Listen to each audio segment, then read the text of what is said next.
kesalahan dari dirimu sendiri. Jadi bukan dari Allah kesalahan itu, dari manusia itu sendiri. Kenapa demikian? Itulah gunanya ada iblis yang selalu menggoda manusia. Perintah Tuhan mengatakan jangan makan biba. Biba apa babi sih? Iblis menggoda, hei enak itu babi, ngapain makan? Jadi yang membuat keburukan dan kesalahan dari manusia itu sendiri, karena ada iblis yang selalu menggoda kita. Begitu dong, kalau Islam jelas gitu loh. Jangan kau menyimpulkan sendiri. Baca juga nggak bisa lu. Oke, nah kau bertanggung jawab dulu. Di mana ini tertulis argumentasimu kayak gitu? Itu kamu menafsirkan sendiri, menyimpulkan sendiri. Izin. Kau tarik dulu ucapanmu, kau minta maaf. Silakan. Izin, Ya, izin Silakan, sebentar Bang Nih. Bang Andreas, nanti kita ketemu lagi ya. Saya ada kerjaan, mesti undur diri. Abang. Assalamualaikum warahmatullahi wabarakatuh. Waalaikumsalam warahmatullahi wabarakatuh. Bang Jibril telepon ya, ada penting jaga Jibril. Bang Jibril telepon nanti, ada yang mau gue sampaikan. Bang. Halo. Siapa? Ada apa? Tadi kan abang menyuruh saya untuk meminta maaf gitu. Ya bagaimana saya mau minta maaf? Ya, jadi saya terlihat lucu lah kalau saya minta maaf ya, karena Ya kau menyalah-nyalahkan Al-Quran kok. ya enggak begini. Bagaimana saya minta maaf sedangkan sorry ya, bukan dan saya menentang. Coba kalau gini, bagaimana pendapatmu tentang An-Nisa ayat 79? Apa pendapatmu? Silakan. Nah, makanya saya tadi bilang kalau menurut saya bahwa alam itu sumber dari malapetaka. Nah, mana tertulis di situ? Terus kedua, bentar dulu, Nggak Bang. bisa. Dan Mana ada tertulis yang begitu? ya Mana tertulis begitu? saya di mic. Di mana tertulis Allah sumber dari malapetaka? Mana tertulisnya begitu? Tadi saya sudah mengatakan di KS 4 ayat 78. Terus ada lagi yang 78 apa 79? 78 itu kan dalam diri manusia itu dari diri kita sendiri. Apa sih bola-bola ini? Oh, sini orang gimana sih? Orang gila ini. Makanya saya bilang tadi, dengarin saya Bang, jangan Dikasih orang penjelasan Abang nanti. itu kan cuman sedikit aja mau mendengar, tapi banyak ucap-ucap. Makanya saya bilang coba dulu nanti abang kontras per ayat. Dan Ini sekarang ayat apa mau pakai? Yang Nah, kau gini, mengatakan Bang. sumber Allah sumber dari Nah, keburukan oke. yang mana? Yang mana kau mau pakai? Kita baca. Oke, kita baca Yang mana? ya. Baca awalnya dulu di KS 3841. Itu dalam diri manusia. Atau gangguannya, oke? KS 3841. Coba area.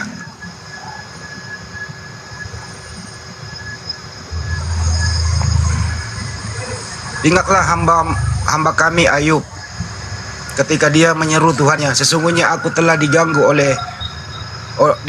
setan dengan penderitaan dan siksaan rasa sakit. Apa ini maksudnya?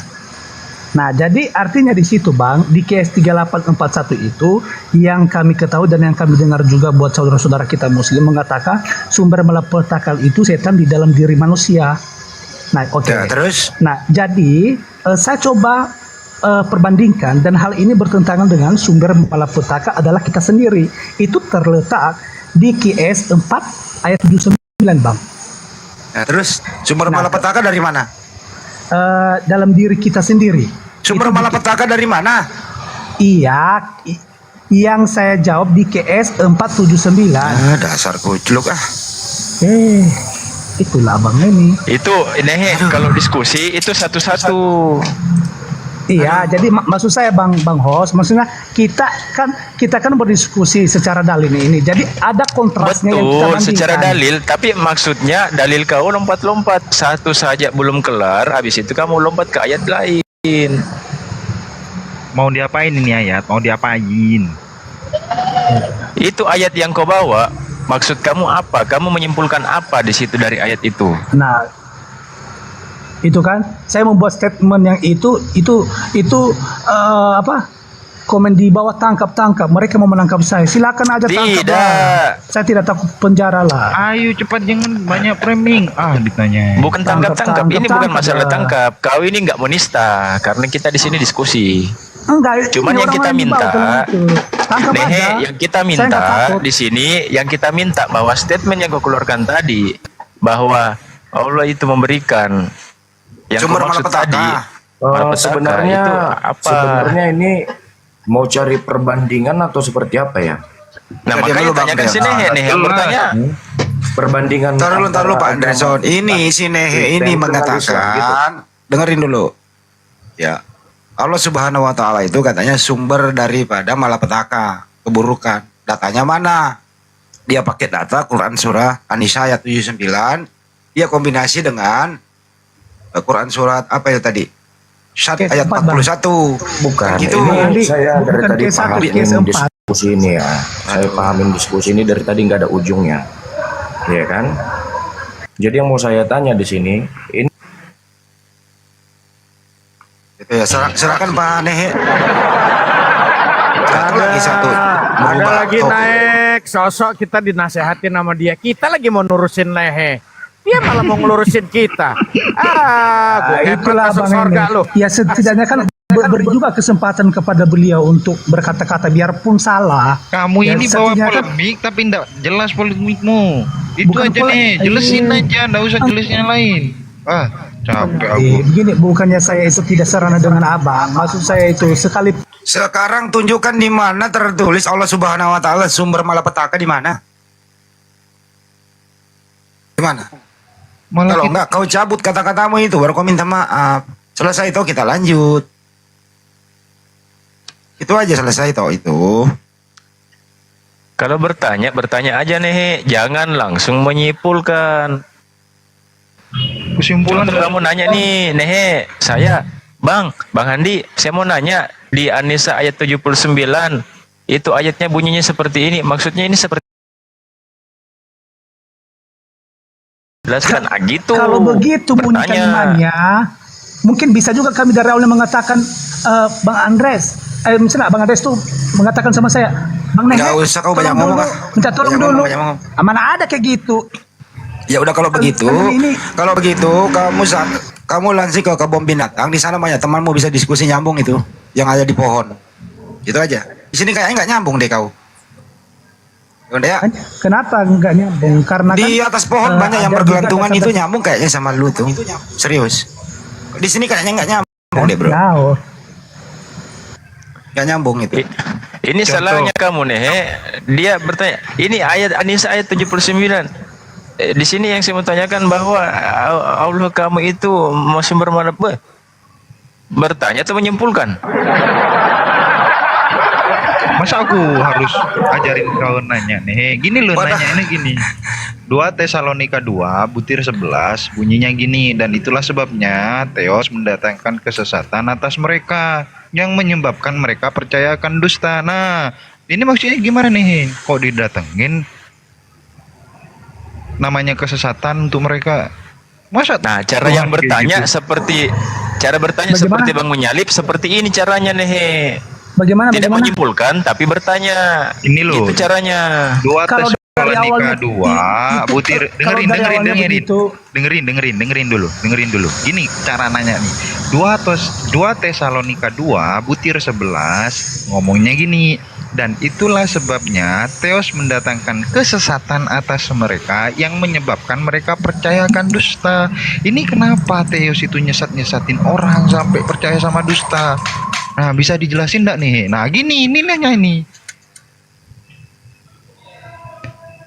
Nah, kan enggak dijawab kan? Enggak nyambung memang. Diperlu. Gimana tuh?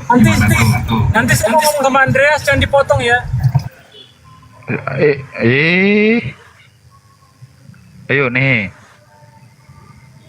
Kalau nanya aja, jangan menyimpulkan. Enggak, ayatnya di mana? 2 Tesalonika 2 pasal 2 berapa? Tesalonika 2 Pasal 2. pas butir 11. 2 Butir 11. Tesalonika 2 butir 11. Nah, baca tuh. Jelasin kenapa Ada Tuhan nyesat-nyesatin orang. Nah, itu.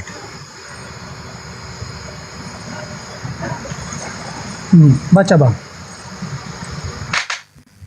Aku bacain. Dan itulah sebabnya Theos mendatangkan kesesatan atas mereka yang menyebabkan mereka percaya akan Nggak dusta. ada kata-kata di situ bang. Abang berbicara bahasa Indonesia terus memberikan menyatakan chaos. Saya bantu baca ya, yang suaranya yang jelas nih. Kadang kali Diam itu ya, nggak saya mau bantu kalau baca ngomong. suaranya yang jelas. Nih, saya bantu baca. Dan itulah sebabnya Tuhan mendatangkan kesesatan atas mereka yang menyebabkan mereka percaya akan dusta. 2 Tesalonika 2 nomor 11. Datanya ada. Saya nggak berpendapat nih. Saya bertanya, siapakah yang mendatangkan kesesatan di sini? Jawab. Enak kan diskusi sama muslim, pakai data terus bertanya dulu. Iya, oke bang. Di situ peristiwa itu di peristiwa 2 Tesalonika ayat 2 2 Tesalonika pasal 2 ayat 11 itu peristiwanya itu jemaat Tesalonika sedang dibingungkan oleh beberapa pengajar. Saya ulang pertanyaannya, saya baca dulu. Bentar dulu bang, ini Enggak, kalau nggak Iya. jawab. Nggak enak didengar. Oke. Saya ulang ya. Saya baca lagi dulu. 2 Tesalonika 2 nomor 11. Dan itulah sebabnya Tuhan mendatangkan kesesatan atas mereka yang menyebabkan mereka akan dusta. Pertanyaannya, siapakah yang mendatangkan kesesatan di sini? A. Tuhan, B. monyet. Silakan dijawab. Cek, jelas dan suaraku aman. Enggak, kita cek dulu dia pandai bahasa Indonesia apa enggak. Silakan dijawab.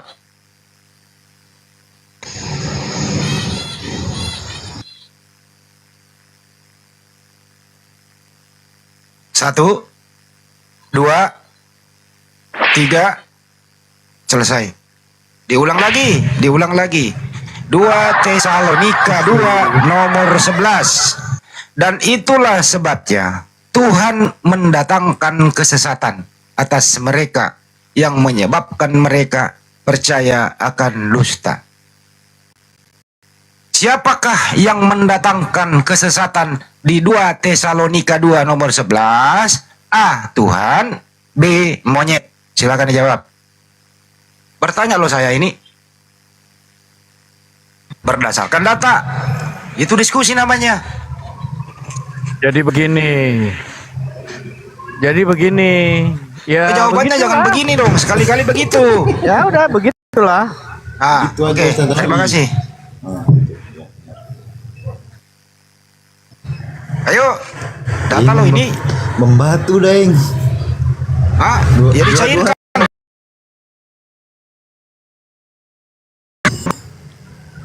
Loh, begitu saja kok ngambek.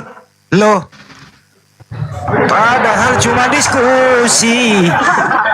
Mengapa jadi luka dalam?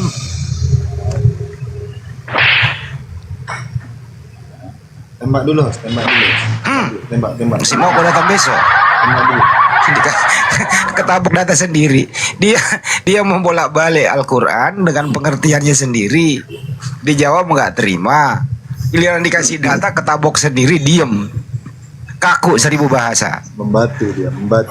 Ini namanya mingkem kaku. Ustaz Napi belum pernah lihat orang ya Ustaz, orang mingkem kaku ya Ustaz. Itu habis kena jampe-jampe sama Jibril. Bang, bukannya saya nggak mau jawab, saya lebih memilih diam. Tadi abang itu membawa saya itu dalam konteks berdiskusi yang benar. Lalu abang itu menanyakan siapa yang menyesatkan, apakah Tuhan atau monyet? Karena begitu, ya masuk akal nggak? Caramu itu bertanya masuk akal nggak?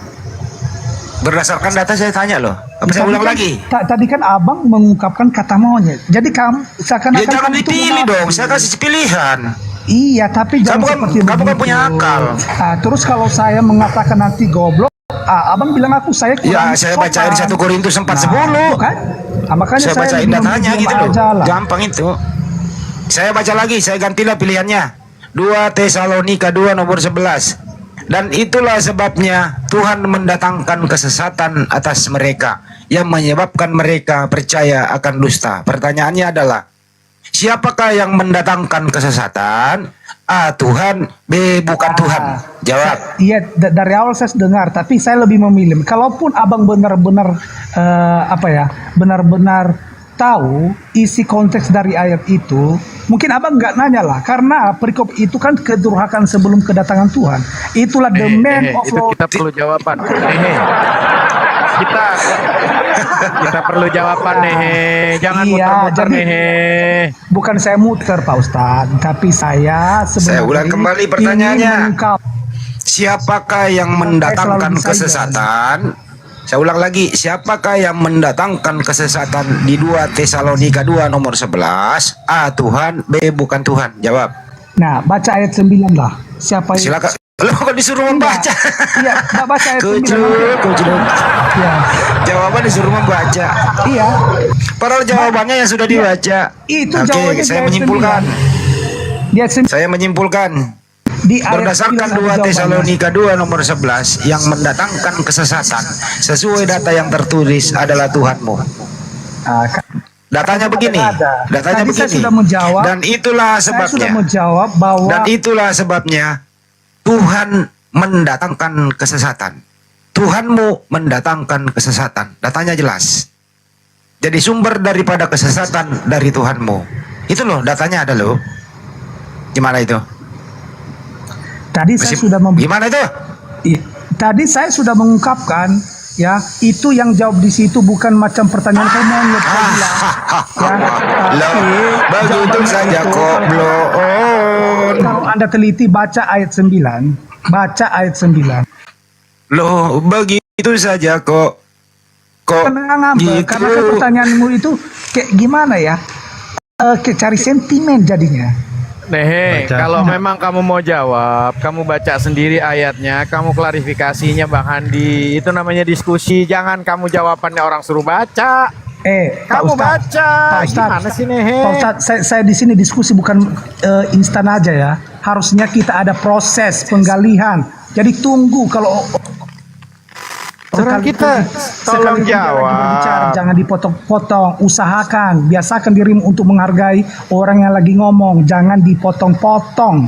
Dari tadi jawab apa kamu ngomong muter-muter? Iya, makanya tadi kan kalian itu memberikan pernyataan, kita diskusi Iya, secara jawab. dalil. Jawab, coba jawab. Pertanyaan Jawab, coba. kalian itu kan mengatakan tadi, Tinggal siapa yang jawab, memisahkan mana orang di malah situ? curhat, Apakah malah Tuhan? curhat. Iya, udah jawab nih. Pertanyaan kalian masuk akal nggak? Saya ulang kembali terakhir nih, ya. Miss, last question for you. Listen to me, you know. Jawab. Yes or no. Nah, Oke, yes or no aja. Oke, diam lu. Diam. 2 Tesalonika 2 nomor 11. Apakah Anda setuju Tuhanmu mendatangkan kesesatan? A. Setuju, B. Tidak. Jawab. tidak. Alasannya? Nah, dengarkan saya. Baca dulu. Iya, dengarkan saya. Makanya tadi Ya, saya sudah silakan. menjawab tidak. Dengarkan saya. Nah, dari ayat itu, Bang, itu konteks konteks dari ayat tersebut itu terdapat dalam perikop kedurhakaan sebelum kedatangan Tuhan. Ya, makanya judulnya itu sering disebut orang Kristen The Man of Lawlessness. Itu merupakan nasihat Paulus kepada jemaat di Tesalonika. Saya baca lagi. Dan itulah Bang, sebabnya. jangan di-mix saya, Bang. Dan itulah sebabnya. Belum saya selesai Enggak. Saya baca. Kalau biar masuk di kupingmu gitu loh. Anda tahu, sebelum Anda Makanya kalau mendengarkan itu bertanya, saya jangan sudah- pakai sepatu. Mendengarkan itu pakai kuping. Oke. Dan itulah sebabnya Tuhan milih mendatangkan kesesatan. Jangan silent saya, jangan Dan itulah sebabnya Tuhan mendatangkan kesesatan. Pertanyaannya, siapakah yang mendatangkan kesesatan? Berdasarkan yang saya baca. baca Silakan. ayat 9, baca ayat 9. Kau yang bacalah. Ngapain nyuruh-nyuruh? Nah, makanya itu Ya, baca. kalau ya bagaimana Baca. juga saya konsisten kalau Anda itu ya tidak Ya mau udah didengarkan. cepat, jangan terlalu banyak curhat. Langsung Iya, jelasin. bagaimana Anda bagaimana saya bisa ini konsisten sedangkan Ya Anda itu udah, tidak konsisten? jawab Ya udah baca aja. baca aja. Baca ayat 9 aja, baca. Itu jawaban saya. Kalau kita berbicara jawabannya instan ya.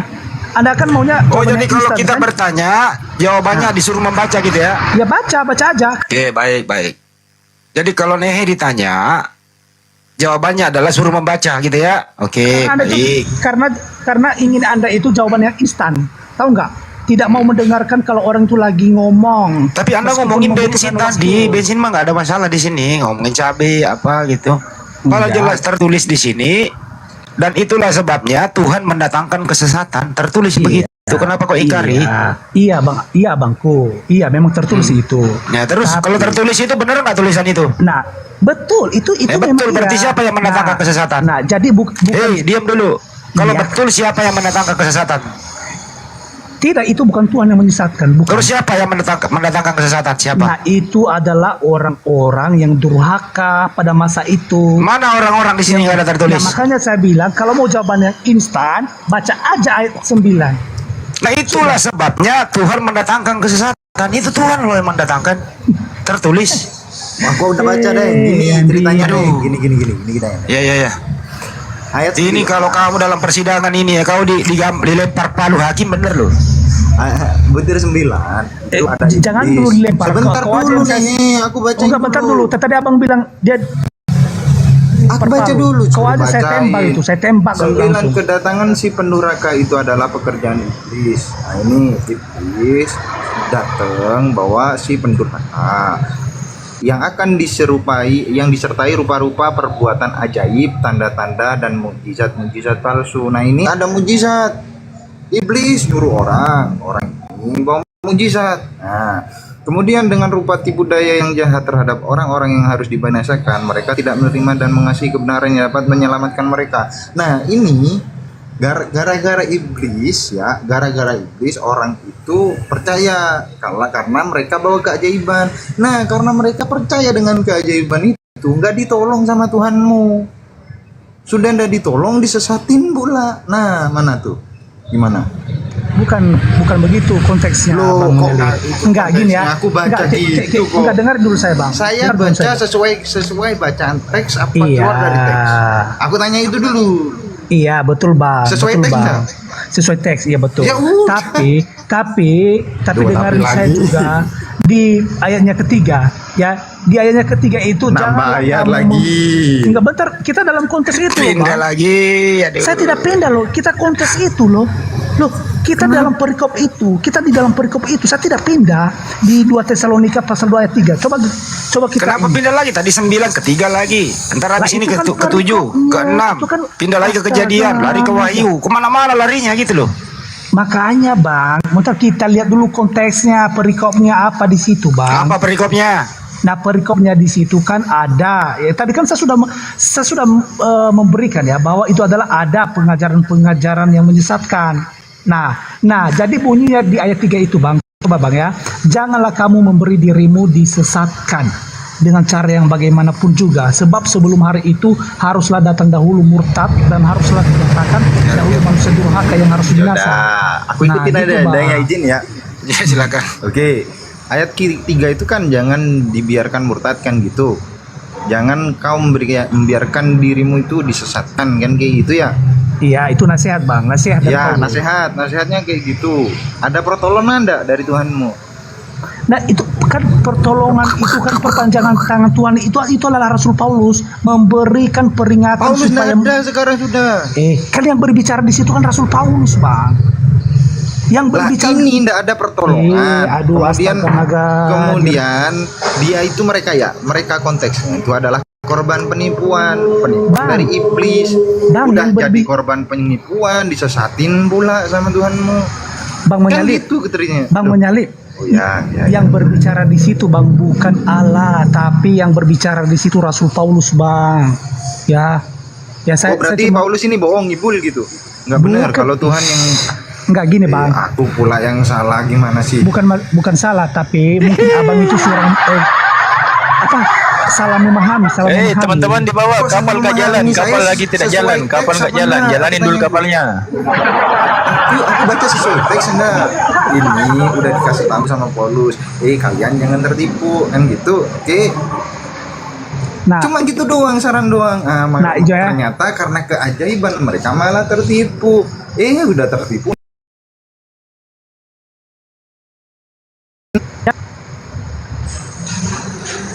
Nah gini bang, Nah gini lagi. tadi kan Aku saya sudah ikutin loh. mengatakan, enggak gini bang, ya, biar lead. Nah tadi saya sudah memberi petunjuk baca ayat 9 kan itu kan jawabannya instan. Yang Saya singkat. jawab enggak? Iya, Saya baca maksudnya- enggak ayat 9? Saya baca aja bang, nanti abang capek. Oh, ya udah. Oke. Nah jadi di ayat 9 itu bang, katanya kedatangan si pendurhaka itu adalah pekerjaan iblis. Oke? Dan akan disertai rupa-rupa perbuatan ajaib, tanda-tanda dan mujizat-mujizat palsu. Tapi Dengan bermujizat kan meskipun palsu kan? Ya maksudnya itu yang menyerupai. Bawa keajaiban kan? Ya, membawa keajaiban yang Ya, menyerupai. udah. Ini bentar, nipu saya kan lanjutkan konteksnya dulu, kan? Bang. Oh ya, Iya. lanjut.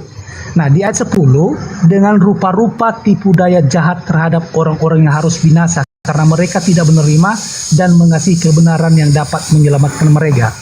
Dan ayat 11, dan itulah sebabnya Allah mendatangkan kesesatan atas mereka yang menyebabkan mereka percaya akan dusta. Kesimpulannya. Nah kesimpulannya sebenarnya yang mendatangkan kesesatan atas mereka itu adalah perbuatan mereka. Nah karena di dalam Alkitab, bentar dulu. keluar dari teks. Karena di dalam Nggak bisa Alkitab kesimpulan itu keluar upah dari dosa teks. adalah maut. Nggak bisa keluar dari teks. Kau itu jangan ngadi-ngadi. Di sini ceritanya ada iblis bawa orang buat mujizat palsu untuk mengibuli atau menipu orang-orang yang belum tersesat. Akhirnya karena tipu daya itu mereka tersesat. Dia ya orang ini yang disesatkan oleh iblis nggak ditolongin sama Tuhan, malah disesatin. Nah, kayak gitu. Mana pertolongan Tuhannya? Nggak ada. Ayo. Nah jadi Cuma nyesatin, nggak ada pertolongan. Betul nggak? begini bang. Nggak, aku Begini, tanya. Bang. Ada nggak pertolongan? Nggak ada kan? Nah begini bang. Bang. Sedikit saya mau berikan penjelasan sedikit. Nah kalau abang ini tertuju pada ayat 11 itu, di ayat 11 itu bahwa itu Sore, Kak Tuhan Natali. menyesatkan. Mbak Natali, di mute dulu Mbak Natali, dikelarin dulu ini ya, baru kita lanjut. Nah Dikelarin tadi dulu. kan tadi abang itu berfokus pada ayat 11 bahwa itu Tuhan menyesatkan kan begitu. Nah Aku bentar ini dulu. 9 loh. Iya. Mulai jadi- 9, 10, 11 aku simpulin loh. Di sini ada iblis. Ini ayat 9-nya kan. Iblis Iya. nyuruh orang, bawa orang buat mukjizat. Bener kan? Itu 9-nya kan? Ya. Karena ada mukjizat ini di ayat 10-nya, orang-orang yang kagum dengan mukjizat itu, mereka itu tertipu. Betul kan? Itu ayat 10 kan? Udah mereka tertipu 11-nya, sudah mereka tertipu, nah ditolong disesatin pula sama Tuhan. Itu ayat 11-nya. Jadi artinya bang di ayat 10 itu mengapa mereka harus binasa? Nah jawabannya karena mereka tidak menerima dan mengasihi kebenaran yang dapat Mana menyelamatkan pertolongan mereka. Tuhanmu? Nggak ada pertolongan. Nah, bukan pertolongan. Sekarang kan mereka orang-orang durhaka, bang. Loh, jadi yang namanya gini, orang-orang gini. Nah, begini, Bang. Sebelum mereka durhaka, Bang, orang-orang dengarkan dulu aku. sebentar dulu. Orang yang durhaka ini, pusing. ya pusing memang jawabanmu. Enggak, Ini, kamu- orang-orang yang konteksmu durhaka kan- ini adalah korban apa pelaku? Aku tanya. Gini Aku ya. tanya, itu korban apa Upah pelaku? dosa itu kan adalah maut, bang. Upah dosa pula ini orang yang menjadi disesatin oleh iblis, dia korban apa pelaku? Upah dosa. Nah, aduh, pingsan deh, terlalu keras mungkin udah.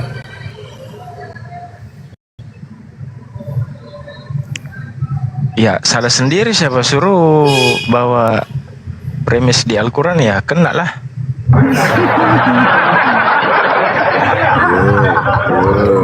Kena lah batunya. Gimana ditolongin, orang disesatin sama iblis, disesatin pula sama Tuhannya. Nah, bilang kan, udah lanjut.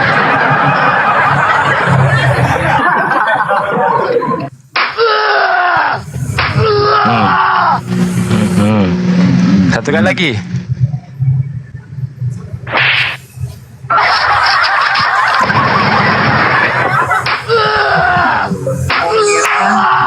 Ini aku belum bawa ayat lain. Kalau bawa ayat lain, Aman nih, gak terima Ya, saya. oh nggak terima. Oh, Kak Natali ini Kristen. Astagfirullahaladzim. Iyalah, iya. Oh, Mana Saya ada sapa aja yang dulu ya. menyesatkan? Ustaz Madu, Itu saya udah sapa jelas dulu. kok. Semua Ya. bisa Gimana baca. gimana? Kak Natali, Unisa Kak Natali. santai dulu. Gak boleh begitu. Ya. Ya Mana udah. ada tenang. manapun tidak menyesatkan. Saya mau cepet. Itu ayatnya sudah jelas kan? Ada ayat Nggak kan? boleh Ya udah, begitu. gini. Itu Loh, ini pasti tapi kan pendurhaka. ayatnya Islam dibesarin, ada ayatnya dibesarin. pendurhaka, kan? Gitu. Baca yang jelas, baca. Coba dibaca dulu. Sebelum Coba menyimpulkan dibaca. Baca dulu. Ini Santai memang aja. ini kalau saya bicara lagi ya, ini memang Oten ini apa ya? Jawabannya menantang datanya sendiri, membantah data sendiri. Emang dia ini. Semua data dia bantah sendiri gitu loh. Jadi sebenarnya Anda ini melawan Bible Anda sendiri, bukan kami. Kami hanya moderatorin loh. Hebat kalian ini semua ini, Oten-Oten ini. Binasa itu siapa? Hebat kalian ini semua ini. Data dibantah sendiri gitu loh. Pemberontak kan? Nah,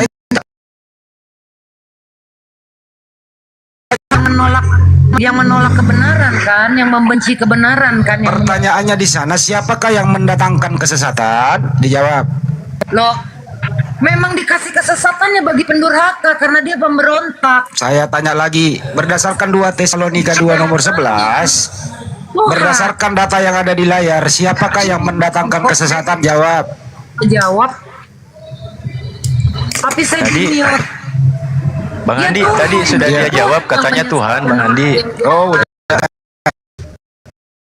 Yang menyatakan kata Ya udah cukup. Pinter. Udah dijawab. Sudah clear, gitu doang yang kita minta. Udah clear. Ternyata 60 hari 60 malam baru terjawab ya. Itu pun tidak di bawah tekanan loh. Bukan di bawah tekanan loh ya. Jadi mereka menjawab itu dengan merdeka, tidak ada tekanan kan. Ya karena memang kalau dia masih punya akal, punya mata, membaca dengan baik apa yang tertulis, ya dia jawab cepat. Tapi kalau akalnya dimatiin oleh iblis, ya udah, susah memang. Susah memang kalau akal udah dimatiin oleh iblis.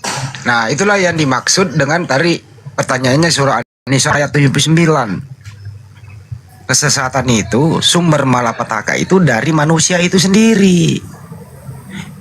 Manusia ini udah diciptakan sempurna, udah diberi akal. Tentu sudah bisa membedakan yang mana air, yang mana api. Yang mana babi, yang mana sapi. Yang mana air bersih, air putih, yang mana alkohol. Nah, tergantung ini manusianya mau pilih yang mana. Gitu loh. Karena Tuhan itu menciptakan ada kiri, ada kanan. Gitu loh. Menciptakan babi, menciptakan sapi.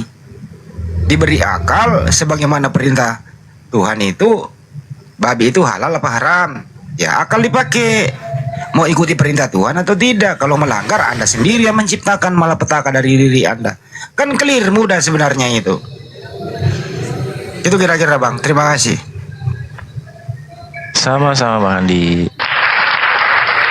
Sebenarnya sangat simpel teman-teman, sangat simpel difahami dan sangat mudah dijawab. Bang Handi lagi makan bakso di warung Mbak Tini. Siapakah yang lagi makan bakso di warung Mbak Tini? Bang Handi. Simple, nggak butuh jawaban waktu 10 detik, 1 detik langsung dijawab. Muter kayak tong setan. Ustaz Ali. Kayaknya Yesus 1 Butir 4 Ustaz Ali pula Ustaz Arif. Iya. Ustaz Arif. Iya. Iya. Ini semua gara-gara Ustaz Arif ini. Kenapa Bang Madu? Efesus 1 Butir 4. Sampai subuh loh tadi itu Ustaz Arif sama Kores ya. Aku tinggal aja gitu. Aku ngantuk berat. Sama deh. Aku juga ngantuk berat. Bang Andi, ada informasi terbaru dari Andreas, dari pacarnya. Katanya gini, tunggu saya bacain ya. Ya. Ini kisi-kisi untuk pertanyaan berikutnya. Ini titipan dari pacarnya. Ini sebentar ceritanya, diskusinya sebentar. Nah, apakah perpuluhan di Kristen itu baik atau buruk dan mengapa? Itu yang pertama. Terus yang kedua, di mana ada perintah bahwa Kristen tidak boleh makan babi? Yang kedua. Nah, yang ketiga, kenapa banyak orang Muslim berkata bahwa musuh terberat orang Kristen adalah Bible-nya sendiri? Yang keempat, adakah bukti dalil bahwa yang disalib itu bukan Yesus? Sekiranya itu Bang, semoga nanti malam Bang Zuma bisa on lagi seperti untuk menjawab pertanyaan tersebut. Kirim kisi-kisinya ke saya. Siap. Ya, saya kirim ke Bang Juma atau ke Siap. Ustaz Tata, ke Ustaz lain gitu ya. Kalau Siap, ini sebenarnya saya merem jawabnya, cuman jangan saya lah ya. Kita berikan dulu kepada Bang Juma dulu. Siap. Karena memang ini kan sasarannya ke Bang Juma dia. Ya. Siap. Bagaimana Andreas juga mengagumi Bang Juma. Kalau sekali Bang Juma udah menyerahkan bahwa digantikan oleh siapa, ya kira-kira begitu ya. Siap. Itu sih. Kisi-kisinya dikirim, saya berikan ke beliau. Siap. Sudah Bukan Bang. berarti Bang Juma suruh belajar, enggak. Merem Bang Juma mah ya, kan itu. Sambil Bang Juma lagi ngajar karate juga, dia bisa ngomong menjawab ini gitu loh. Itu kira-kira begitu. Iya, itu makanannya Bang Zuma itu. Oh, aduh, makanan tiap hari itu mah. Efeknya berapa Iya, tadi betul. Bang Madu? Betul. Dan ini tambahan dikit lagi untuk diyakinkan lagi Bang Andi, pacarnya Dinda Andreas ini sekitar 40% lagi penambahan keyakinan untuk melakukan syahadat gitu Bang Andi. Ya. Sebenarnya sih target kita dia mau syahadat apa enggak. Dia hanya bertanya, ya, insya Allah bisa dijawab. Orang yang bertanya itu berarti ada kemauan ingin tahu. Orang yang bertanya itu ada keraguan di dalam dirinya bahwa benar enggak sih apa kata pendeta itu, kan gitu. Kata pendeta ini kan mengatakan, satu contoh misalnya, perpuluhan itu adalah berguna untuk kita. Nah, menurut dia mungkin perpuluhan itu kok. Nah ini kan ada galau di dalam dirinya. Nah galau ini kan dia meminta jawaban dari di luar Kristen. Dia mau sandingkan nanti dipilah yang mana kira-kira yang masuk akal. Kan gitu ya. Jadi orang seperti pacarnya Bang Andreas ini, dia udah mulai ragu. Bener nggak sih yang diambil atau didengarkan atau ilmu dari pendetanya ini bener apa enggak gitu. Ya makanya dia butuh perbandingan. Buktinya Andreas ini selama ini disuguhkan oleh pendeta kayak gini. Setelah dia mendengarkan Bang Juma dan teman-teman yang lain, loh kok lebih masuk akal penjelasan Muslim, kan gitu. Nah inilah yang saya maksud tadi. Kira-kira gitu Bang. Orang yang bertanya berarti sedang galau. Tapi ada juga orang yang bertanya ingin menampakkan kebodohannya gitu. Ada juga. Banyak kita bisa pilih-pilih. Kayak tadi si Nehe ini. Bertanya bukan ingin cari tahu, tapi bertanya mempertontonkan kebotolannya. Kenapa? Dia bertanya, dia menyimpulkan sendiri, salah semua. Giliran dikasih data, dia ingkari data itu. Giliran nggak ada datanya, dia tambahin data itu. Ya mereka memang ahlinya adalah takiyah. Kalau nggak berbohong, nggak happy dalam hidupnya. Nah, gitu kira-kira ya. Pak Indi. Apa sih lagi haleluya? Marah tuh ceramah. Apa sih ini orang ini kenapa sih? Ini ada apa ini? Ngomongin kau kipas, aduh kipas. Orang lagi ngomong baik-baik kok. Ada yang ngomong dirinya.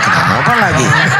Bang, Pak Ustadz dan saudara-saudara yang lain saya pamit Oh dulu. siap Aki. Mau turun nanti saya balik lagi. Oke Aki. Terima kasih banyak. Mas, Assalamualaikum Selalu Andreas. wabarakatuh. Waalaikumsalam warahmatullahi wabarakatuh. Waalaikumsalam warahmatullahi wabarakatuh. Ada suara Ustadz Hanafi? Orangnya nggak ada emang. Nggak ada orangnya. Nggak ada orangnya Ustadz. Bener. Innalillahi wa inna ilaihi rajiun. Al-Fatihah. Di mana ini Muhammad Ustaz Hanafi? Hanafi bin Fulan. Waduh, Dan penuhan Allah berkudus diluaskan Ustaz Hanafi. kuburannya. Beneran ini. Host, tanggung jawab host, beneran ini. Semoga amal perbuatannya diterima di sisi Allah Subhanahu wa taala. Ih, ngadi-ngadi nih. Loh, Harus beneran kagak ini? Bener Allah karim. Lah saya Di nyangkut list di juga mana nggak ini? ada. Di list juga nggak ada Ustaz Hanafi. Lompat dulu, terjun dulu. Ada kelihatan di gua ada. Cebi pakai ditegasin nggak ada, ngadi-ngadi nggak ada. Aku ada di hatimu kan, ngaku-ngaku lu, kiu, saya mah.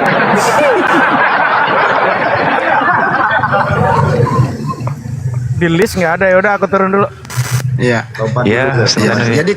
Jadi kalau naik diskusi itu jangan bawa luka dalam. Gitu loh. Ini selalu baper, luka dalam, luka hati. Kayak judul lagu gitu loh. Mending lu karaoke aja deh supaya lu nikmati. Lara hati kan ada lagunya tuh, Lara hati. Dengarlah ragu, suara hati ini memanggil namamu. Kan gitu. Hanya separuh aku dirimu. Request lagi Satan Nabi. Ya udah mau apa kita?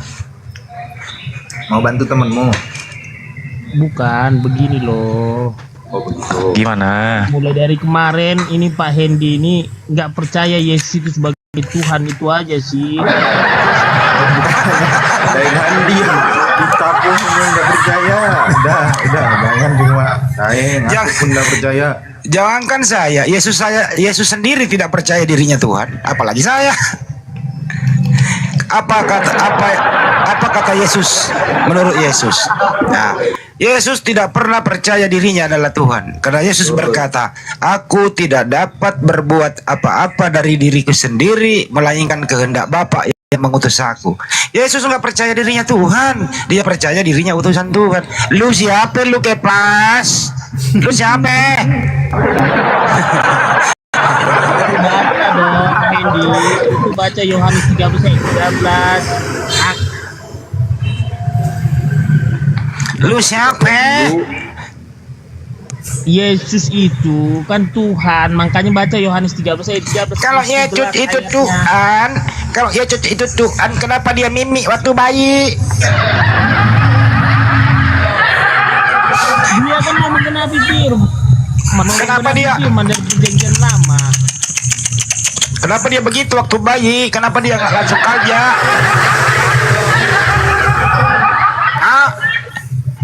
Dia Tuhan, kenapa dia mimik waktu bayi? Kenapa itu?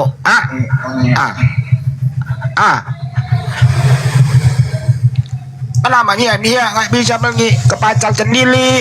Kenapa dia masuk ke toilet kalau diendong sama ibu ya? Kalau dia Tuhan, Nanti kamu tanya kapan Yesus BAB, kamu tanya lagi kapan.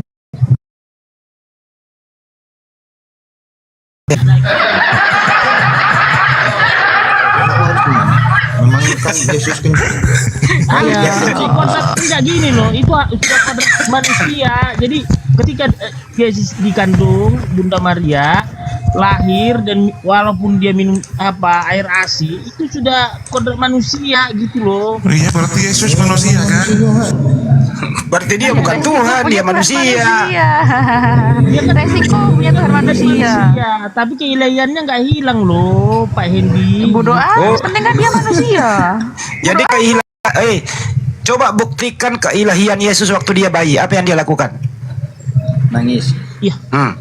Apa yang dia lakukan? Buktinya kan nggak bisa dia dibunuh Raja Herodes. Kan apa yang dia lakukan? Itu Raja Herodes yang gagal. Saya tanya, apa yang dilakukan keilahian Yesus waktu dia bayi? Berarti nggak tahu Pak Hendy. Nggak tahu saya. Coba tunjukkan keilahian. Dengerin. Coba tunjukkan keilahian Yesus waktu dia bayi. Apa itu? Saya tanya nih ya, Pak Hendy udah berapa? Jangan tanya, jawab. Saya nanya dulu. Masalahnya Pak Hendy kebanyakan nggak tahu. Apa atau tunjukkan keilahian Yesus waktu Yesus bayi? Coba terangkan. Kita diam semua. Silakan. Dia jelaskan keilahian Yesus waktu bayi, dia nggak bisa dibunuh Raja Herodes.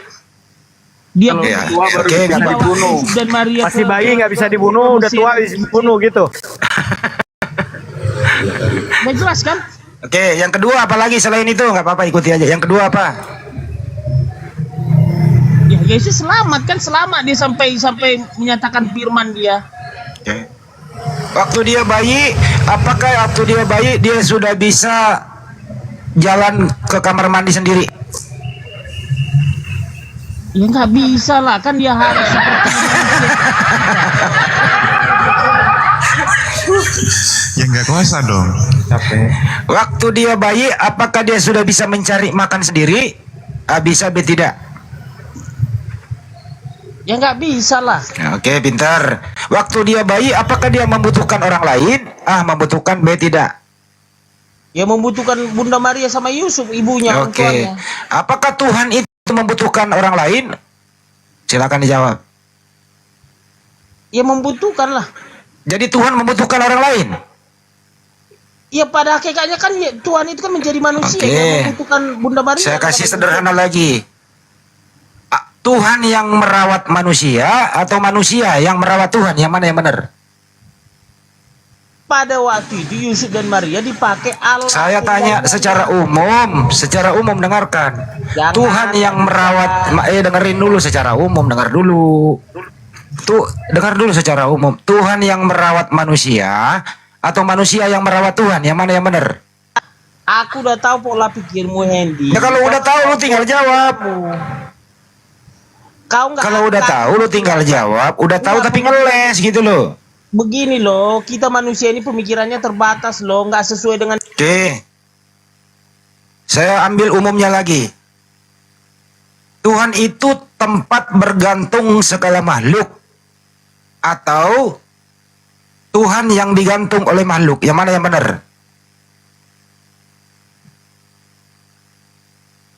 Yang mana yang benar nih? Tuhan itu tempat bergantung segala makhluk atau Tuhan yang digantung oleh makhluknya? Yang mana yang benar?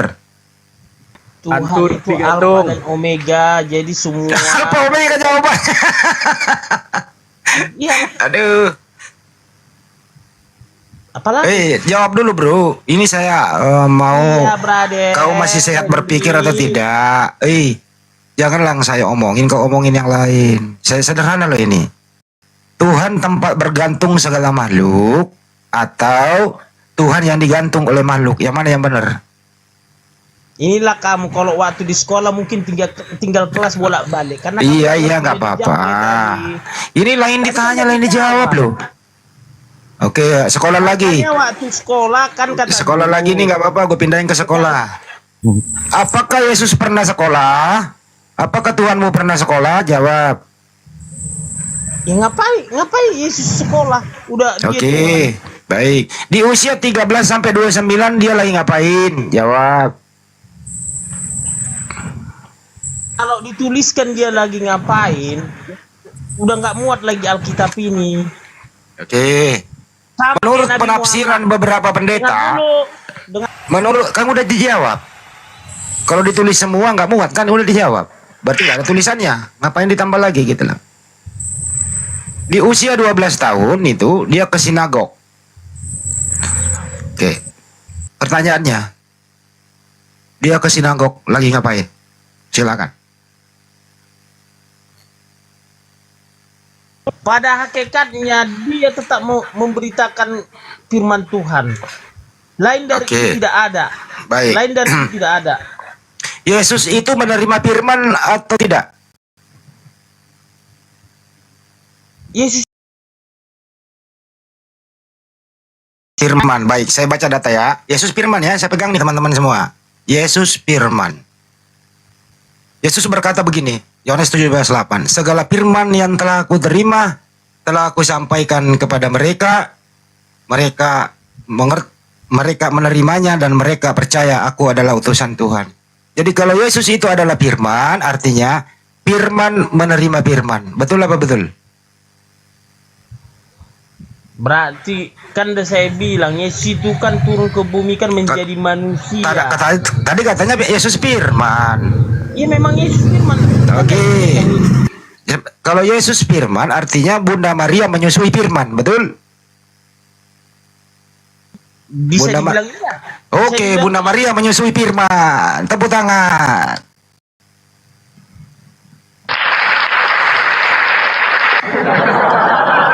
Bunda Maria menyusui firman. Cakep. Cakep. Terus firman ini gitu ya. Firman ini kenapa menerima firman lagi? Silakan. Firman ini kenapa menerima firman lagi?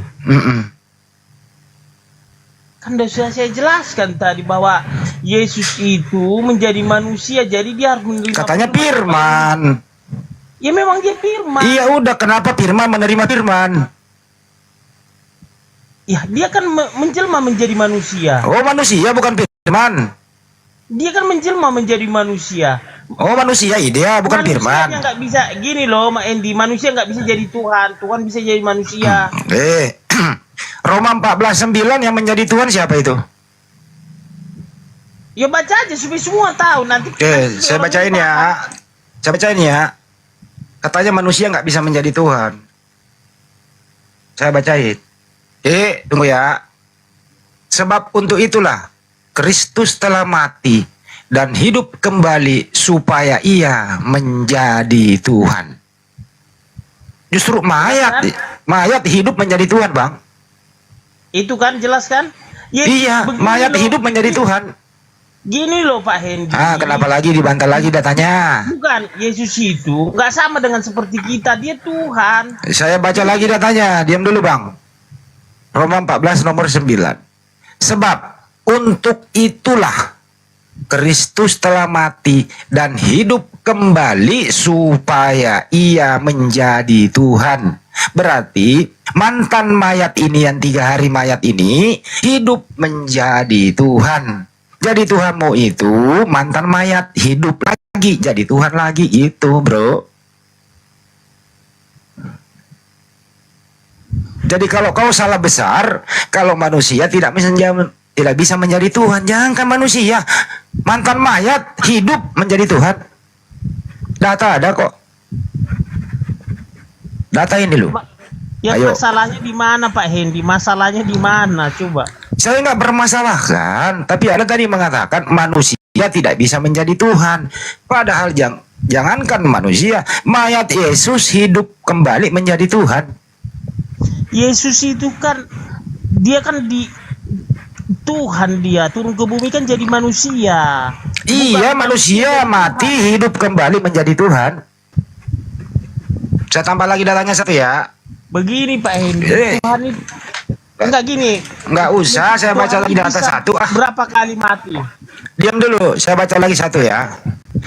Kisah 2 nomor 36 nih. Jadi seluruh kaum Israel harus tahu dengan pasti bahwa Tuhan telah membuat Yesus yang kau salibkan itu menjadi Tuhan dan Kristus. Jadi Yesus ini tuh manusia yang disalib, kemudian dijadiin Tuhan oleh Tuhan. Saya baca datanya ya. Diskusi pakai data coy. Kau jarang baca sih. Jadi seluruh kaum Israel harus tahu dengan pasti bahwa Tuhan telah membuat Yesus yang kau salibkan itu menjadi Tuhan dan Kristus. Jadi Yesus ini dijadiin Tuhan oleh Tuhan. Dibantu oleh Roma 14:9 oleh Paulus. Mayat tadinya dikubur ini dihidupkan kembali menjadi Tuhan. Kemudian sesudah itu diperkuat oleh konsili mulai dari 325 sampai 381. Kesimpulan hasil konsili di situ diperkuat adanya hanya ada satu Tuhan Bapa dan ada satu Tuhan Yesus dan ada Roh Kudus, terciptalah 3 Tuhan. Tepuk tangan buat semua.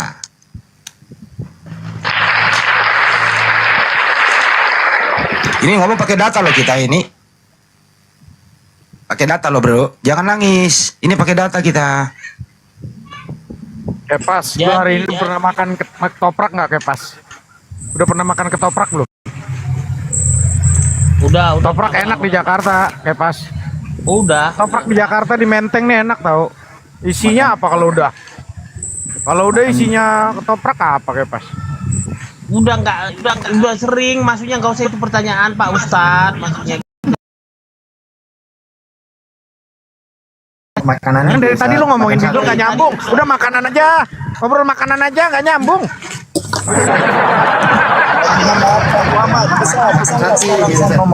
Bisa nggak sekarang saya ngomong? Oh, mau bantuin. Bisa nggak sekarang saya ngomong? Ya udahlah. Ini mau ngomong apa? Kau tanggapi tanggapan saya nih ya. Enggak, saya ingin bertanya dengan Bang Kepas nih. Waduh, ntar dulu bang. Ya boleh deh, silakan bang. Bang Kepas. Hidupin dulu mic-nya bang. Ngomong aja, nanti dia buka, ngomong aja. Ya gini, supaya nyambung gini, biarin aja kami berdua. Bang Kepas, hidupin dulu mic-nya dong. Jadi ngomong aja bang, nanti dibuka. Enggak usah ditutup. Bang gini, abang ini kan Kristen. Kristen itu ngikutin ajaran siapa bang? Bang Nah, Kepas. ini dia Pak Hendi. Kemarin kita sudah ngomong siapa agama mana. Ini dia Pak Ari berarti baru nongol nih. Enggak, jawab dulu pertanyaan saya bang. Abang kan Kristen, ngikutin ajaran siapa? Soalnya belum nyampe aku ke pokok pertanyaannya nih. Jawab aja dulu. Bang Ari, ini kemarin udah kami bahas loh. Nanti yang maksudnya gini loh Bang Ari, mohon maaf. Itu enggak, jangan. Ini bicara sama Hendi. Pertanyaannya beda, pertanyaannya beda. Dijawab aja dulu bang, Abang sebagai umat Kristen mengikuti ajaran siapa? Dijawab aja dulu bang. Dijawab aja dulu bang Kepas. Ajaran siapa? Kok ditanya lagi ajaran siapa? Enggak. Soalnya saya tanya dulu. Enggak, soalnya nanti pertanyaan saya dibolak-balik lagi. Jadi saya pengen pengakuan dari abang dulu. Gitu begini dong. Loh Bang Ari. Jadi entar gini bang, Kalau saya ngomong abang mengikuti ajaran Yesus, abang ngakuin nggak? Dijawab dulu bang. Maksudnya apa sih? Abang ngikutin ajaran Yesus. Pak Ustadz aja yang bertanya Pak Ustadz. Bang Ari mohon maaf. Ustadz nih. Bang Ari mohon maaf, sepertinya Pak Kepas memang ingin melanjutkan diskusi dengan Bang Handi tadi atau Ustadz Ali. Tidak berkenan menjawab pertanyaan dari abang. Kan nggak ada salahnya saya bertanya. Loh, tidak ada salahnya, memang tidak ada salahnya, tapi beliau tidak mau menjawab. Beliau ingin melanjutkan diskusi dengan Bang Handi. Ya lanjutin aja dulu dong, biar saya nyimak. Lanjutin Bang Handi. Ustadku, Cecep, aku ya, di sini ya, kiranya hampir maghrib nih. Lanjut Pak Kepas, semangat, pantang maju walaupun tetap mundur. Saya yang Jadi begini loh, gini loh, Pak Ustadz, begini loh, Tuhan itu bisa menjadi manusia, tapi manusia tidak bisa menjadi Tuhan. Tuhan itu bisa meninggal. Ya buktinya ketika Tuhan menjadi manusia, manusia ini Tuhan atau bukan? Nggak bisa saya bilang itu manusia hakikatnya dia nggak Tuhan. Saya bilang juga dia Tuhan. Ya, ketika Tuhan jadi manusia, manusia itu Tuhan atau bukan? Kalau untuk khusus Yesus dia Tuhan, tapi nggak bisa misalnya yang tiga yang disalib itu, yang misalnya yang tiga disalib itu, yang dua di kiri kanan itu nggak, itu manusia, tapi yang disalib Yesus itu Tuhan. Jadi ketika dia menjadi manusia bernama Yesus, manusia ini Tuhan. Ya. Berarti Tuhan Anda manusia. Pada turun ke bumi dia jadi manusia, makanya ketika sudah ditombak tulang rusuk Yesus itu, keluar darah, mati, baru menyadari oh benar dia Tuhan. Karena datang gempa kan? Masa pembuktian Tuhan ditumbak darahnya, ditumbak perutnya keluar darah? Itu mah manusia apa bukan Tuhan? Bukan. Aduh, gimana sih pakai pas ini? Dia sudah mati, dia mati di kayu salib, Yesus mati di kayu salib. Kan Yesus, Bunda Maria baru mereka percaya dia Tuhan, kan dibilang. Oh, jadi selama Yang Bunda menyaksikan. Maria mengurus Yesus sampai usia 33 tahun, Bunda Maria nggak tahu kalau anaknya itu Tuhan. Ya dia menganggap pada waktu itu memang seperti nabi. Berarti aslinya bukan nabi. Aslinya Tuhan lah. Aslinya Tuhan. Ya, Kenapa malah Pak Kepas lebih tahu daripada Bunda Maria? sesuai yang tertulis di perjanjian baru dan masih meragukan apakah ini Tuhan sebenarnya. Makanya setelah Yesus mau disalibkan membawa tiang salib itu, apa kata Bunda Maria? Aku kasihan padamu, jangan kasihani aku. Ya, itu Tuhanmu yang lagi mikul salib itu Tuhanmu. Iya dong Pak Ustadz. Gak mungkin saya bilang. Berarti ya udah. Kalau memang itu Tuhan Anda, berarti Anda harus berani bangga dengan tegas.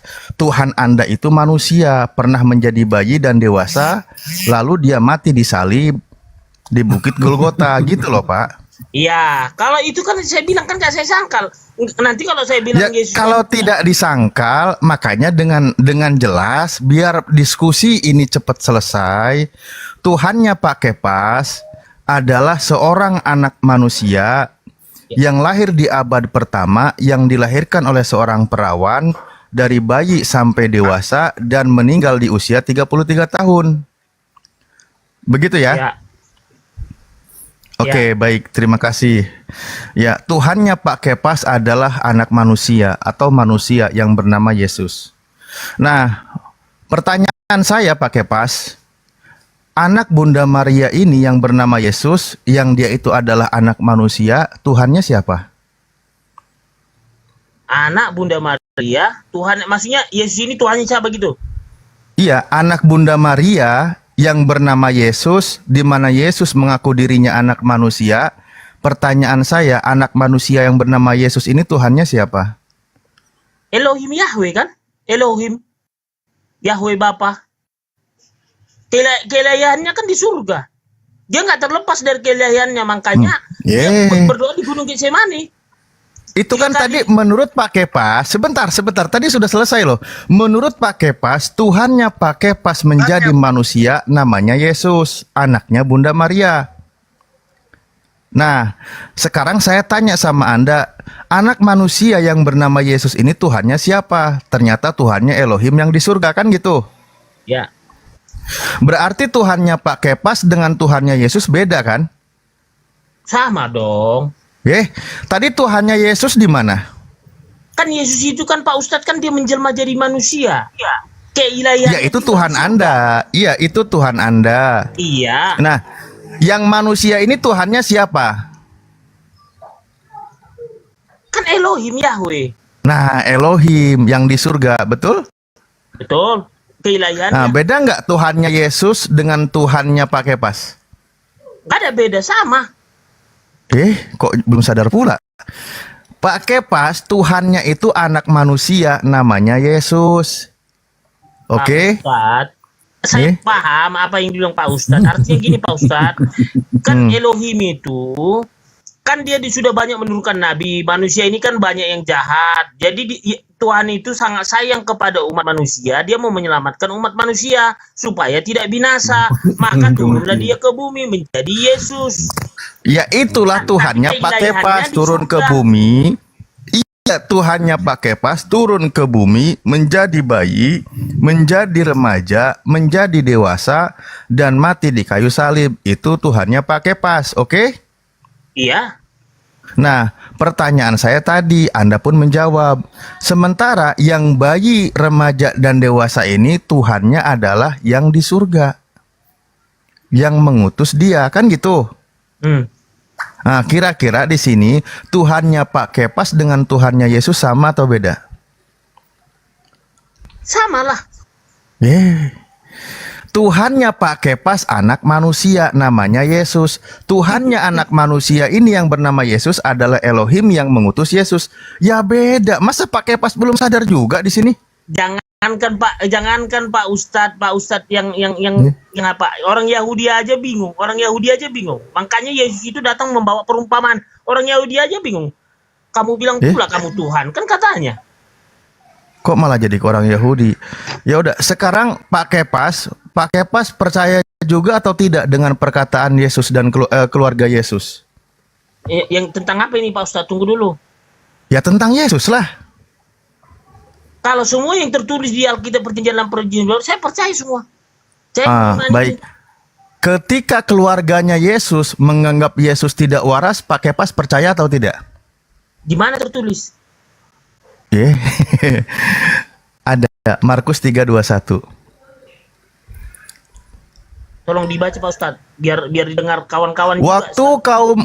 Waktu kaum keluarga Yesus mendengar hal itu, mereka datang hendak mengambil Yesus, sebab kata mereka Yesus tidak waras lagi. Ini kata keluarga Yesus. Pertanyaan saya, apakah yang tidak waras ini adalah Tuhannya Pak Kepas?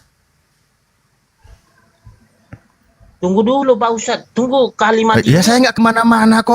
Tunggu, maksudnya kalimat ini jangan sepotong diambil Pak Ustadz. Masalahnya jadi multitafsir gitu loh. Ya enggak, jangan dibikin multi. Kayak Tuhannya aja multi. Enggak, gini loh Pak Ustadz, kan dia bilang multitafsir kalimat itu kalau monggo dibaca, direnungi, diresapi, dihayati, dicuci. Pada hakikatnya Pak Ustadz ya, mau itu pandangan orang Pak Ustadz, masalah kurang waras apa segala macam masalah. Bukan saya, keluarganya. Kok jadi saya yang dituduh? Ya keluarganya gini Pak Ustadz, ini kan gini, keluarga Bunda Maria ataupun dari Yusuf itu sah-sah aja karena mereka masih bingung. Orang yang mendidik, yang paling tahu dari bayi, dari kandungan, begitu dewasa kok bilang masih bingung. Tentu mereka lebih mengenal Yesus daripada Anda, Pak Kepas.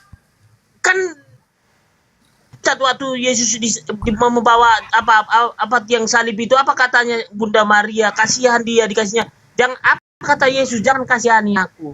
Kan udah dibilang, udah jelas. Bunda Maria aja bingung. Ya udah, jadi ketika menurut keluarganya berpandangan demikian, Anda setuju atau tidak dengan pandangan keluarganya? Setuju karena itu pandangan manusia. Ya sudah, berarti Tuhannya Pak Kepas, ya udah, berarti Tuhannya Pak Kepas pernah tidak waras. Itu pandangan keluarganya Pak Ustadz, kan gitu. Iya, Anda setuju dengan pandangan keluarganya? Ya sah saja, namanya pandangan manusia. Itu kan iya, orang dia keluarganya kok, suka-suka keluarganya kan? Iya, tapi kan gini Pak Ustadz. Iya, Anda setuju. Maka Anda itu nggak absolut itu Pak Ustadz. Loh, justru dia melihat situasi, dia yang berada di sana, berada di TKP, paham keadaan, dikatakan sebagai tidak waras, dan Anda pun sudah setuju. Artinya di sini Anda memang harus terima fakta bahwa Tuhan Anda itu pernah tidak waras. Saya nggak setuju dengan pemikiran keluarga. Tadi setuju katanya. Bukan gini Pak Ustadz, pemikiran yang katanya itu karena gini, dia nggak nalar apa yang disampaikan Yesus. Loh, justru di situ kan dia mau dibawa pulang, malu anaknya. Benar Pak Ustadz, karena dia kan berkhotbah, dia kan masih kecil. Itu kan makanya. Wah, ini udah gede lah, kok masih kecil sih? Ini udah dewasa loh. Sekitar 12 tahun lah yang dibawa dia. Di mana? Markus 3 itu bukan dia masih kecil. Waktu Bunda Maria bawa sama si Yusuf kan yang itu waktu dia cemas. Nak, kemana saja kau ini? Ibu dan bapakmu cemas mencari engkau. Nah itu kan, itu Tuhanmu kan yang dicemaskan keluarganya dan orang tuanya. Ya itu Tuhannya Pak Kepas ketika usia 12 tahun pernah dicemaskan keluarganya atau orang tuanya, ibu dan bapaknya gitu. Karena mereka menganggap gini Pak Ustadz ya. Karena menganggap mereka ini nubuat dari Allah. Ini seperti Kok Nabi. jadi kenu buat? Enggak begini. Ini titisan Udah makan Allah. ketoprak belum? Kepas. Ini Ketoprak, bukan, ketoprak Pak. enak, ketoprak. Ketoprak enak, Tunggu ketoprak. dulu Pak Muhammad supaya enggak apa kita. Udah biar kita. Oh. Begini loh. Habis lu nggak nyambung, mendingan ketoprak aja. Aduh. Ya nggak nyambung lah sama Pak Ustadz. Orang Pak Ustadz nggak mengakui Yesus sebagai Tuhan, ya wajar. Ya ini malah keluarganya yang bilang kurang waras atau tidak waras. Iya, mereka belum tahu Pak Ustadz sesungguhnya itu dia. Kok mereka belum tahu? Mereka itu ring satunya loh, yang mengurus, yang merawat, yang mendidik, yang paling tahu lah tentang anaknya. Gimana ceritanya Bapak ini? Kok malah dibilang mereka nggak tahu? Mereka hidup sejaman. Orang tuanya yang paling tahu dari kecil, pertumbuhannya juga tahu, perkembangannya juga tahu, kan gitu. Kenapa kau katakan dia tidak tahu? Kenapa kau malah yang 2000 tahun ke depan malah kau lebih tahu? Tapi kan pada waktu itu Pak Ustadz, So tahu lu keluarga orang, so tahu lu. Tunggu dulu Andy, kan kamu nongol-nongol mulu. Jadi saya mau ngomong, gini loh Andy, satu-satu nanti kalau kamu bertanya saya jawab gitu loh, gantian. Itu kan Matius Markus Kepas kau Lukas. kayak narasumber aja kau. Gini, Andi, Matius Markus kalau kamu Lukas tanya itu belum satu-satu sama ditulis. aku semua mau nanya. Udah kayak narasumber aja lu Kepas. Aduh parah Kepas. Bukan, Andy lu kalau mau Pak nanya-nanya Ustadz, ntar bukan satu-satu begini gitu. loh. Saya kan menjawab Pak Ustadz Alif nih. Saya menjawab Ustadz Pak Alif. Artinya begini loh, itu yang dibilang Pak Ustadz tadi, orang tuanya yang menemani dia dari lahir sampai umur 33 tahun. Masa kamu lebih tahu Kepas? Artinya begini Pak Ustadz, itu dari Matius Markus sampai Wahyu itu kan belum ada tulisan itu. Setelah Yesus matinya ada perjanjian baru itu ditulis. Baru kita mengetahui. Lah iya. Kan gitu. Lah iya. Sebelum kitab Anda ditulis, keluarganya, orang tuanya itu sudah tahu duluan tentang siapa Yesus. Waktu kaum keluarga Tuhannya Pak Kepas mendengar hal itu, mereka kaum keluarganya datang hendak mengambil Tuhannya Pak Kepas. Sebab menurut mereka Tuhannya Pak Kepas tidak waras lagi.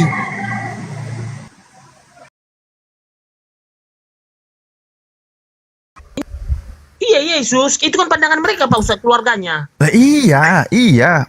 Tuhannya Pak Kepas, menurut keluarganya, dia itu pernah dalam posisi tidak waras. Ya sudah, kalau memang Anda akui, itulah Tuhan Anda. Bukan, itu sah saja, itu kan pemikiran keluarganya. Sebelum Iya. Diulang lagi. Pak Kepas, izin dulu Ustaz. Pak Kepas, tolong jangan ganggu keluarga Tuhan, jangan diganggu. Ya.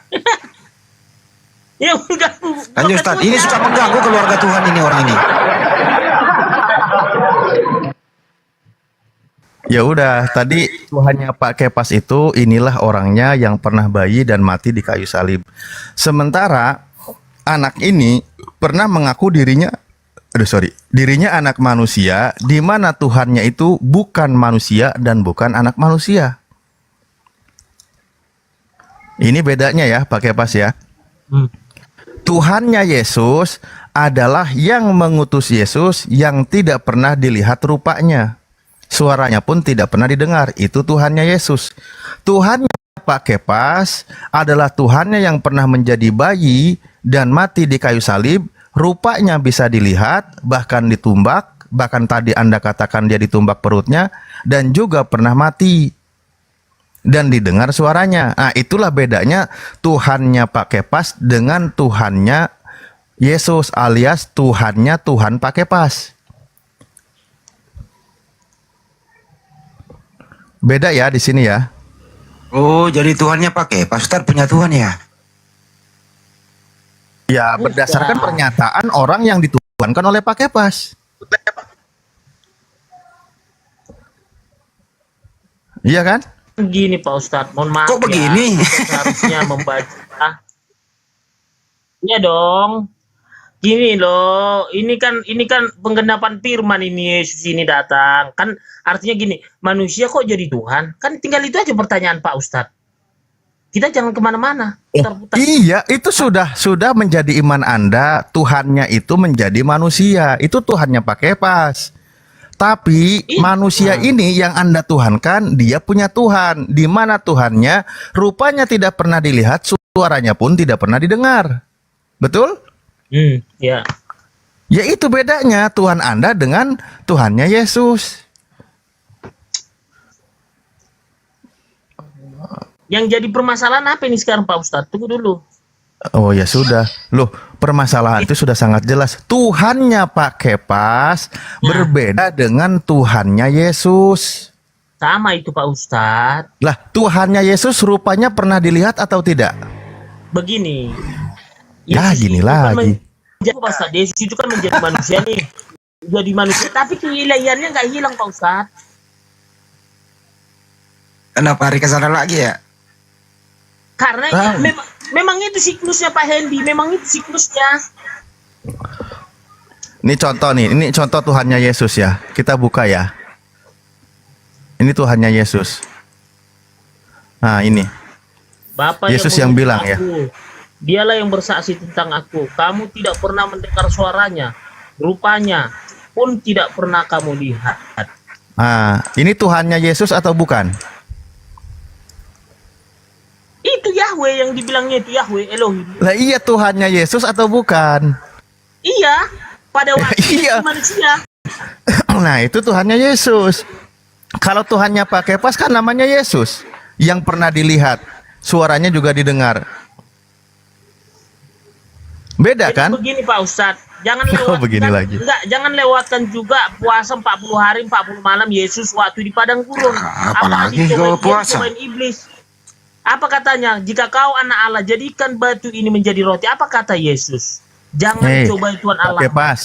Pak Kepas, Anda ini punya Tuhan pernah puasa 40 hari 40 malam aja bangga. Bagusan Nabi Musa. Kalau Yesus, Tuhan Anda pernah puasa 40 hari 40 malam, dia lapar. Kalau Musa tidak dinarasikan kalau dia itu lapar, dia juga pernah berpuasa. Iya, maksudnya gini Pak Ustadz, mengenai iblis tadi mau mencoba itu kan dibilang, mencoba tadi, jadikan batu ini jadi roti. Apa kata Yesus? Jangan cobain Tuhan Allahmu. Artinya Yesus bisa aja membuat roti itu jadi batu itu jadi roti, tapi kan nggak mau Yesus dicobain. Artinya begini, ketika Yesus di kayu salib, ketika Yesus di kayu salib, dia udah tahu mau mati, bisa aja. Sebenarnya bisa aja dia melepaskan dirinya supaya nggak dibunuh prajurit Romawi, ditombak. Anda ke Matius 4. Maksudnya yang lagi dicobai itu Tuhannya Pak Kepas. Ya jelas dong, kan dia lagi puasa yang padang gurun dia di. Oh, berarti Tuhannya Pak Kepas itu pernah dibawa oleh iblis. Dicobain. Lah iya dicobain dan dibawa kan? Dicobain Ustaz Alif, berarti Tuhannya Pak Kepas ini kayak makanan, roti dicobain.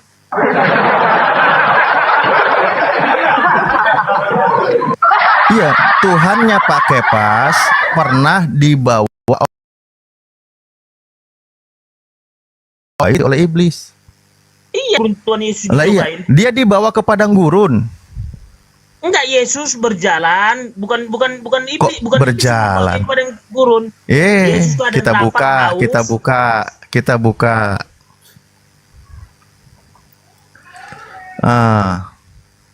Baca nih. Ya kan? Yesus berkata kepadanya, apa itu? Ada pula tertulis, janganlah engkau mencobai Tuhan Allahmu. Jelas kan? Baca nomor 8. Ini percobaan yang ketiga ini. Baca nomor 8.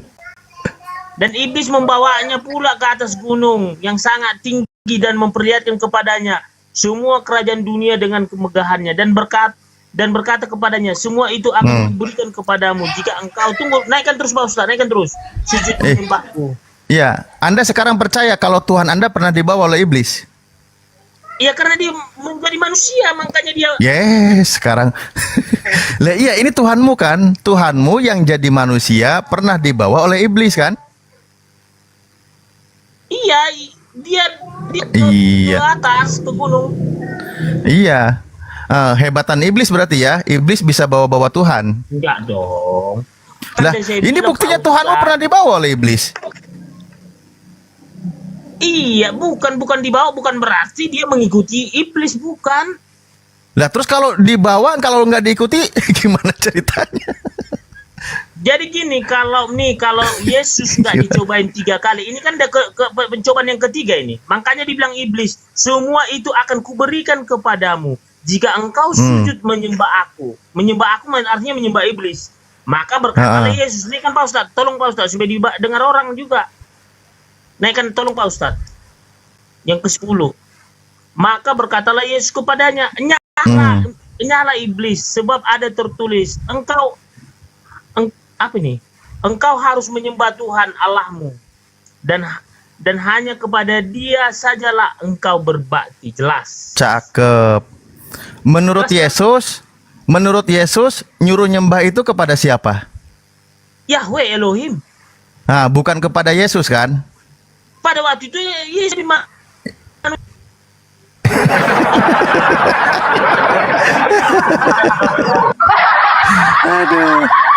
Aduh, ya Allah. Cobalah kita bukalah kita berpikir sehat Pak Kepas. Berpikirlah sehat ya. Anda ini terlalu memaksakan anak manusia ini dituhankan. Resikonya jadi begini.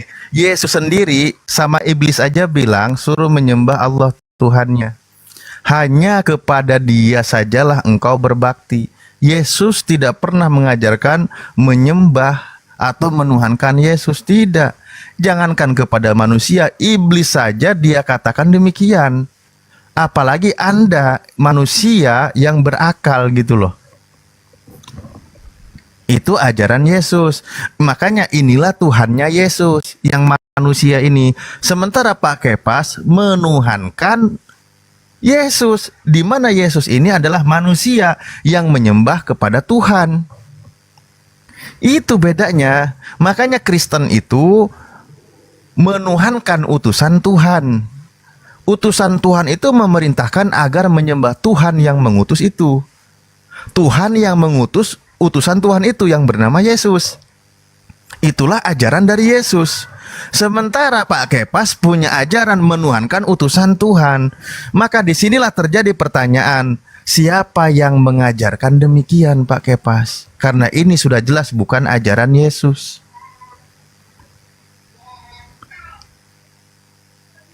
Coba, siapa yang mengajarkan hal demikian? Karena Yesus tidak mengajarkan sebagaimana penjelasan Pak Kepas. Ajaran siapa itu?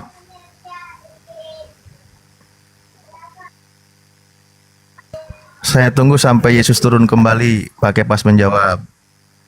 Bukan, Yesus akan datang kedua. Aku menyangkal Dia sebagai Tuhan, nanti aku takutnya masuk neraka. Itu yang aku takutkan.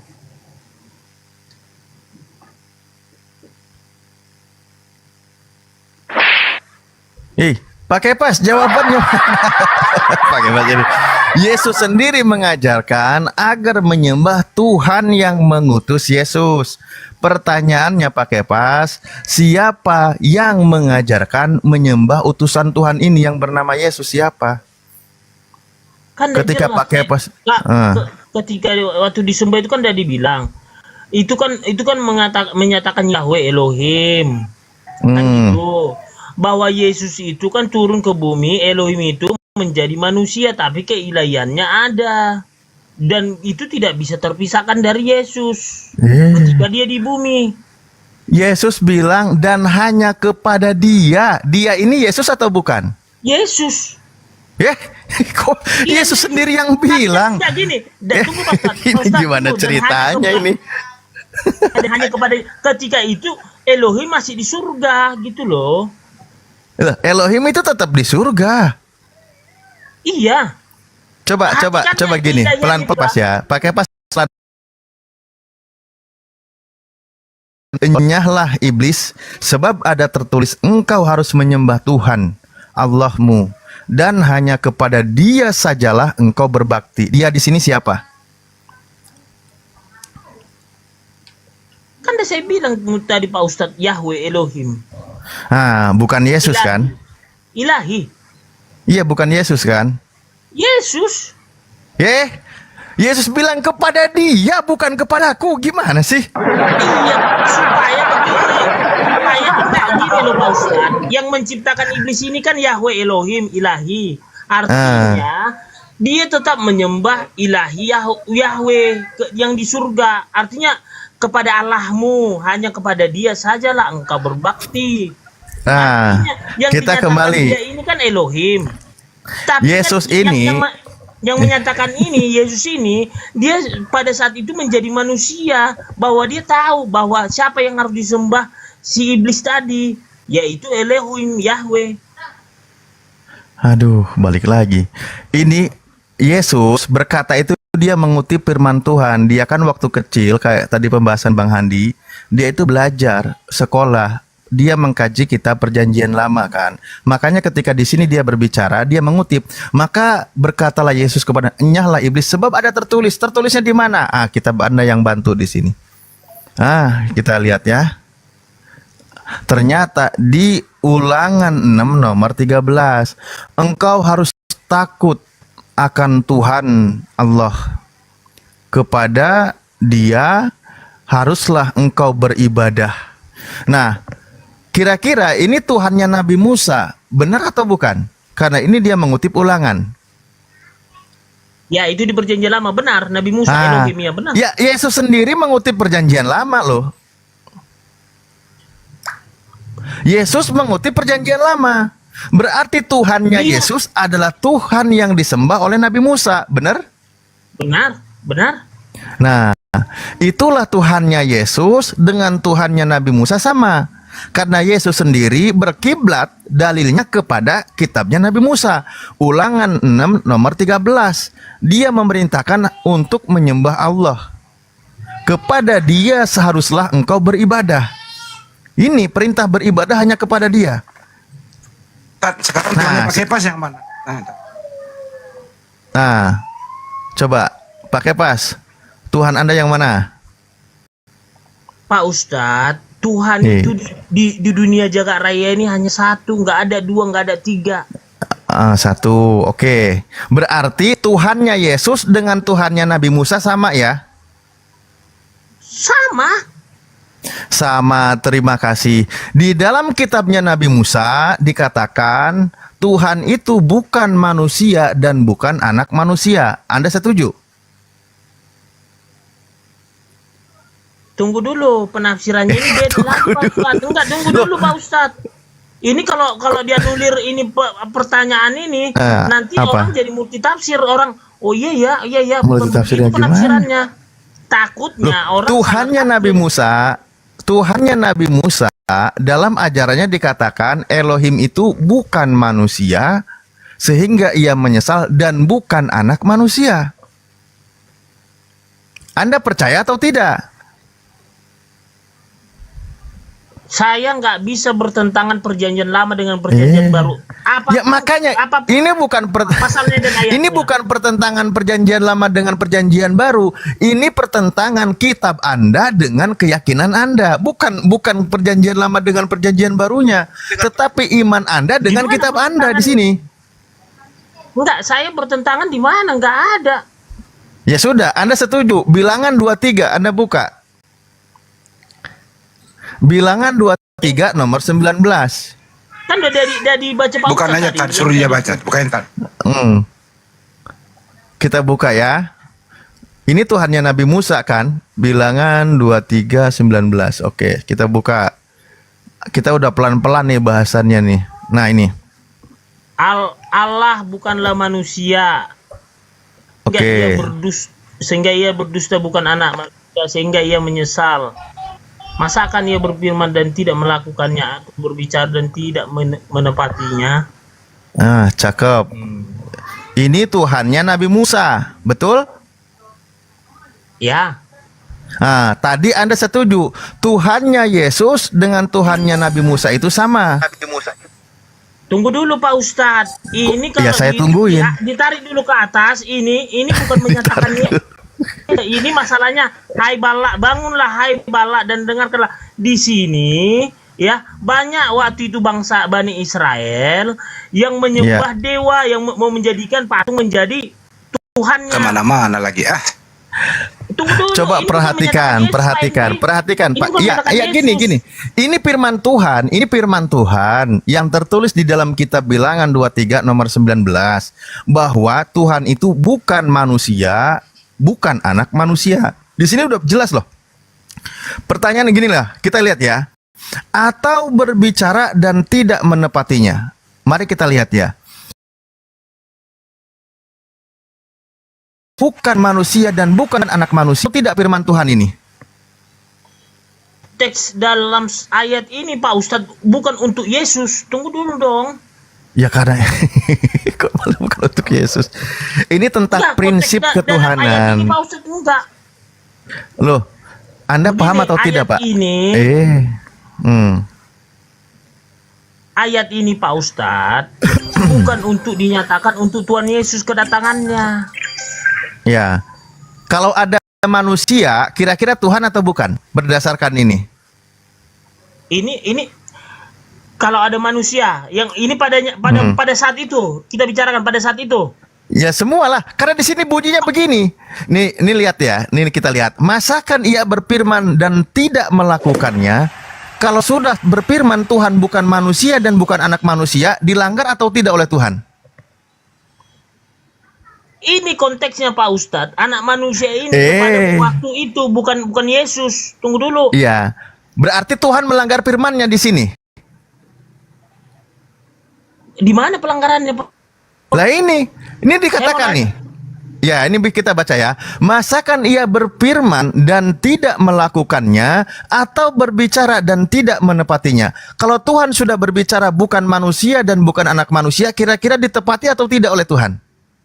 Enggak gini Pak Ustadz, ini manusia yang dibilang, tunggu dulu Pak Ustadz, saya jelaskan, tadi kan Pak Ustadz saya dengar nih. Ini yang dinyatakan ini, mana kata Allah kepada Musa, ya, kata Allah kepada Musa, masakan ia berfirman dan tidak melakukannya, dan berbicara dan tidak menepati. Artinya begini Pak Ustadz, ini pada saat itu manusia tidak Pak bisa Ustadz ke kanan, dia ke kiri dia. Nggak mau jujur dia, nggak mau terima. Aduh. Tapi ya susah lah itu. Makanya kita bilang ya, kawan-kawan Kristen itu sebenarnya bukan berdebat dengan umat Islam, tapi sedang berdebat dengan kitabnya gitu loh. Ya inilah buktinya dari tadi coba. Coba saya tanya satu. Apa yang dia jelaskan beda dengan apa yang tertulis. Silakan. Coba tanya satu doang. Pak Endi, Dengerin dulu Bang. Pak Ustadz, jangan saya, Pak Ustadz lebih Bapak. Iya, dengerin dulu Pak Ustadz. Dengerin dulu.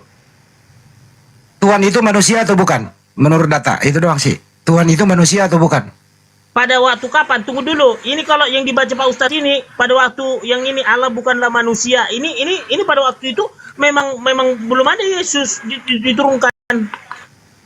Jadi nggak bisa kita mengklaim ini yang ayat ini untuk Yesus ini nggak bisa Pak Hendi. Ini kesampingkan Yesus. Sederhana kok pertanyaan saya. Tuhan itu manusia atau bukan? Yesus manusia atau bukan? Bukan. Data yang ada di atas. Tuhan itu manusia atau bukan? Iya, kalau di sini mana ada manusia jadi Tuhan di sini? Salah lip lanjut, makasih. Pusing saya. Nah, sekarang kita buktikan. Di dalam kitab Anda, Maleakhi 3 nomor 6, Tuhan itu tidak pernah berubah. Anda setuju juga di sini? Tidak berubah apa ini dulu? Sifatnya atau apa? Lah ini bukan. Kan tadi dia sudah berfirman nih. Bukan manusia dan bukan anak manusia. Lalu dikatakan ini, kita buka ya. Udah jelas ini kita kunci ya pembahasannya tadi. Bukan manusia dan bukan anak manusia. Nah kita lihat nih. Nih contoh. Nih. Bahwasannya aku Tuhan tidak berubah. Dan kamu Bani Yakub tidak akan lenyap. Kira-kira Tuhan. Tunggu dulu Pak Ustadz. Saya udah baca ini semua perjanjian lama gini. Bahwasanya aku Tuhan tidak berubah dan kamu. Artinya itu janji Tuhan tidak akan berubah. Kenapa? Tunggu ya. Kalau janji Tuhan tidak berubah, kira-kira ketika dia jadi manusia dia menyalahi janjinya atau tidak? Gak pernah Tuhan tidak menepati janjinya. Lah, makanya berarti tidak jadi manusia. Bukan, ini mengenai keturunan Pak Ustadz. Loh, itu hanya kok keturunan. Tuhan yang tidak berubah, bukan keturunan. Iya, aku tahu ini Pak Ustadz. Ini ayatnya ini ketika berbicara dengan Abraham, keturunan Abraham, Ishak, Yakub, ya. Ini Yakub, Ishak, Yakub. Artinya begini. Di mana? Jangan-jangan ada sekolah melawan Alkitab ya? Di mana ya? Sekolah melawan Bible di mana ya? Sekolahnya ada ini. Dulu. Maksudnya ini ayat ini yang diambil Pak Ustadz ini bahwa tidak berubah. Artinya Tuhan itu, Elohim itu sudah berjanji kepada Abraham, berjanji kepada Ishak, diturunkan lagi kepada Yakub. Nah, Bahwa Tuhan itu tidak akan berubah. ya diturunkan lagi kepada Bani Israel. Ya, Bahwa janjinya Tuhan itu tidak akan berubah. Ya, makanya kenapa dibilang sama Ismail, kenapa dibilang Tuhan sama Abraham? Jangan kau menangis Abraham kepada si Hagar dan Ismail, dia akan bangsa yang besar juga. Tapi kepada bangsa keturunanmu lah. Ini tentang Tuhannya loh, kok jadi ke Ismail sama Abraham sih? Iya, ini mengenai yang tidak berubah ini janjinya Pak Ustadz, janji. Oh, janjinya? Iya, janji keturunannya. Aku Tuhan tidak berubah. Tuhan tuh tidak akan berubah. Yang melakukan perubahan itu pasti bukan Tuhan. Pak Ustadz, ini tidak berubah. Bahwa Elohim, Yahweh, Ilahi sudah berjanji kepada Abraham dan itu sudah ditepati kepada Ishak dan kepada Yakub dan sekarang kepada 12 suku bangsa Israel. Ya, Tuhannya berubah atau tidak? Berubah dalam apa ini? Tunggu dulu. Konteksnya. Tuhan. Di sini Bu, ini mengenai janji. Ya tentang Tuhan ya. Tentang Tuhannya berubah atau tidak? Ini berubah wujud atau gimana? Maksudnya Pak Ustadz kan kayak gitu. Iya, tentang esensi Tuhan itu loh. Ini dia Pak Ustadz, bukannya apa loh. Ini mengenai tentang janji loh Pak Ustadz, bukan wujud gitu loh. Ini kan korelasinya kan nanti ke Yesus gitu loh. Ujung-ujungnya kan ke Yesus nanti nih. Innalillahi. Lah iya, Yesus. Oke, ke Yesus. Ini tentang Tuhan. Tuhan berubah atau tidak menurut Pak Kepas? Jangan diambil apa ini, jangan diambil ayat ini Pak Ustadz.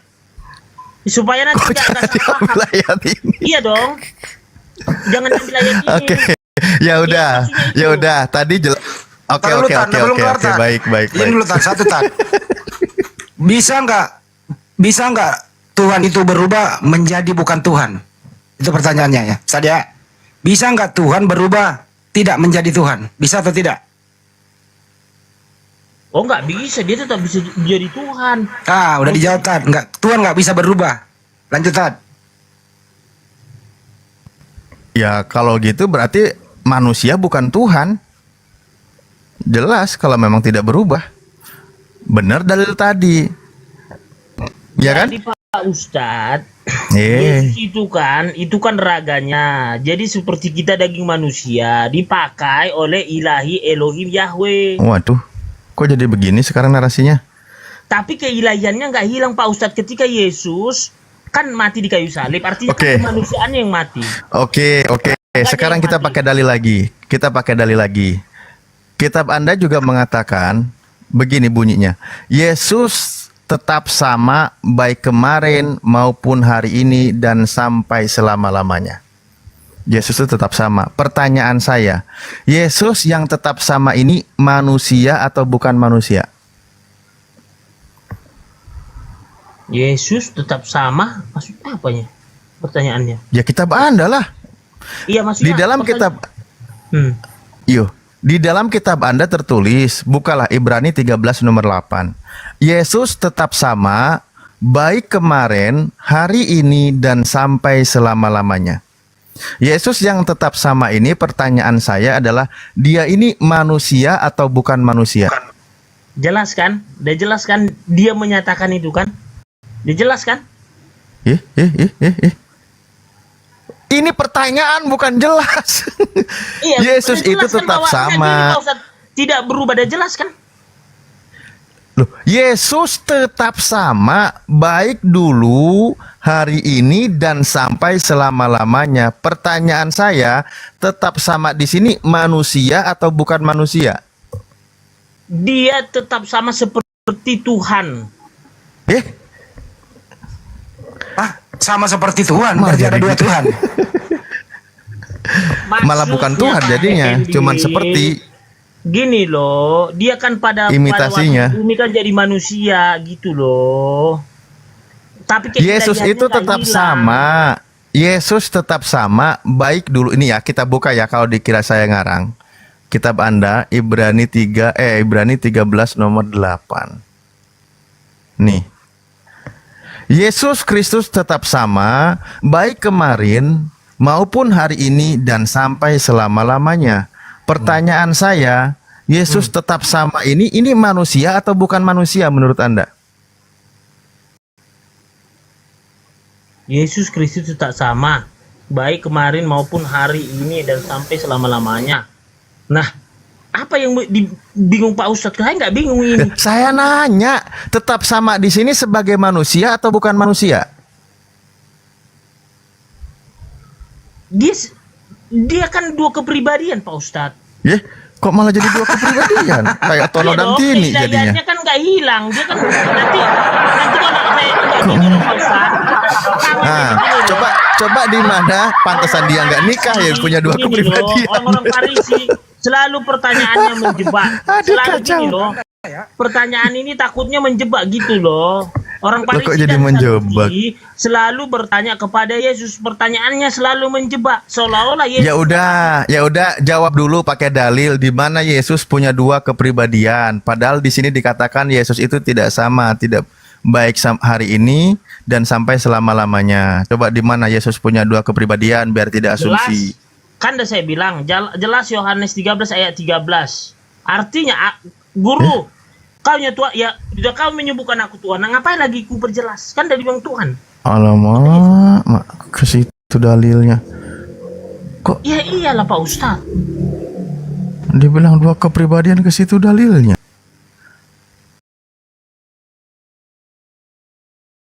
Kalau dia punya kepribadian. Udah kembali lagi kepada pertanyaan ini. Anda percaya atau tidak kalau Yesus itu manusia? Percaya. Berarti Yesus sampai selama-lamanya dia itu manusia, betul? Tidak. Lah ini sampai selama-lamanya tidak berubah. Gimana sih? Jadi berubah dong. Konteksnya makanya kan tadi saya bilang Pak Ustadz. Ya kan, Yesus tetap sama. Aduh, Bapak ini gimana sih? Yesus tetap sama. Baik kemarin, hari ini dan sampai selama-lamanya. Anda percaya Yesus manusia, berarti ya Yesus selama-lamanya manusia. Dia tidak berubah, tetap sama, betul. Kan udah jelas dia mati dikuburkan bangkit pula dari antara orang mati. Kan udah jelas. Kan gak selamanya dia jadi manusia. Artinya kan jasadnya kan nggak ada. Kan dia naik ke surga. Jasadnya bangkit kan? Iya.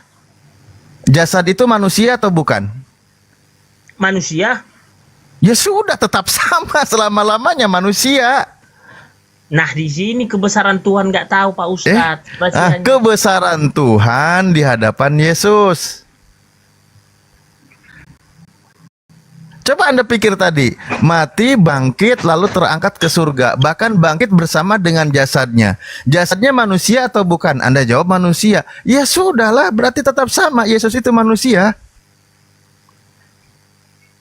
Memang kalau Pak Ustadz memandang begitu ya apa boleh buat ya memang itu kan. Ya ini data kitanya loh. Nah, kita lihat lagi. Kita lihat lagi ya. Dong, ya dong. Kita lihat lagi. Coba kita lihat lagi ya. Salah aku. Kita lihat lagi ya. Salah, sorry. Mana? Gini. Ini coba kita lihat. Nih, ini di kehidupan yang abadi ya, membuktikan kalau Yesus itu sama ya. Mari kita lihat ya. Boleh Pak Kepas lah yang baca. Ada pahalanya nggak sih Pak Kepas? Siap. Saudara-saudaraku yang kekasih, sekarang kita adalah anak-anak Allah, tetapi belum nyata kita kelak. Akan tetapi kita tahu bahwa apabila Kristus menyatakan dirinya, kita akan menjadi sama seperti Dia. Sebab kita akan melihat dia dalam keadaannya yang sebenarnya. Kira-kira gimana memahaminya Pak Kepas? Pak Ustadz yang bertanya, Pak, berarti Pak Ustadz Pertanyaannya di situ, keadaan yang sebenarnya Yesus seperti apa? Apa? Keadaan sebenarnya Yesus di situ seperti apa? Berarti bolak-balik kita bicara. Ya dong. Belum paham berarti dengan isi ayatnya. Gini, oke, pelan-pelan kita baca ya, Bang Andi. Ini di sini kita pada mengatakan sekarang kita anak-anak teos, tetapi belum nyata apa keadaan kita kelak. Keadaan kita nanti di surga itu belum nyata, belum tahu seperti apa. Akan tetapi kita tahu bahwa apabila Yesus menyatakan dirinya, kita akan menjadi sama seperti Yesus. Sebab kita akan melihat Yesus dalam keadaannya yang sebenarnya. Kita akan menjadi sama seperti Yesus. Pertanyaan saya, di sini Anda melihat di kehidupan abadi nanti Yesus manusia atau bukan manusia? Tuhan lah, dia kan Elohim Yahweh. Kalau Anda katakan Yesus Tuhan, berarti Anda juga Tuhan. Saya nggak Tuhan, saya manusia biasa. Nah, ini di sini kita akan menjadi sama seperti Yesus. Nah, di sini Pak Ustadz salah mengartikan. Perlu sekolah melawan Bible ini. Bukan Pak Hendi, jangan salah mengartikan kalimat gitu loh, Pak Hendi. Apa tanpa dalil gitu loh. Ya, coba. Kita akan menjadi sama seperti Yesus sebab kita akan melihat Yesus dalam keadaan yang sebenarnya. Kita melihat Yesus dalam keadaan yang sebenarnya. Tadi dikatakan di Ibrani 13:8, Yesus tetap sama, baik dulu, kini dan nanti. Di dalam kitab Anda juga wajib diyakini kalau Yesus itu manusia. Berarti Yesus tetap sama, dia sebagai manusia. Di dalam kehidupan yang abadi nanti, posisi kita sama dengan posisi Yesus. Ya, nak. Iya. Ya, yang menjadi bingung Pak Ustadz apa ini?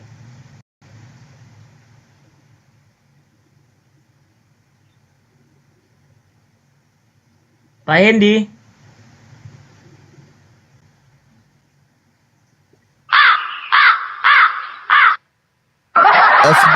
Ya, barusan ada anakku datang.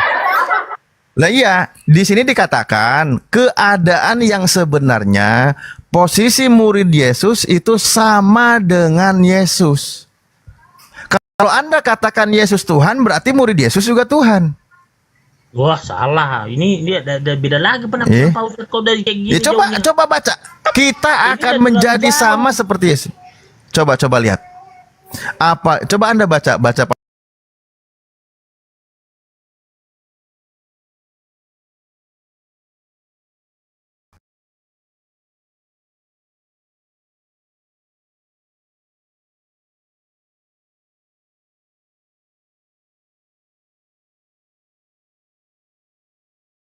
Enggak, saya jelaskan dulu kenapa kita diajarkan serupa seperti Yesus. Kalau kita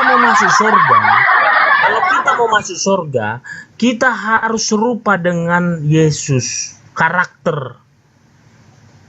Oh, ini nanti bukan sekarang suruh serupa dengan Yesus, keadaan kelak nanti. Bapak ini. Kepribadian gini, karakter Yesus itu, makanya kan ketika kita nanti kelak nanti. Maksudnya kita di dunia ini harus punya dua kepribadian gitu kayak Yesus tadi kau bilang. Bukan, kita mengikuti karakter Yesus. Dan kita karakter Yesus apa? Coba tanya tadi. Karakter Yesus apa ya? Nah, itu dia. Udah baca Galatia enggak? Buah-buah roh. Udah baca enggak Pak Hendi? Nah, Yesus karakternya beribadah menyembah kepada siapa? Tunggu dulu, tadi kan ditanya.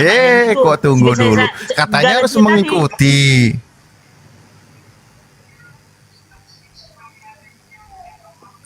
Katanya harus mengikuti. Iya. Yesus mengajarkan beribadah menyembah kepada siapa? Elohim Yahweh. Bukan manusia kan? Ya enggak lah, ya Yahweh lah, kan satu Tuhan. Iya. Lalu siapa yang mengajarkan menyembah Yesus?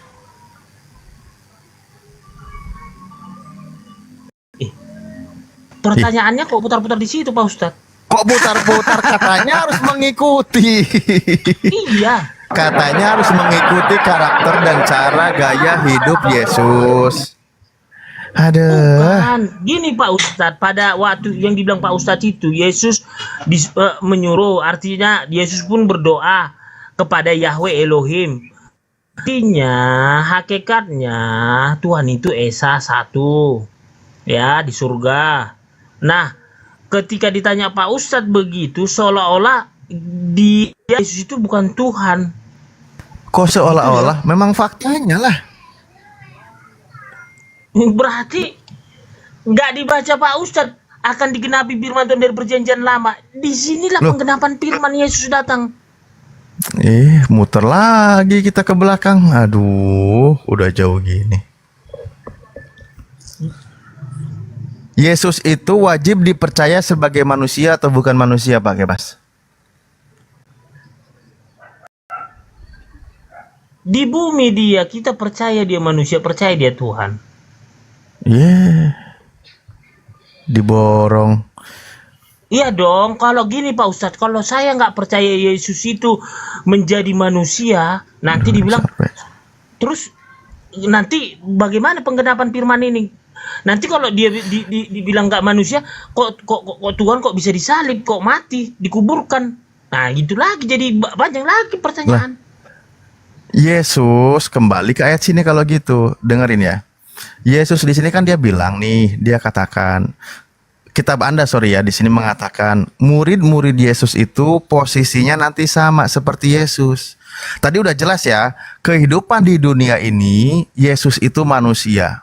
Kehidupan di surga kelak nanti itu dilihat barometernya di sini.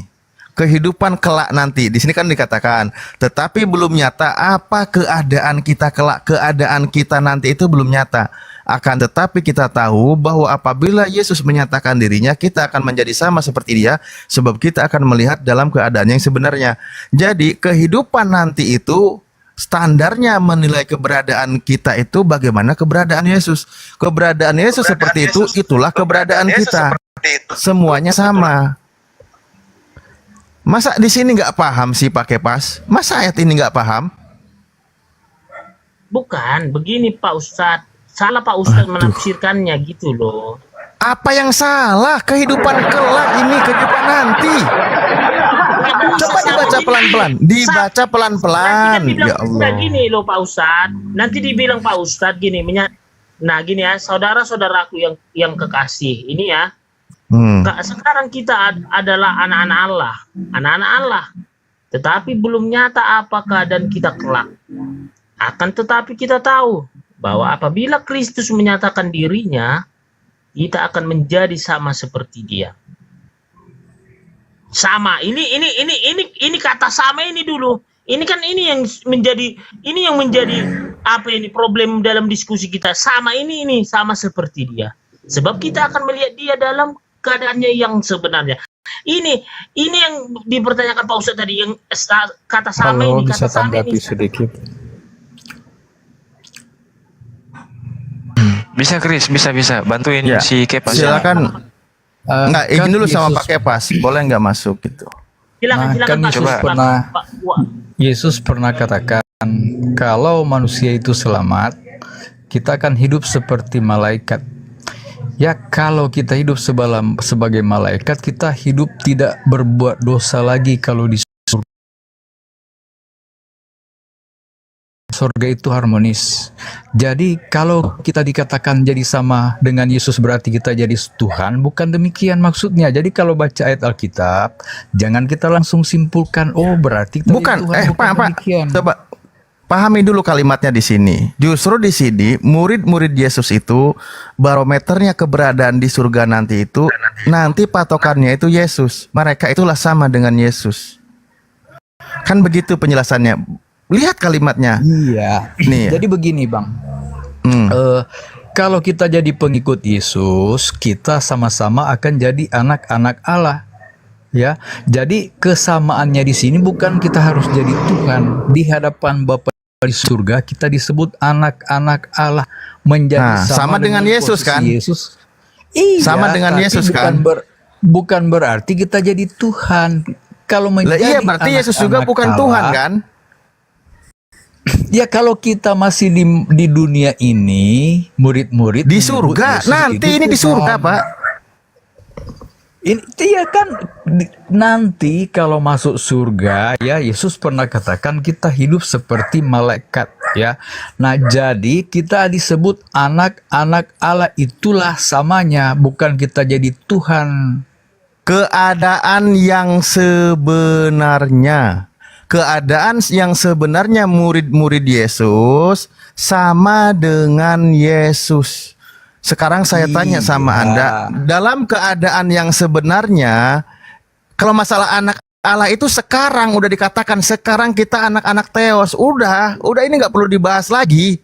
Jangankan kehidupan nanti, kehidupan di dunia pun sudah dikatakan sebagai anak Theos. Tetapi kehidupan di surga nanti kita belum tahu. Tetapi barometernya nanti melihat Yesus.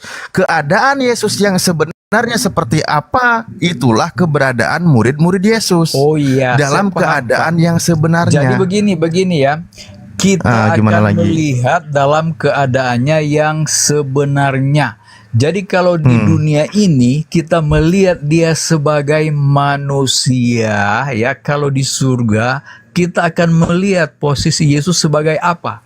Dia yang termasuk di dalam memimpin untuk penyembahan kepada Bapa di surga atau apa, tapi bukan keadaan yang sebenarnya itu adalah kita akan melihat wujudnya yang asli seperti apa. Bukan kita yang jadi sama dengan keadaannya begitu. Makanya kita akan ketemu Baca Pak, aduh nggak kena baca. Nih baca pelan-pelan ya. Bahwa apabila Yesus menyatakan dirinya, kita akan menjadi sama seperti dia. Sebab kita akan melihat Yesus dalam keadaannya yang sebenarnya. Yang kita lihat dalam keadaan yang sebenarnya Yesus, itulah keadaan kita. Paham nggak dengan kalimat ini, Pak? Enggak, Anda yang salah paham dengan keadaan yang sebenarnya. Apa? Kita akan menjadi sama dengan dia. Dengan muka ya, kita akan melihat wajah Yesus yang asli ya, rupa dia yang bercahaya ya, dan lain-lainnya tentang Yesus. Itu kita akan lihat, bukan kita jadi seperti dia jadi Tuhan. Salah paham kau itu. Kita akan menjadi sama seperti Yesus, sebab kita akan melihat Yesus dalam keadaan yang sebenarnya. Anda masih belum paham dua penggal kalimat ini? Coba dari sini coba. Kita akan menjadi sama seperti Yesus, sebab kita akan melihat Yesus dalam keadaan yang sebenarnya. Pertanyaan saya, dalam keadaan yang sebenarnya Yesus seperti apa? Itulah keberadaan kita menurut ayat ini. Yesus dalam keadaan yang sebenarnya siapa? Iya, makanya tadi saya katakan Yesus pernah dikatakan bahwa hidup seperti malaikat itu kan suci, kudus ya, tidak bercelah lagi, tidak berbuat dosa lagi ya. Kalau di surga juga kita akan penuh dengan puji-pujian ya, menyanyi dengan itu musik, perbuatannya, dengan itu akan Pak. diberikan. Iya. Kalau Kristen kan ibadahnya nanti di surga, muji-muji Tuhan kembali lagi. Ini tentang keadaan yang sebenarnya nanti. Iya, jadi begini ya. Kalau Yesus di dunia, kan kita melihat dia sebagai wujudnya adalah manusia, ya. Dia menunjukkan bagaimana kita harus hidup supaya berkenan kepada Bapa di surga. Nanti kalau sudah di surga, entah dia sebagai Tuhan, entah sebagai apa, nanti juga kita akan lihat kalau selamat. Itu kalau belum pasti ya, di surga nanti kita seperti Yesus itu bagaimana, ya udah nanti kita akan ketahui. Tapi kalau tidak masuk surga, mana kita tahu? Kita tidak akan tahu keadaan yang sebenarnya kalau tidak masuk surga. Jangan dibahas sekarang lah keadaan yang bagaimana itu. Lah iya, makanya barometernya nanti melihat Yesus, kita sama dengan dia. Ini udah kayaknya udah stagnan ya, Bapak juga nggak bisa menyangkal.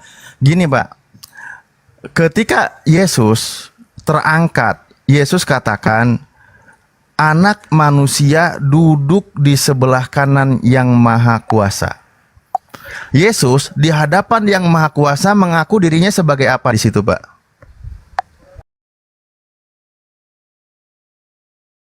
dia mengatakan bahwa dia adalah anak Allah, dia utusan, dan dia juga anak manusia. Dia bilang, ih bapak ini gimana sih?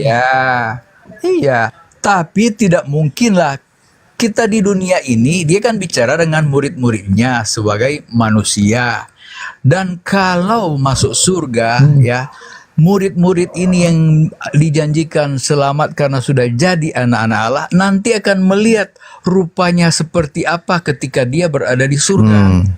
Kan yang nampak sekarang berarti melihat yang dilihat posisinya oleh murid sebagai Yesus, manusia. yang dilihat oleh murid Yesus itulah keberadaan yang sebenarnya murid-murid Yesus, kan gitu ya? Betul kan? Kita kan, sesuai dengan ayat ini. Manusia ketika dia bicara dengan murid-muridnya, ya kita dalam posisi ya sebagai manusia di dunia, bentuk manusianya. Jadi kan kalau selamat ya akan diubahkan kita. Pak Kepas ini bukan maju loh, kirain mau bantu beneran malah mundur lagi. Aduh gimana ini Pak Kepas? Bukan mundur, masalahnya pemahaman Anda itu melihat dia dalam keadaannya. Anda tadi bertanya, apakah kita jadi seperti Tuhan? Ya itu salah pemahaman seperti itu. Seperti Yesus. Bapak ngarang. Keadaan kita itu bukan seperti Tuhan. Kalau keadaan salah. Dengerin. Tuhan. Dengerin. Keadaan kita yang sebenarnya nanti itu sama persis seperti Yesus.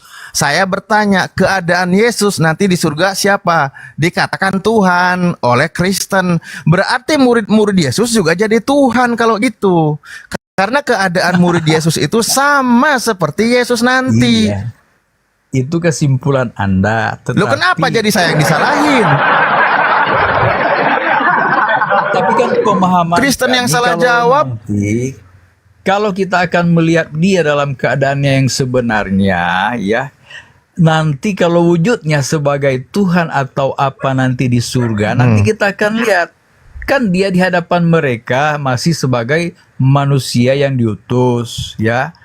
Nah, dia katakan, tengoklah aku ini lemah lembut dan rendah hati, itulah karakternya, ya. Nah, jadi ketika kehidupan di surga nanti, aduh, capek pula orang ini. Nah sekarang, tadi Anda Pak, bentar lagi maghrib, ada yang monitor enggak? Di sini udah jelas-jelas Pak, cobalah. Kawan-kawan Kristen itu Bo Yo paham isi ayatnya seperti apa. Ini kalimatnya sangat jelas loh. Ini sangat jelas. Saudara-saudaraku yang kekasih, sekarang kita ini anak-anak Theos. Tetapi belum nyata apa keadaan kita kelak. Keadaan kita kelak nanti di surga itu nggak tahu. Akan tetapi kita tahu bahwa apabila Yesus menyatakan dirinya, kita akan menjadi sama seperti Yesus. Jadi kita ini akan menjadi sama seperti Yesus. Sebab apa? Sebab nanti kita akan melihat Yesus dalam keadaan yang sebenarnya. Dalam keadaan yang sebenarnya Yesus seperti apa? Itulah keadaan yang sebenarnya murid-murid Yesus. Ini udah jelas, ini ayat udah jelas gamblang. Anda muter-muter ke situ ya. Tadi kok malah jadi aku yang dibilang muter-muter, Bah? Tidak, masalahnya sebab kita akan melihat dia dalam keadaannya yang sebenarnya. Kalau di surga dia seperti apa nanti kita akan lihat keadaannya yang sebenarnya, ya. Entah dia sebagai raja, entah dia sebagai Tuhan, entah sebagai apa, kita akan tahu nanti kalau kita masuk surga. Begitu. Tapi kalau dikatakan bahwa kalau kita jadi seperti dia, berarti kita jadi Tuhan juga. Itu salah pemahaman seperti itu. Jadi itu kalau membaca Alkitab itu ya, kita punya juga ini orang nggak paham. Kenapa sih kawan Kristen ini menjelaskan itu ya Allah? Bang Kris. Udahlah, aku izin standby. Beruntung saya lah aku nggak bawa data-data lagi. Ya, aku mau maghrib. Masih ada waktu sebenarnya, cuman aku persiapan dulu ya. Terima kasih Pak Kepas, Pak Kris, saya izin standby. Lanjut. Saya masih lanjutkan kalau ada yang kurang tadi. enak, semoga nanti habis maghrib makin kurang enak. Ya, silakan. Amin. Saya lanjutkan tadi pembahasannya Pak Kepas. Umatmu karena mau sholat di sini, saya live dulu, nanti setelah sholat maghrib baru saya masuk lagi ya. Saya sudah sholat Pak Kepas, jangan kemana-mana.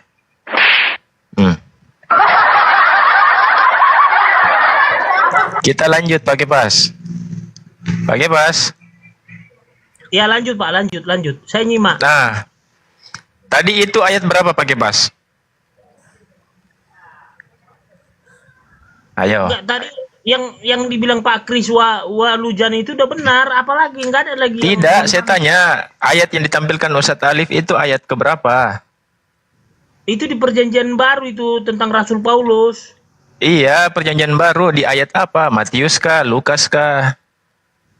Oh, kalau itu dengan pastinya pasti saya cari dulu lah ya. Gimana saya cari dulu? Iya dong.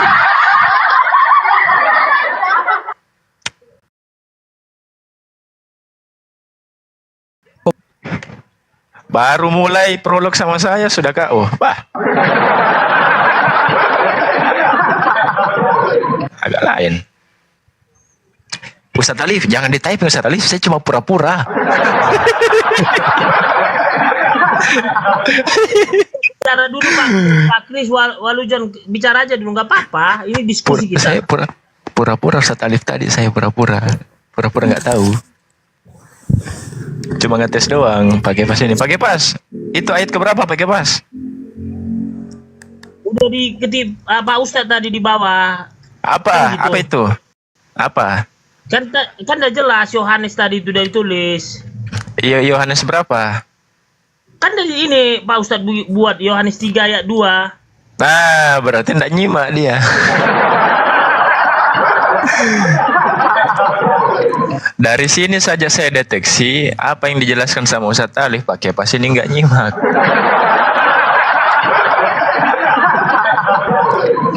CT scan, kardiologi. Lanjut Pak Kris. Oke, Pak Kepas dulu baru Pak Kris. Kalau Pak Kris kan sohib saya di sini ya Pak Kris ya. Ya. Mantap. Saya ke Pak Kepas dulu ya Pak Kris ya, izin ya. Ya silakan. Karena teman-teman yang lain maghrib dulu. Oke. Siap. Pak Kepas? Pak Kepas? Silakan Pak, saya nyimak. Nah, saudara-saudaraku, di sini 1 Yohanes 3 yang ngomong siapa Pak Kepas?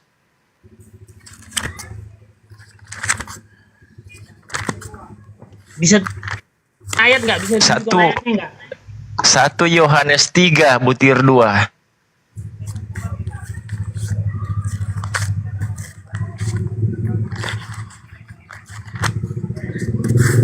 Satu. Iya, 1 Yohanes 3 butir 2. Iya, pada hakikatnya itu berkata. Buka dulu pakai pas. Kita baca sama-sama. 1 Yohanes 3 butir 2. Sudah dapat? Coba Bapak baca dulu. Coba pakai pas baca biar dicocokkan. Jangan sampai saya baca pakai pas bukan itu. Saudaraku yang kekasih itu kah? Aku berdoa semoga. Semoga. Bukan, salah. Bukan itu pakai kan? Makanya saya konfirmasi dulu sama pakai pas. Jangan sampai yang dia buka pakai pas Yohanes 13:13. Kan salah.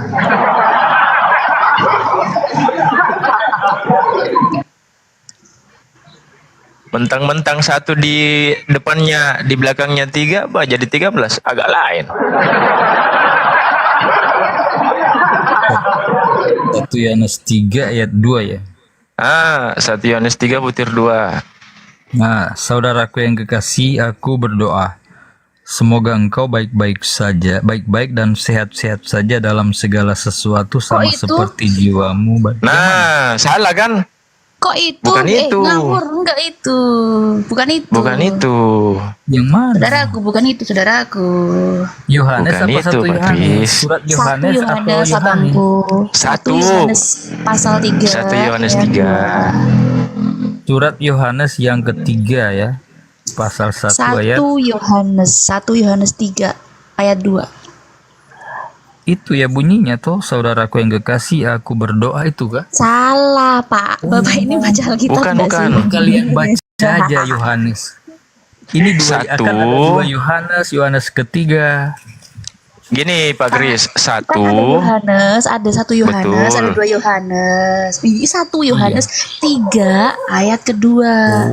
Nah, 1 Yohanes diajarin tuh sama kakak Cewi. ayat 2 begitu, bukan salah sebut Pelan-pelan tadi. aja, pelan-pelan aja, santai aja. Santai. Hidup itu telah dinyatakan. Bukan itu. Surat Yohanes pertama ayat 2. 1 Yohanes 3 butir 2. Oh. Nah, ini yang basic-basic aja dulu. Saya kalau Ustaz Alif kan Kamu langsung menusuk ke jantung. ketahuan, jarang baca Bible. Saudara-saudaraku yang kekasih, itu kah? Itu kita sekarang adalah anak-anak Allah. Tetapi Cocok. Cocok. belum yang dibaca tadi ya. Nah, Kita anak-anak buat Pak Allah, Kepas tetapi sama Bang nyata Kris, keadaan kita. Akan tetapi kita tahu bahwa apabila Kristus menyatakan dirinya, kita akan menjadi sama seperti dia, sebab kita akan melihat dia dalam keadaan yang sebenarnya. Iya, persoalannya. Oke, siap. Nah, untuk Pak Kris sama Pak Kepas, 1 Yohanes 3:2 ini perkataan siapa? Kan udah jelas sih di sini kesaksian Rasul tentang, artinya Rasul Paulus. Ini bukan bagian Pak Kepas loh tadi.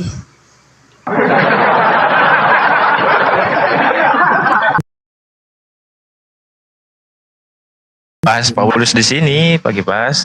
Saya nggak nyinggung Paulus. Kalau Yohanes itu murid Yesus, ya. Kalau Rasul Paulus itu rasul. Oh, berarti 1 Yohanes 3:2 ini perkataan Yohanes, bukan perkataan Yesus. Ini tulisan Yohanes, tapi gini loh, ini perkataan Rasul Paulus, kan dibilang kesaksian Rasul tentang firman hidup, kesaksian Rasul. Oke, berarti 1 Yohanes 3:2 ini perkataan Yohanes, Paulus atau Yesus? Yohanes yang menulis. Surat kan ditulis. Saya tidak tanya yang pertama. menulis, Pak Kris. Yang saya tanyakan perkataan siapa? Situ coba lihat judulnya, Surat Yohanes yang pertama. Nah, berarti Surat Yohanes Ini yang judul pertama. perikopnya kan? Judul perikop Iya. kan? Nah, judul perikopnya Surat Yohanes. Nah, tapi yang saya tanyakan bukan suratnya. Yang saya tanyakan kata-kata ini siapa yang ucapkan?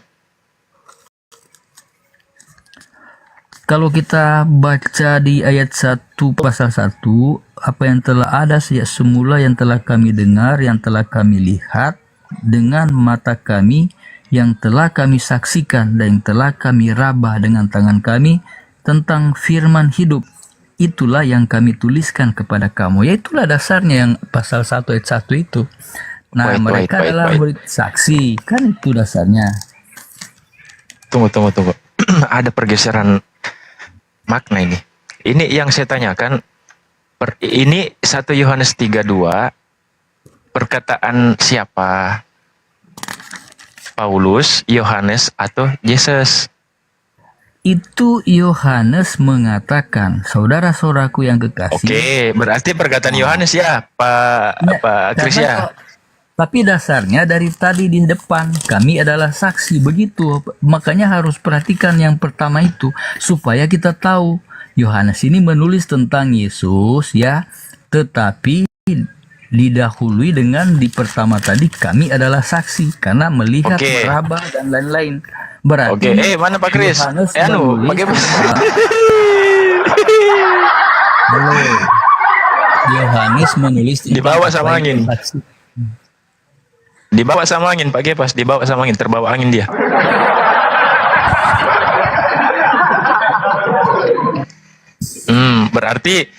Berarti kesimpulannya bahwa 1 Yohanes 3 ini perkataannya Yohanes ya, Pak Kris ya.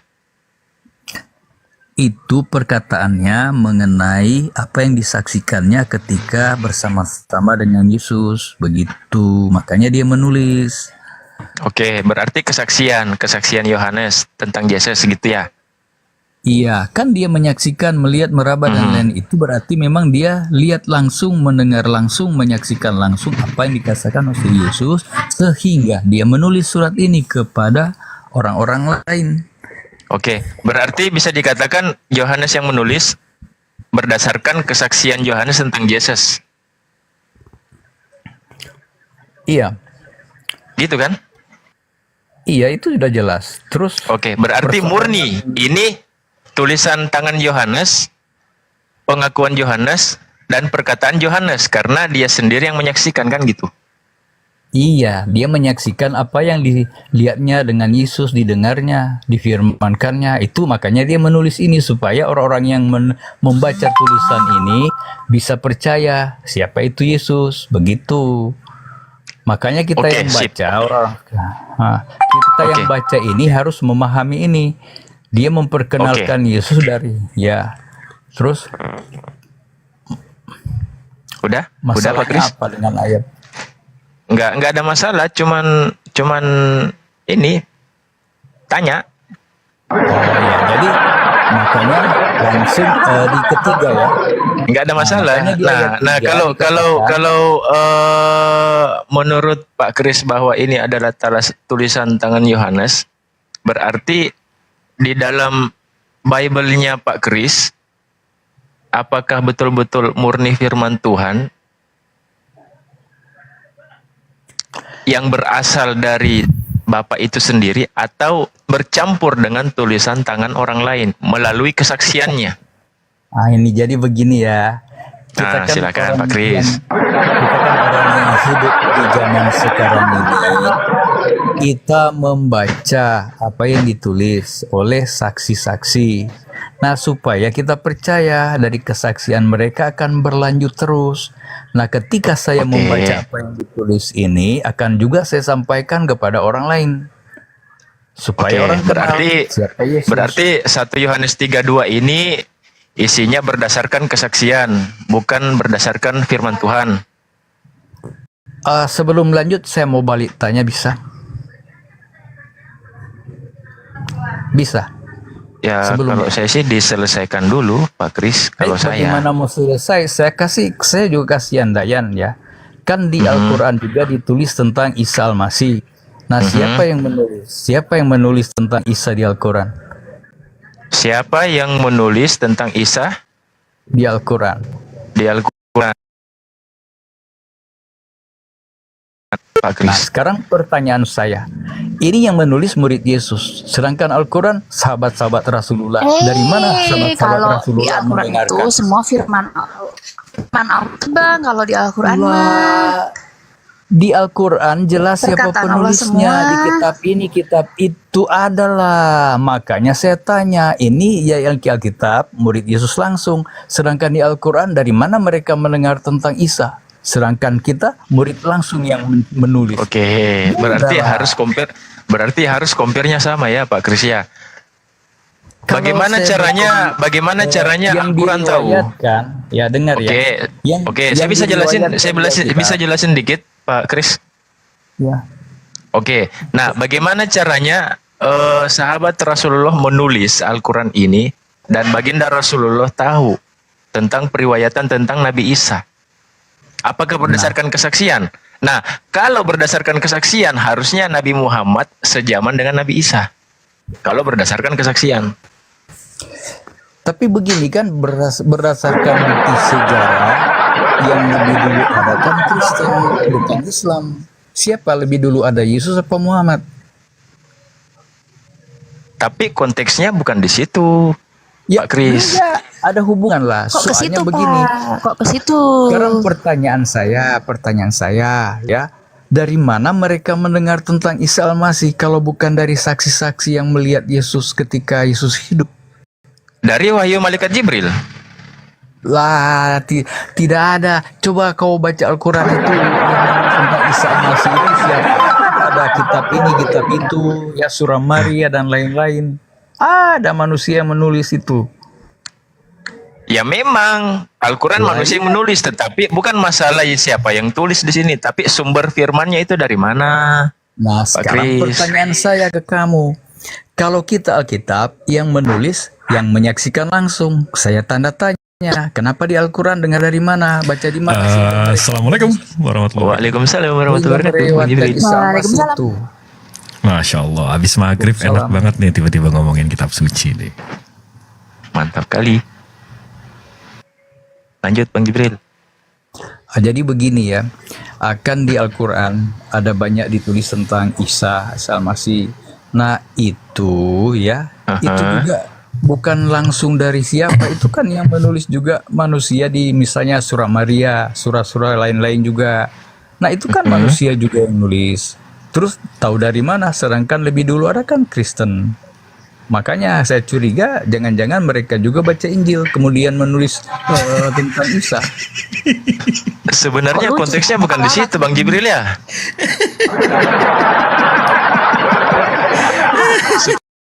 Substansinya enggak kena. Lanjut aja lah Bang Jibril. Makanya jangan tanya Tuhan atau menulis atau Yohanes yang menulis. Kalau kau tanya itu saya tanya juga Al-Quranmu siapa yang menulis. Bang Kris, abang tahu nggak di Timur Tengah sahabat-sahabat Nabi bahkan nabinya sendiri itu nggak bisa bahasa Yunani, nggak bisa bahasa Hebrew, nggak bisa bahasa Latin. Alkitab bahasa Arab itu adanya di abad 9. Abang tahu nggak? Jadi narasi abang bilang sahabat-sahabat dan Nabi baca Injil tuh. Jadi menurut abang sahabat sama Nabi bisa bahasa Yunani gitu ya? Makanya kan Alkitab tadi yang kita baca ya, surat Yohanes ya, dia menulis sesuai apa yang dia saksikan. Sedangkan ada nah itu kita buktiin yuk. Kitab suci abang, Biblos yang abang bilang saksinya, itu ditulis di abad keempat bang.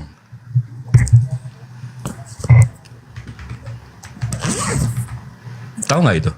Nggak. Nah sekarang sumbernya dari mana? Oke, kita buka nih kameranya nih. Alhamdulillah udah wudu gue. Jadi tangannya nggak kuning-kuning nih kalau megang handphone. Kalau udah wudu ya kan.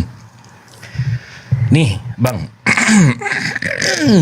Nih oldest New Testament manuskrip tertua Biblos.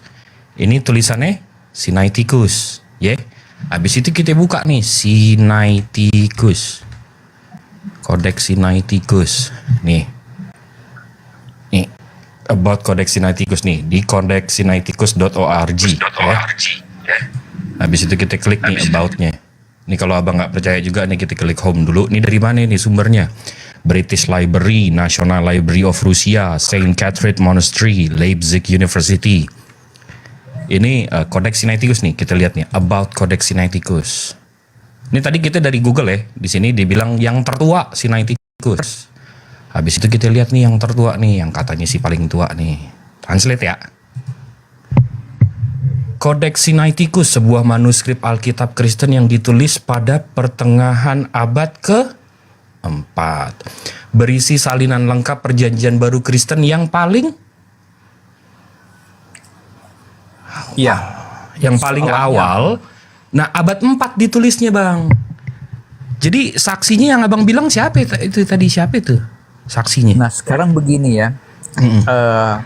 Jangan begini ya, Bang. Sebut ada namanya Codex Salembatikus abad 1. Gitu jawabnya, Bang. Itu kan dirangkum. Nah, sebelum dirangkum, ini tulisan-tulisan ini bukan dalam bentuk kitab, tapi dalam gulungan-gulungan. Mana tuh gulungannya tuh? Ya udah nanti kalau kamu kuliah di teologi ya kamu disuruh ke Israel, gue suruh belajar. Yang ini aja, yang ini aja, Bang, yang jelas-jelas aja, yang pasti-pasti aja. Itu apa nama kodeksnya? Biblos abang abad 1, abad 2, abad 3. Mana itu? Apa itu namanya? Kan yang katanya bangga banget kan tadi saksinya yang nulis. Iya, mana tulisannya gitu loh. Iya. Kitab-kitab itu apa namanya, Bang? Ya. Bang, namanya apa? Coba saya tanya tulisan Musa itu. Kalau itu perjanjian lama itu yang jaga rabi-rabi, mereka dilindungi oleh Talmud. Abang kan nggak mengimani Talmud. Abang kan nyuri tanahnya aja. Perjanjian baru abang. Saya nggak nanya abang lebih ribet lagi kalau ke tanah itu 6.000 tahun sebelum Masehi. Ini perjanjian baru abang aja, perjanjian baru abang nih. Itu walaupun kodeksnya mana? ditulis pada abad keempat, tetapi kan mereka yang menulis itu ya, itu kan ada penemuan-penemuan tentang tulisan itu. Iya, mana penemuannya tuh apa? Ya udah, kamu kalau di teologi ya Kristen itu dapat. Kita kan Iya, mana? Saya udah nanya sama ini Bang, sama pendeta-pendeta Bang. Jawabannya nggak ada, nggak tahu, nggak ini. Kamu ke Itali, kamu ke ini. Coba Abang kan nih tadi paling fakta nih kan, kitab suci kamu ini Ya, begini, tadi kitab kan suci bisa saya jadi- yang nulis saksi. Widih, sadis banget tuh yang nulis saksi. Mana Bang tulisan Iya. saksinya? Kan tulisan ini ditemukan. Tulisannya Yohanes kan ditemukan. Iya, Kemudian mana tulisan Yohanesnya itu mana? Ya udah, tanya di apa itu yang Nggak buku ada. La haula wala quwata illa billah, nggak ada. Jadi Abang tuh bilang yang nulis itu saksi itu cuma klaim doang. Nggak ada buktinya itu. Kamu itu kalau kuliah teologi ya, itu semua dapat. Oke. Mana? Oke, ya, kita kuliah nih, kita kuliah nih. Nih kita kuliah nih. Ya, sadis prasasti nih Bang. Catholic Identity. Ini websitenya edu ya, .edu. Edu itu educations. Ini tulisannya Service of Brisbane Catholic Educations. Ini yang orang Abang pelajarin nih. Di sini ditulis di Bang, who wrote the gospel and when? Asik, ada introductions-nya. Habis itu Mark. Mark ini si Markus ya. Saya translate nih Bang. Penulis Injil yang menyandang nama Markus tidak diketahui. Oh, ini kata edukasi Katolik nih. Habis itu nih Matthew ya. Saya translate nih. Penulis Injil yang menyandang nama Matius juga tidak diketahui secara pasti. Waduh, Matius nggak pasti. Luke ini Lukas berarti ya. Penulis Injil yang menyandang nama Lukas juga tidak diketahui secara pasti. Waduh. Habis itu nih, saya translate lagi. Ini John nih, Yohanes nih. Mudah-mudahan ini nih. Mudah-mudahan nih harapan terakhir nih. Penulis Injil yang menyandang nama Yohanes masih menjadi misteri. Ini dari edukasi Catholic Educations Abang nih Bang. Yang Abang suruh saya tanya, suruh saya belajar. Bang Jibril ya. Coba tanya pendeta yang Protestan. Udah. Mau saya puter nih rekamannya, saya ngobrol sama pendeta Abang.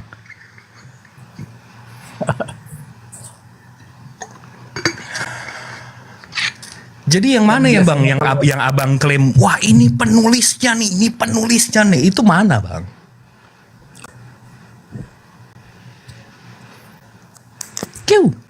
Cukurku. Ya itu ada apa namanya penemu. Tapi kalau di versi teologi yang lain mungkin dapat, tetapi yang tadi kan ada buka yang Katolik. Oke, kita cari lagi. Ini yang lain nih ya, ini yang lain nih. Ini dari US nih. Ini pastor langsung nih yang ngomong nih Bang. Ini dari Bert Earthman, New Testament Scholar, Speaker and Consultant. Ini bapak gerejanya, dia pastor nih Bang. Ya, dia pastor nih, ganteng nih, saya lebih percaya sama dia. Katolik juga ya. Ini dia Protestan, dia Lutheran. Abis itu di sini dia bahas nih penulisan siapa yang nulis Nah, the authorship of the Bible is debated. Nah ini ada. Nah, mana sih? Nih. Translate ya. Pendapat berbeda-beda mengenai penulis keempat Injil Matius, Markus, Lukas, dan Yohanes. Beberapa orang menyatakan bahwa ini adalah nama sebenarnya dari para ahli Taurat. Namun sebagian besar, bukan sebagian kecil, sebagian besar menyimpulkan bahwa nama-nama tersebut hanyalah nama samaran dan Injil ditulis secara anonim. Itu bagian besar pakar. Nah, jadi yang Abang bilang tadi, yang Abang klaim. Kenapa? Kenapa, Cep?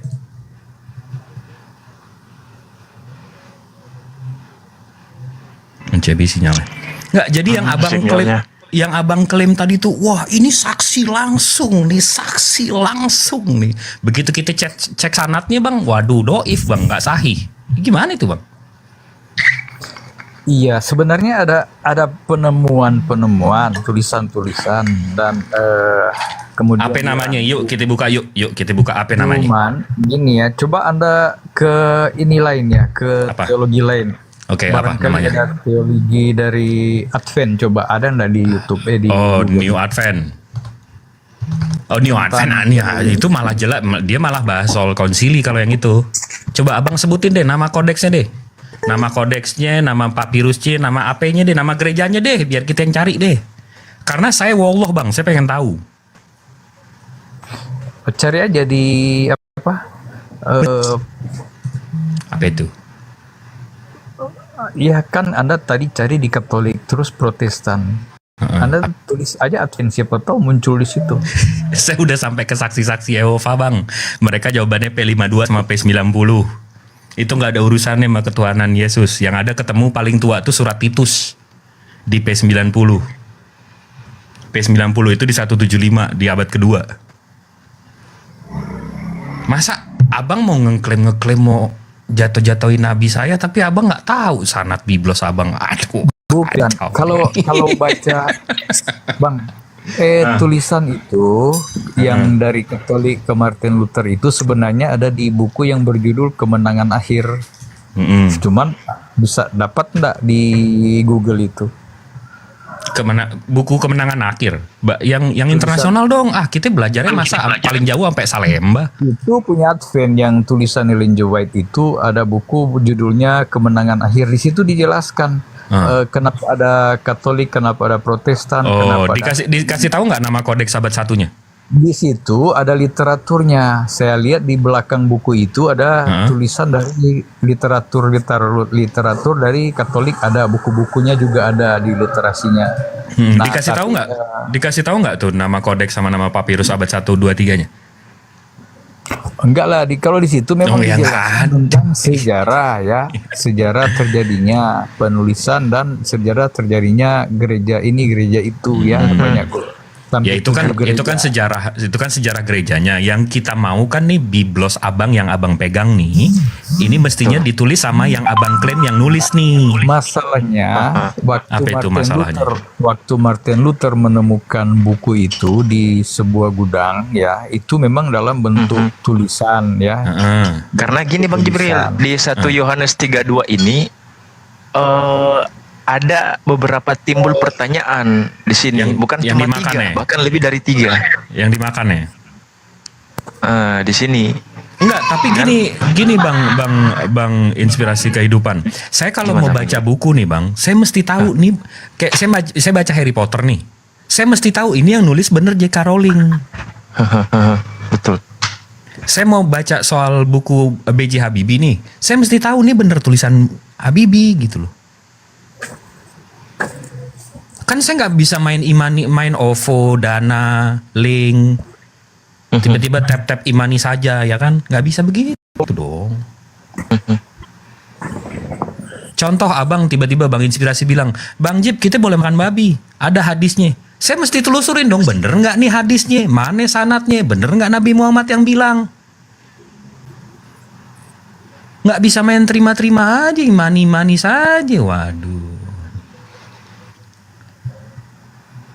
Tapi kalau enak kan main terima aja.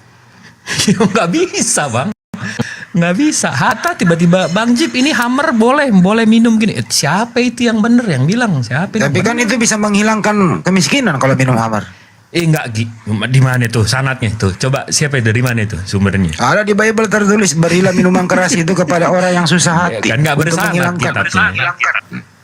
Kan nggak bersanad kitab. Ini kita lagi bahas kitabnya nggak bersanad. Ya itu kan mereka mau nyaman. Mestinya kan ada daging babi, ada daging sapi. Ya milih daging babi lah, kan monconya menggiurkan kan gitu. Gimana nih, Bang Walujan? Bang Jibril jangan jangan lagi orang ke party dong, jangan halangi orang, biarin aja. Oh iya sih. Bang Jibril. Bang Jibril. Monitor. Tapi Monitor, dia ya? bilang dari atas ya, buku tadi yang Kemenangan Akhir. Enggak, tapi itu nggak ada sumbernya. Kan tadi dia bilang nggak ada kodeksnya, nggak ada papirus di situ. Itu cuma tulisan orang untuk literatur sejarah mereka. Ya, Ya, itu sama aja kalau di tulisnya kita seorang cerita. tokoh dari Kristen Amerika aja, cuman tokoh Iya, itu Kristen sama aja dia. Itu sama kalau baca itu dan mengimani itu sama aja kita membaca cerita soal Aladin. Cep, sama aja. Justru kalau di tulisannya itu menjelaskan apa yang menjadi tanda tanya kita tentang Yesus, tentang Alkitab, banyak dijelaskan oleh Ellen G. White, tetapi disertai dengan nubuat-nubuat ya, Waduh, nubuat lagi. Bang, yang kita bahas tadi kan, Biblos abang nih, kan abang klaim nih, yang nulis Yohanes, Matius, Lukas, sahabat, murid langsung, lalalalalalala. Saya juga pengen tahu dong, mana tulisannya nih. Begitu saya cari tahu tulisannya abad keempat setelah konsili, bang. Sekarang pertanyaan saya, di Al-Quran apa kan surah-surah itu ada. Waduh, surah. Kalau di Al-Quran itu surah, bang, bukan surat. Kalau Iya. abang kan kitabnya ada Iya, surat-surat surah. orang nih kan. Iya, oke, Nah, kalau surah. di Al-Quran itu surah. Tapi kan disebutkan- Surah itu bukan surat yang dikirim dari orang ke orang. Surah itu artinya kumpulan Iya, ayat. tapi kan ada identitasnya. Jadi surah Maria ya, surah ini, surah itu, kan ada identitasnya juga. Surah Jadi ya. kalau dibilang dari Jibril langsung yang mengatakan, saya juga tidak percaya itu. Karena Alasannya? itu sudah jelas surah Maria, surah ini, surah itu kan jelas ada nama-nama, ada identitas. Jadi saya pikir tidak ada bedanya dengan Nah, gini. Alkitab saya. Oh enggak, jauh bang. Gini. Itu enggak apple to apple. Sekarang gini bang. Kalau Al-Quran yang menerima itu Rasulullah. Habis itu beliau hafal dan dihafal sama sahabat-sahabat dan sahabat-sahabatnya langsung menuliskan. Dan sampai detik ini nggak berubah. Nah sementara abang, Nabi Isa menerima firman. Habis itu 400 tahun kemudian yang ngaku-ngaku pengikutnya nulis. Kok sama sih? Beda bre. 400 tahun itu, 400 tahun yang lalu itu sama aja ini abad 16 loh. Kan waktu Ini kalau dari sekarang 400 tahun yang lalu tuh abad 16. Kisah para rasul ya, kalau baca Lah kisah kan para kitabnya rasul, juga nggak jelas dasarnya di mana tiba-tiba suruh baca murid-murid aja. itu menerima. Mending saya baca Doraemon jelas yang nulis. Kemudian ya udah, kalau kalian tidak percaya itu nggak usah baca Injil lah, baca aja Quranmu. Ya memang, makanya kita nggak bisa imani. Iya, nggak usah dibaca lah. Ini diskusi bang. Kok nggak boleh baca? Kenapa jadi nggak boleh baca? Ya, temanku juga pernah. Kenapa nggak boleh baca? Islam itu. Doraemon aja saya baca. Ya, Kenapa Islam urusan? itu tidak boleh baca. Justru di kampus mempelajari itu Al-Quran di kampus itu STT itu. Abang mestinya bang, abang dengan pertanyaan saya, abang pelajarin. Oh oke. Berarti saya mesti ada sanadnya nih, mesti jelas nih benang merahnya nih, gimana saya membuktikan Lukas yang nulis, gimana saya membuktikan Matius yang nulis. Mestinya begitu, jangan malah nyalain orang. Saya bukan nyalain kalian, karena kan setiap teologi Kristen baik Katolik, Advent ataupun Protestan kan ada literasinya. Nah di situ ada ditulis juga latar belakang penulisan ya. Cuman bukunya banyak. Anda kan buka Google hanya apa yang hal-hal yang umum, bukan spesifik seperti di ketika Anda Itu justru lebih primer loh bang. Data saya tadi itu langsung ke Kodeks Sinaiticusnya, itu lebih primer loh. Itu kitabnya langsung loh yang ditulis di abad keempat. Iya, emang Anda pernah ke teologi Kristen? Yang itu dia makanya kalau abang katanya yang jawaban yang paling keren yang pernah saya dengar. Oh enggak, abad 1 abad 2 itu biblosnya hafalan.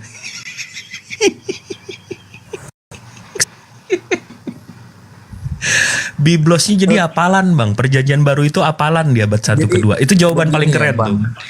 Tuh. Kan begini, kan kita hidup di abad ke berapa ini, 20. Sedangkan 21 dong. Itu kira-kira Udah lebih dari di abad 2021 pertama. dong. Jadi begini, seandainya ya kita menerima suatu buku tulisan itu kan dari saksi ke saksi turun temurun, lanjut terus turun temurun. Semakin canggih ya, semakin dikitabkan. Tetapi kan sebelum jadi ini abang angan-angan kan, abang mau saya percaya kan. Ini angan-angan sama cita-cita abang kan. Abang pengen saya ikut sama angan-angan sama cita-cita abang kan, ikut percaya gitu kan. Bukan, masalahnya kita ini baru kenal Kristus di abad 21, baru baca Alkitab. Sedangkan turun-temurun dari Yesus, turun-temurun itu ya, itu awalnya dari apa yang ditulis di Alkitab. Waduh. Makanya ada murid-murid Yesus, siapa-siapa muridnya, kenapa ada tulisan itu. Entah bagaimana caranya, ketika ini di kitab kita tinggal membaca, kita baru kenal Yesus. Jangan kita bantah-bantah tulisan muridnya, begitu. Bang Anteng. Nih, abang tahu nggak nih surat apaan? Ya Anda baca aja sendiri. Nah nih masih lengkap nih, masih keren nih. Habis itu ada berapa lembar nih? Ada 1 lembar, 2 lembar, 3 lembar. Ya. Nih bang, ini surat Fir'aun bang. Hanakh letter 1, Middle Kingdom, 2000 tahun sebelum Yesus bang. Ini dari museum di New York. The Math namanya, ini di New York. Ini 2000 tahun sebelum Yesus. Ingat ya, 2000 tahun sebelum Yesus. Ini surat Fir'aun nih. Masa surat Paulus nggak ada satu yang selamat bang? Dari 14? 2000 tahun, ini 4000 tahun yang lalu loh. Jadi Alkitab ini kalian anggap cuman tulisan karya yang di angan-angan belaka atau dan lain-lainnya. Konsili, itu tulisan-tulisan konsili. Nah, kan yang lebih tahu sumbernya dari mana mereka yang menulis, jangan kita yang menyimpulkan. Ya udah, abang kan tadi nanya nih. Kan abang mengklaim kan Biblos abang ditulis langsung oleh saksinya. Wah. Itu kan angan-angan sama cita-cita abang kan. Cita-cita abang Biblos ditulis di abad 1, abis itu dijaga sampai sekarang gitu kan. Iya, memang Yohanes. Nah, iya udah itu angan-angan sama cita-cita bang, buktinya nggak ada. Nah, kan sudah Anda baca ayat 1 kan, kami adalah saksi. Kami adalah, kalau memang tertulis begitu kenapa kalian Iya, tapi tulisannya itu di abad keempat bang. Itu kitab kami. Kalau kalian baca tidak masalah, tapi jangan simpulkan menurut pemikiran Anda. Nggak ada yang menyimpulkan. Abang tadi bangga dengan bangganya. Sekarang begini, kalau sudah tertulis demikian, ngapain kita repot? Baca aja. Kalau dia meyakini, kalau tidak meyakininya udah tinggal. Nggak bisa saya imanin. Itu tulisan siapa? Saya mesti jelas itu. Itu mesti jelas tulisan siapa gitu loh. Ya kenapa kau baca Alkitab? Tidak usah lah kau baca. Kalau semua saya baca. Doraemon juga saya baca. Kenapa urusannya? Kenapa jadi lo yang ngelarang-larang gue baca apaan? Kalau kami Kristen memahami Alkitab itu urusan kami. Ya udah iya, makanya imani saja berarti kan. Berarti pakai Dana, pakai OVO. Imani saja berarti kan. Ya sudah, itu kan urusan kami, nggak usah. Ya udah nggak apa-apa. Kalau mau imani saja ya nggak apa-apa. Pakai Dana tuh tinggal tap-tap gitu, imani saja nggak apa-apa. Ya kalau baca Alkitab ya. Ada maknanya. Kalau kita literal masuk ke nanti saya kasih data suruh maknain, bisa nggak Pak Jibril? Saya kasih data suruh maknain. Enggak, tadi saya naik cuma karena dia bilang, wah ini penulis asli. Saya langsung, wah jangan-jangan Bang Kristo Walujan ini orang yang saya cari-cari nih yang bisa menjelaskan soal Biblos di sanatnya nih. Begitu naik, nggak dijawab juga. Jadi iya makanya kalau baca coba Bang Hadi dites, Bang Hadi dites aja Bang Hadi. Padahal tadi Bang Jibril itu cuma pancingan. Saya tes. Izin Bang Jibril, saya tes satu ya. Tes. Izin ya, tes ya, gitu ya. Kalau Lukas 1 nomor 1 itu bang firman Tuhan atau bukan? Udah baca dulu bunyinya lah. Aduh nggak pernah baca Lukas 1 ya. Abang nggak pernah baca bang? Iya, semua pernah baca. Tapi kan kalau kita bahas satu perikop, satu topik ya satu topik. Sekarang ke Lukas 1 apa isinya? Abang nggak pernah baca. Saya baca pendahuluan ini Bang. Itu juga dikasih, itu kata pendahuluan itu argumentasi atau karangan penulis atau firman Tuhan nih. Lukas 1 nomor 1 sampai 20 lah ke bawah. Di situ ada pendahuluan. Nah, kata pendahuluan ini bagaimana pendistribusiannya kok ada pendahuluan Bang? Itu dulu silakan. Ntar saya baca dulu Lukas 1 ayat 1. Ya. Theophilus yang mulia. Enggak, pendahuluannya dulu Bang, ada kata pendahuluan itu loh. Itu firman Tuhan ya, itu pendahuluan. Iya, kalau ditulis begitu kenapa? Pendahuluan. Enggak, saya tanya. Itu pendahuluan itu firman Tuhan atau tambahan penulis? Loh, firman Tuhan atau tambahan penulis atau apa? Kalau sudah ditulis demikian, enggak usah ditanya. Loh, kok nggak larang bertanya? Katanya mau dites. Kenapa mau tes? Maksudnya kalau sudah tertulis pendahuluan, kenapa harus persoalan? Iya, saya tanya itu pendahuluan itu Abang, itu tambahan penulis atau memang itu firman Tuhan? Kok tanya Lukas? Lukas itu Ya kenapa? udah, coba telepon Lukasnya. Oh, makanya jangan tanya saya, tanya Lukas. Oke. Karena Lukas nggak ada, berarti ini kabur ya? Lebih baik baca aja semua tulisannya supaya bisa paham. Oke, silakan dibaca ya. Apakah Lukas 1 nomor 1 ini sampai 4 ini menurut Anda firman Tuhan atau bukan? Itu loh, disimak dulu. Seperti disampaikan kepada kita oleh mereka yang dari semula adalah saksi mata. Ini Lukas ini mendengar dari saksi mata. Kalaupun dia bukan melihat langsung, tetapi dia mendengar dari saksi mata, itu udah jelas. Bukan itu pertanyaan saya Bang. Sederhana loh, apakah tulisan Lukas ini, Lukas 1 nomor 1 sampai 4 ini firman Tuhan atau bukan? Kalau ada di dalam Injil berarti termasuk firman Tuhan. Di dalamnya ada Oke. firman Tuhan. Baik, firman Tuhan. Dari mana Bacalah Lukas? semua isi. Sebentar dulu Bang. Udah, karena Anda udah jawab. Ada memperoleh tulis ini dari Tuhan, dia tidak tahu.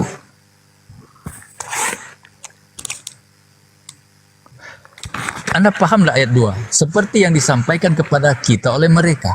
Yang dari sebelah adalah saksi mata. Dia kan mendengar dari saksi mata. Oke, dan baik. Pelayan firman. Oke. Kenapa tanya lagi itu? Baik. Bang Endi. Ya, silakan Pak Jibril terusin. Enggak izin mau cuci mobil. Nih, udah kemalaman. Baru jemput saya ya. Heeh.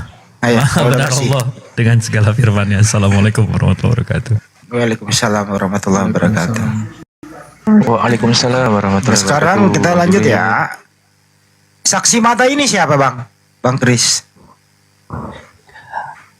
Kalau tidak ditulis siapa-siapa, ya, saksi mata yang paling pertama kan 12 murid Yesus. Dia katakan, ini Lukas yang menulis, disampaikan kepada kita oleh mereka. Jadi kalau tidak ditulis siapa-siapa, kenapa tanya? Ya kan cuma nanya, masa nanya nggak boleh Bang? Ya nggak usah tanya saya, tanya Lukas lah. Oke, Lukas, ayo maju. Oke. Siapa yang pelayan firman di sini Bang? Pelayan firman kan sudah termasuk murid-murid Yesus dan lanjut-lanjut terus. Itu turun-temurun begitu. Apa maksud di situ Lukas? Ada kata menyusun suatu berita tentang peristiwa-peristiwa telah di antara kita. Apa maksud menyusun berita Bang? Silakan. Banyak orang telah berusaha menyusun suatu berita tentang peristiwa-peristiwa yang telah terjadi di antara kita, seperti yang disampaikan kepada kita oleh mereka. Banyak orang yang telah berusaha. Nah, kalau ya, kalau zaman dulu kan belum secanggih sekarang. Kalau secanggih sekarang punya handphone, bisa direkam apa yang disampaikan Yesus atau murid-murid. Nah, kalau ya berusaha menyusun, mereka itu mau mengingat seperti apa yang mereka saksikan, ya, apa yang disampaikan Yesus, apa yang disampaikan Baik Bang. muridnya. Berita apa saja yang disusun oleh Lukas? Kalau berita apa saja, bacalah dari awal sampai akhir tulisan Lukas. Oke, baik. Apakah berita itu adalah firman Tuhan? Iya, kita harus sebut firman Tuhan kalau mengisahkan, meriwayatkan tentang Yesus. Sumber berita itu dari mana, Bang? Loh, tadi sudah dikatakan, disampaikan kepada kita oleh mereka. Mereka itu kan tanda tanya, tidak disebut namanya. Berarti dari mereka. Baik. Bisa jadi murid-murid Yesus atau lain-lain. Bisa jadi, bisa enggak kan gitu, Bang? Kan murid Yesus. Iya udah. Ada udah jawab, bisa jadi, ya. bisa enggak kan? Udah, Bang. Nomor 3, Bang. Karena itu setelah aku menyelidiki. Apa yang diselidiki oleh Lukas, Bang? Ternyata ikan ya. Setelah aku berarti menyelidiki ya, seperti kita ya, kalau diberikan tugas menyelidiki bisa cari literatur, bisa nanya-nanya siapa yang pernah, siapa yang tahu orang tua. Yang diselidiki apa tadi? Literatur. Riwayat. Saya tulis dulu, Bang. Saya tulis, Bang. Yang diselidiki literatur, apalagi, Bang? Bisa literatur. Literatur, apalagi? Apalagi, Bang, yang diselidiki, Bang? Bisa ke saksi. Apa? Dari saksi langsung. Saksi langsung. Bisa juga dari cerita dari orang tua. Cerita dari orang tua. Apalagi, Bang? Ya, literatur, saksi langsung, cerita ortu. Apalagi, Bang? Apa? Apalagi nih nomor 5? Ya. Literatur juga bisa. Cerita orang tua.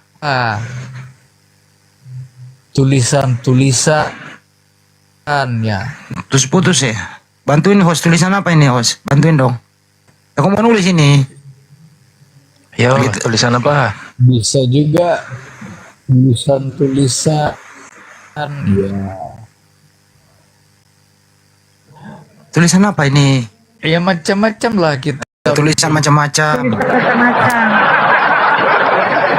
Apalagi, Bang, yang diselidiki? Pak Kris. Jadi saya simpulkan ya, ini omongan Anda sendiri loh ya. Jadi yang diselidiki oleh Lukas adalah pertama literatur, saksi langsung, cerita orang tua, tulisan macam-macam. Apalagi, Bang?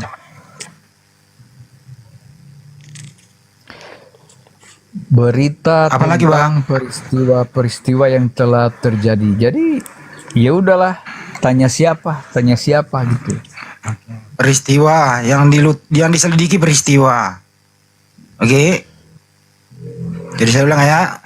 Yang diselidiki oleh Lukas literatur, saksi langsung, cerita orang tua, tulisan macam-macam, peristiwa. Mulai dari atas dulu, Bang ya, literatur dulu ya. Ya. Lukas itu menyelidiki literatur apa saja, Bang? Dan di mana mendapatkan literatur itu? Silakan, Bang. Ya, punya literatur atau tidak di sini kan tidak disebutkan.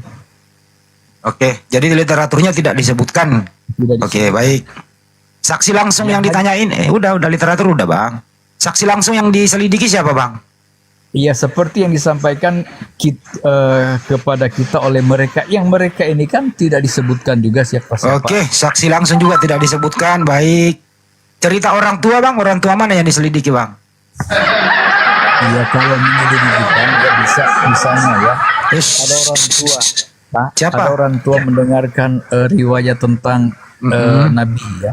Nah, kemudian diceritakannya kepada anak-anak. Nah, anak-anak juga bisa berlanjut. Maksud saya ini orang tua siapa, Bang, orang tua ini? Ya siapa aja. Oke, siapa aja orang tua begitu ya. Yang pernah mendengarkan tentang siapa Yesus, dari siapa, dari murid-murid atau dari siapa-siapa. Kan ini Injil sudah menyebar bukan 12 murid. Bukan ke orang tuanya Yesus, dia nanya langsung, bukan?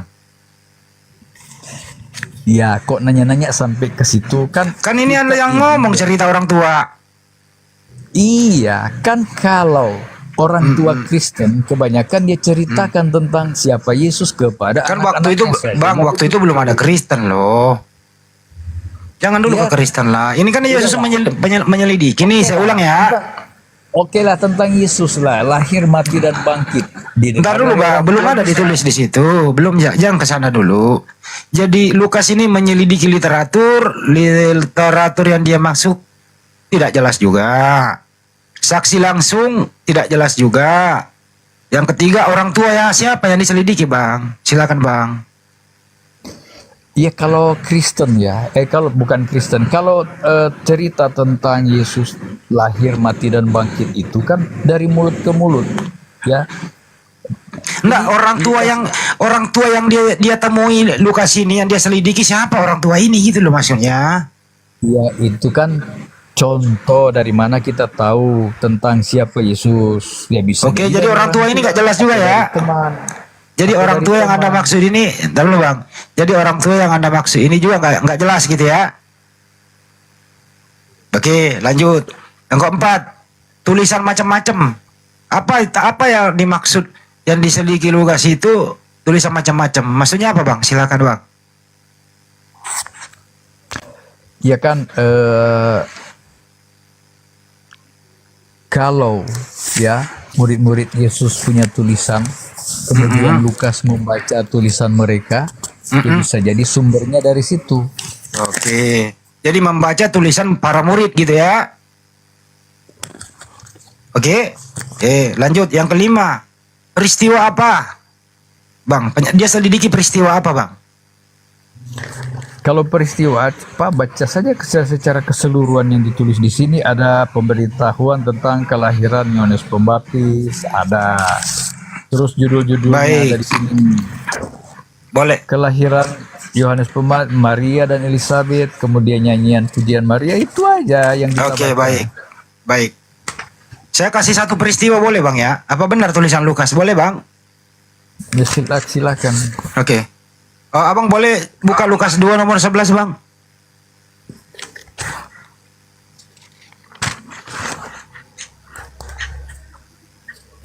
Lukas 2 nomor 11 Bang.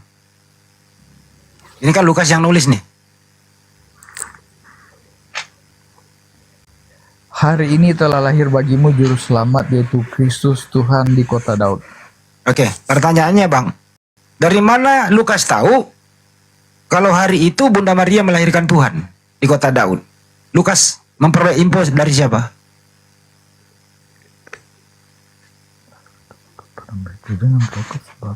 Ya, ini kan dia ceritakan apa yang terjadi di masa lalu itu. Hari ini, kalau hari ini itu yang sampaikan siapa? Lukas kan yang nulis Bang. Iya, tapi kan dia menulis apa yang disampaikan siapa. Iya, itu yang pertanyaan saya adalah Bang, dari mana Lukas tahu sehingga dia menulis Bunda Maria melahirkan Tuhan di kota Daud? Lukas ini memperoleh info dari mana sehingga dia menulis? Silakan. Itu harus hubungan dengan ayat 10. Lalu kata malaikat itu kepada mereka, ini kan yang dia tahu ya. Dia tahu dari mereka yang memberitahu. Lalu kata malaikat itu kepada mereka, itu kan diberitahu dari mereka. Sesuai pertanyaan tadi kan. Jangan takut sebab sesungguhnya aku memberitahukan kepadamu kesukaan besar untuk seluruh bangsa. Hari ini telah lahir. Dia kan menceritakan yang diceritakan mereka itu. Siapa yang menceritakan ke Lukas? Silakan. Nah makanya tadi kita di ayat 1 kan dikatakan. Nah dia mendengar dari mereka, berarti yang ditulisnya ini adalah keterangan dari mereka sehingga. Oke, baik. Tadi waktu Lukas menyelidiki itu menyelidiki cerita orang tua, kan begitu ya?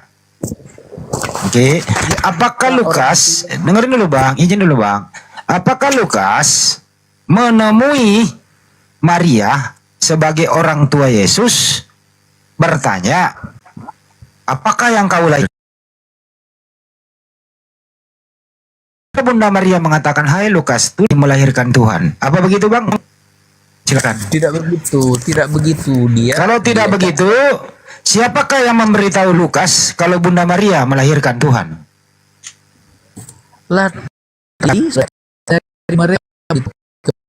Mereka siapa? Mereka itu kan tidak disebutkan siapa, kenapa tanya saya?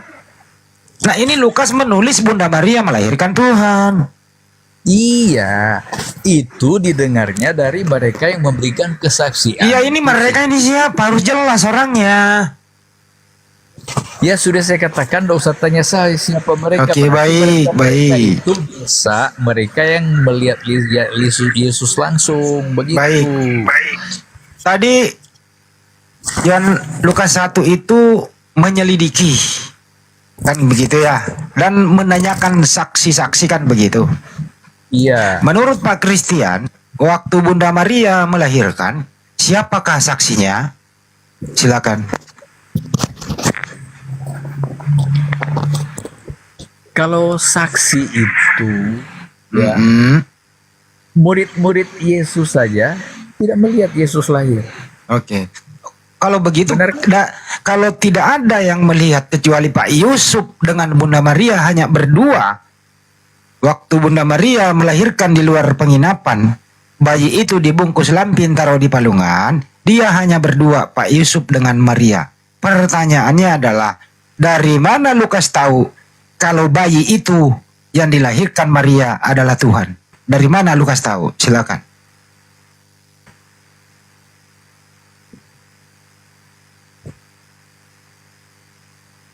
Kalau sidang di pengadilan begini bro, nanya saksi gitu loh. Supaya hakim menulis, nanti hakim yang memutuskan gitu loh. Supaya tidak ada pengadilan sesat. Iya, kan hakim tanya selalu, kamu lihat, kamu dengar, kamu raba, ya, kamu saksikan. Nah, jadi kan seperti ini, kalau kita Lukas menulis, tupus host, aduh, ya, kemudian keterangan Pak Kris dari siapa-siapa berarti bisa jadi dari orang-orang yang inilah resikonya kalau penyelidikan wartawan dikatakan firman Tuhan. Inilah setelah kita uji klinik nggak bisa dibuktikan gitu loh. Hanya angan-angan belaka saja. Bukan angan-angan, ini tertulis, ini ada yang tertulis. Kita juga bisa menulis kisah-kisah orang tua kita di masa lalu ketika kita mendengar cerita dari kakak beradik. Kita bisa ini kenapa dilebarin ke orang tua? Orang tua jangan dilibatkan, yang fokus ini adalah orang tuanya Yesus. Karena yang melahirkan di sini adalah Bunda Maria, pendampingnya hanya Pak Yusuf. Karena waktu itu ada perintah dari Raja Agustus untuk disensus seluruh penduduk dunia. Perjalanan mereka dari Nazaret ke kota Daud itu di malam hari. Dia hanya berdua. Hanya dia menemukan gembala, mengembalakan gembalanya di malam hari. Dia lewat lagi, sampailah di kota Daud, ingin cari penginapan, nggak nemu, full. Melahirkanlah di luar penginapan. Kan gitu. Nah sekarang pertanyaannya adalah, dengerin dulu bang. Pertanyaan saya untuk Anda. Pertanyaannya adalah, dengerin dulu bang. Pertanyaannya adalah, siapa yang memberitahu Lukas kalau Bunda Maria ini melahirkan Tuhan di kota Daud? Siapa yang ngasih tahu? Itu maksudnya bang. Sederhana loh pertanyaannya. Silakan. Ya begini bang ya. Ini kan kitab ini kalau kita baca tidak lama, hanya sekian menit. Tapi ini kisah yang panjang. Cerita yang diringkas ini kan, kitab ini hanya ringkas cerita dari kisah yang panjang. Jadi kalaupun ya Maria tidak mungkin, dia tidak punya tetangga. Maria punya orang tua, punya kakak beradik, punya saudara-saudara. Demikian juga Yusuf punya saudara-saudara dan juga punya anak-anak, punya keturunan. Kalau mereka ceritakan kisah ini kepada orang lain, ya sampailah kepada murid-murid dan orang yang melanjutkan itu. Bisa demikian. Paham. Jangan kita anggap hanya Maria di sana, hanya malaikat, hanya Yusuf. Jangan begitulah. Mereka itu punya tetangga, yang punya penginapan juga bisa menceritakan itu kepada siapa-siapa. Oke, artinya begini, Bunda Maria memang melahirkan di kota Daud, hanya dia berdua dengan Pak Yusuf. Tapi kemungkinan besar Bunda Maria bercerita ke tetangganya, bercerita kepada yang punya penginapan, kepada halayak ramai, bahwa anakku adalah Tuhan. Sehingga sampailah ke telinga Yudas, menyelidiki cerita-cerita ini dari cerita ke cerita, Akhirnya Lukas mengambil kesimpulan bahwa Bunda Maria melahirkan Tuhan di kota Daud. Kan begitu pendistribusiannya. Kan gitu ya. Itulah teman-teman, kita udah dapat poinnya bahwa Maria lah yang berbicara kepada orang-orang, baik tetangga maupun kepada penginapan dan lain-lain. Kalian semua di sini, ada yang tahu nggak Bunda Maria itu melahirkan apa? Mungkin dia mendengarkan, oh dia melahirkan Tuhan, ditulislah Lukas. Pada hari ini Bunda Maria melahirkan Tuhan. Kira-kira begitu, Bang? Jadi begitu ya. Jadi kalau kita Loh kok begitu, begini gitu loh. Ya kalau kita baca kisah yang kita singkat, di Al-Quran pun meriwayatkan tentang Yesus. Terus dari mana? Nggak usah pindah dulu, Bang. Ini dulu kelarin. Kok Abang ini kalau mentok ini dulu lu. Ini dulu Bang, kelarin dulu lah. Artinya kan tinggal Anda iyain sesuai dengan statement Anda. Artinya adalah Lukas menulis Bunda Maria melahirkan Tuhan bukan dari Bunda Maria langsung menerima info, tapi Lukas menyelidiki bisik-bisik tetangga dan menanyakan orang-orang yang ada di penginapan. Kan begitu Bang. Baru dia menyimpulkan menulis. Betul apa betul? Masalahnya begitu, kita kan tidak tahu pasti dari mana. Lo tadi ada abang yang ngomong bisik-bisik tetangga. Ya Lukas sendiri kan mengatakan mereka ini kan tidak jelas siapa. Tetapi kita pun ya, pengalaman hidup kita pun bisa demikian. Kita bisa ceritakan siapa presiden, asal keluarganya. Bisa. Kita baca dari riwayat-riwayat. Nah begitu juga yang terjadi. Kalaupun ada tetangganya, ada saudaranya, atau siapanya dekat dengan Maria Yusuf, kemudian dia ceritakan, sampailah kepada siapa-siapa yang ditemui. Itu begitu. Kalau begitu mari kita cek kesaksian Lukas ya. Ya, mohon maaf majelis hakim yang mulia, kita cek kesaksian Lukas. Apakah benar dan apakah pantas manusia itu melahirkan Tuhan? Kita cek ya. Kan Lukas 2:11 itu, pada hari ini telah lahir bagimu juru selamat Kristus Tuhan di kota Daud. Kita cek berita ini. Silakan Pak Kris, Anda sebagai pembawa saksi, tolong terangkan sama kami, apakah pantas seorang Bunda Maria itu melahirkan Tuhan? Silakan. Kalau dia dititipkan kepada Maria, dia kan dikatakan lahir dari ruh Allah. Kita tidak usah pertanyakan. Karena sudah jelas begitu. Malaikat yang kasih tahu. Terus apa yang kita pertanyakan kalau memang sudah tertulis begitu? Oh, jadi Anda percaya bahwa tulisan Lukas ini adalah murni, adalah A1, tidak bisa digoyang lagi. Artinya anaknya Bunda Maria adalah Tuhan, begitu? Sekarang pertanyaan saya, kalau memang Allah izinkan dititipkan kepada Maria, ya, di rahim Maria, karena memang dia harus jadi manusia. Kenapa kita harus pertanyakan itu? Kalau ini bukan manusia yang dibicarakan Bang. Kan ada yang udah baca datanya. Pada hari ini telah lahir bagimu juru selamat Kristus Tuhan di kota Daud. Tulisan Lukas itu jelas-jelas dia menulis dengan hasil penyelidikannya, menanyakan saksi-saksi, baik bisik-bisik tetangga maupun orang tua maupun peserta daripada penginapan dan yang lain-lainnya dia tanyakan. Dan mengambil kesimpulan Bunda Maria melahirkan Tuhan. Kan itu tulisannya ya Bang. Sekarang kita ingin cek dan recheck.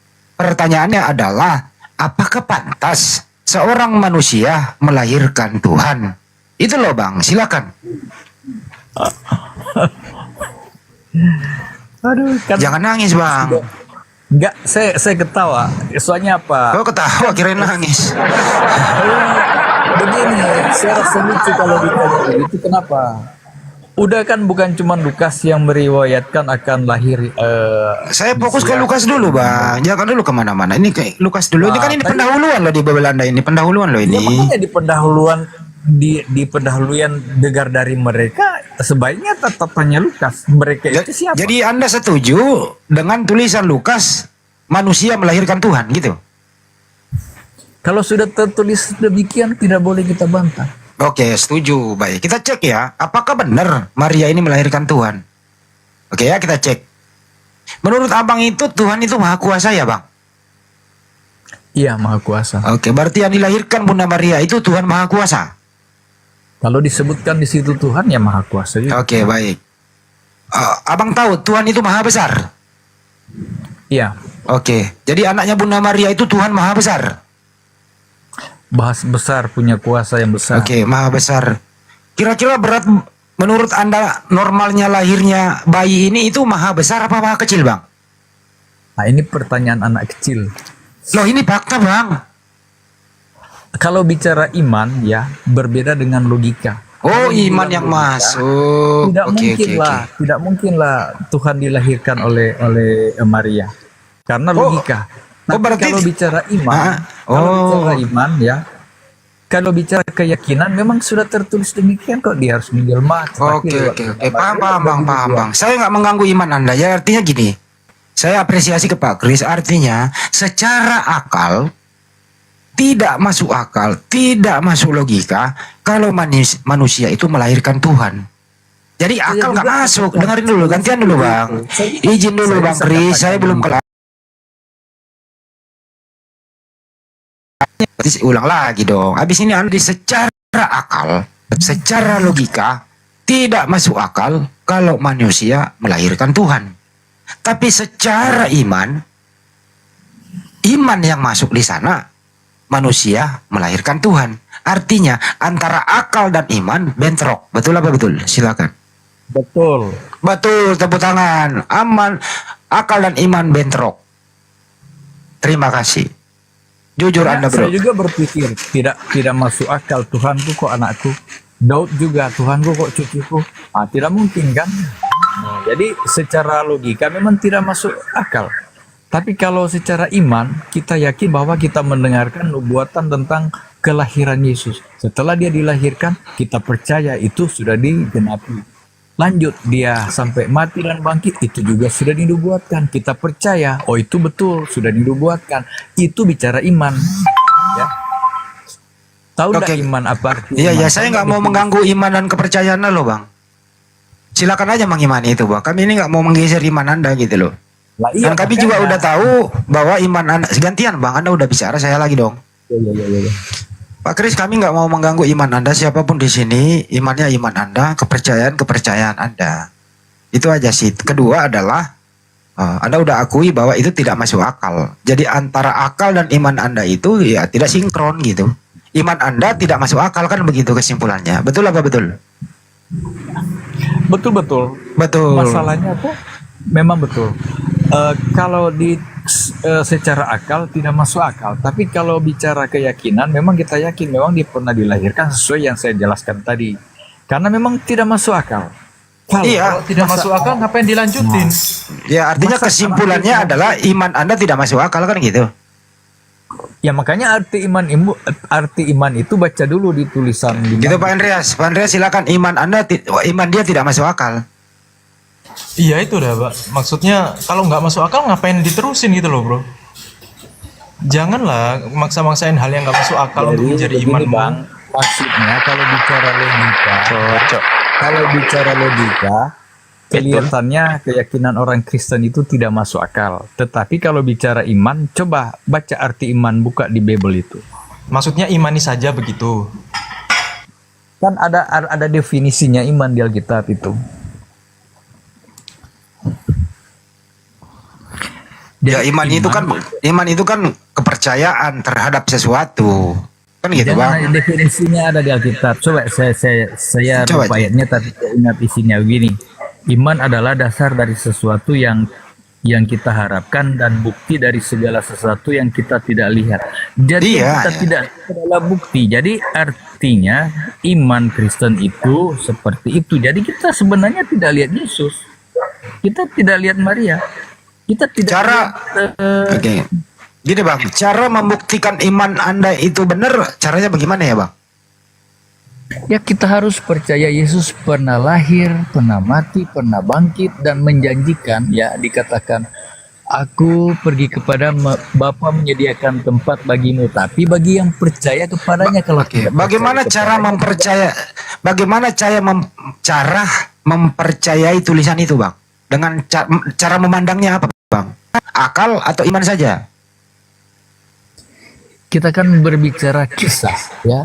Oke. Kisah ya. Saat Anda membaca, begini Bang, saat Anda membaca suatu data, izin dulu Bang, saat Anda membaca satu artikel atau satu data itu, Anda mempergunakan akal atau mempergunakan iman? Kita gunakan iman. Kalau akal dikesampingkan. Oke, baik. Nggak apa-apa. Kalau Susah berbicara memang. keyakinan, kita gunakan iman. Jadi akal dikesampingkan, iman yang maju gitu ya? Ya karena memang kalau kita bicara akal ya, kalau bicara ilmu pengetahuan itu perlu bukti nyata. Kalau bicara iman kan kita mengimani sesuatu yang kita tidak lihat. Kita tidak melihat wajahnya ya kita. Kalau bicara akal yang masuk akal atau logika itu adalah juga berpikir benar, berkata benar, apa yang nampak itu ya. Oke, saya kasih contoh data sederhana ya Bang. Pak Kris izin ya, maaf terpotong gitu ya. Kalau saya ajari anak SD 1 tambah 1, anak SD menjawab 2. Ini jawaban anak SD ini iman atau akal? Itu akal. Akal. Oke. Kalau saya tanya ke Pak Kris, Tuhan Anda ada berapa? 1 atau 2 atau 3? Kalau Yesus disebut Tuhan, ya saya bilang dia Tuhan. Kenapa? Enggak. Tuhan Anda itu berapa? 1, 2 atau 3? Nah, inilah beda akal dan iman. Enggak dulu, pakai akal dulu baru pakai iman dulu. Bedakan dulu. Tuhan Anda berapa pakai akal dulu? Kalau saya katakan 1, Anda ya akal. 1 adalah akal. Sekarang iman. Bapa, Putra dan Roh Kudus itu ada berapa? Pakai iman.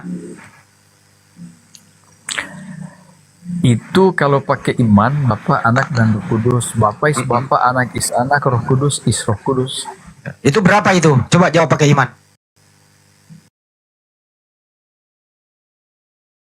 3 oknum dalam satu kesatuan, satu ya disebut Allah. Nah, itu iman. Bicara iman. Nah, sekarang antara iman dan akal, yang mana yang mudah dicerna? Kenapa harus tanya begitu? Dengar ya.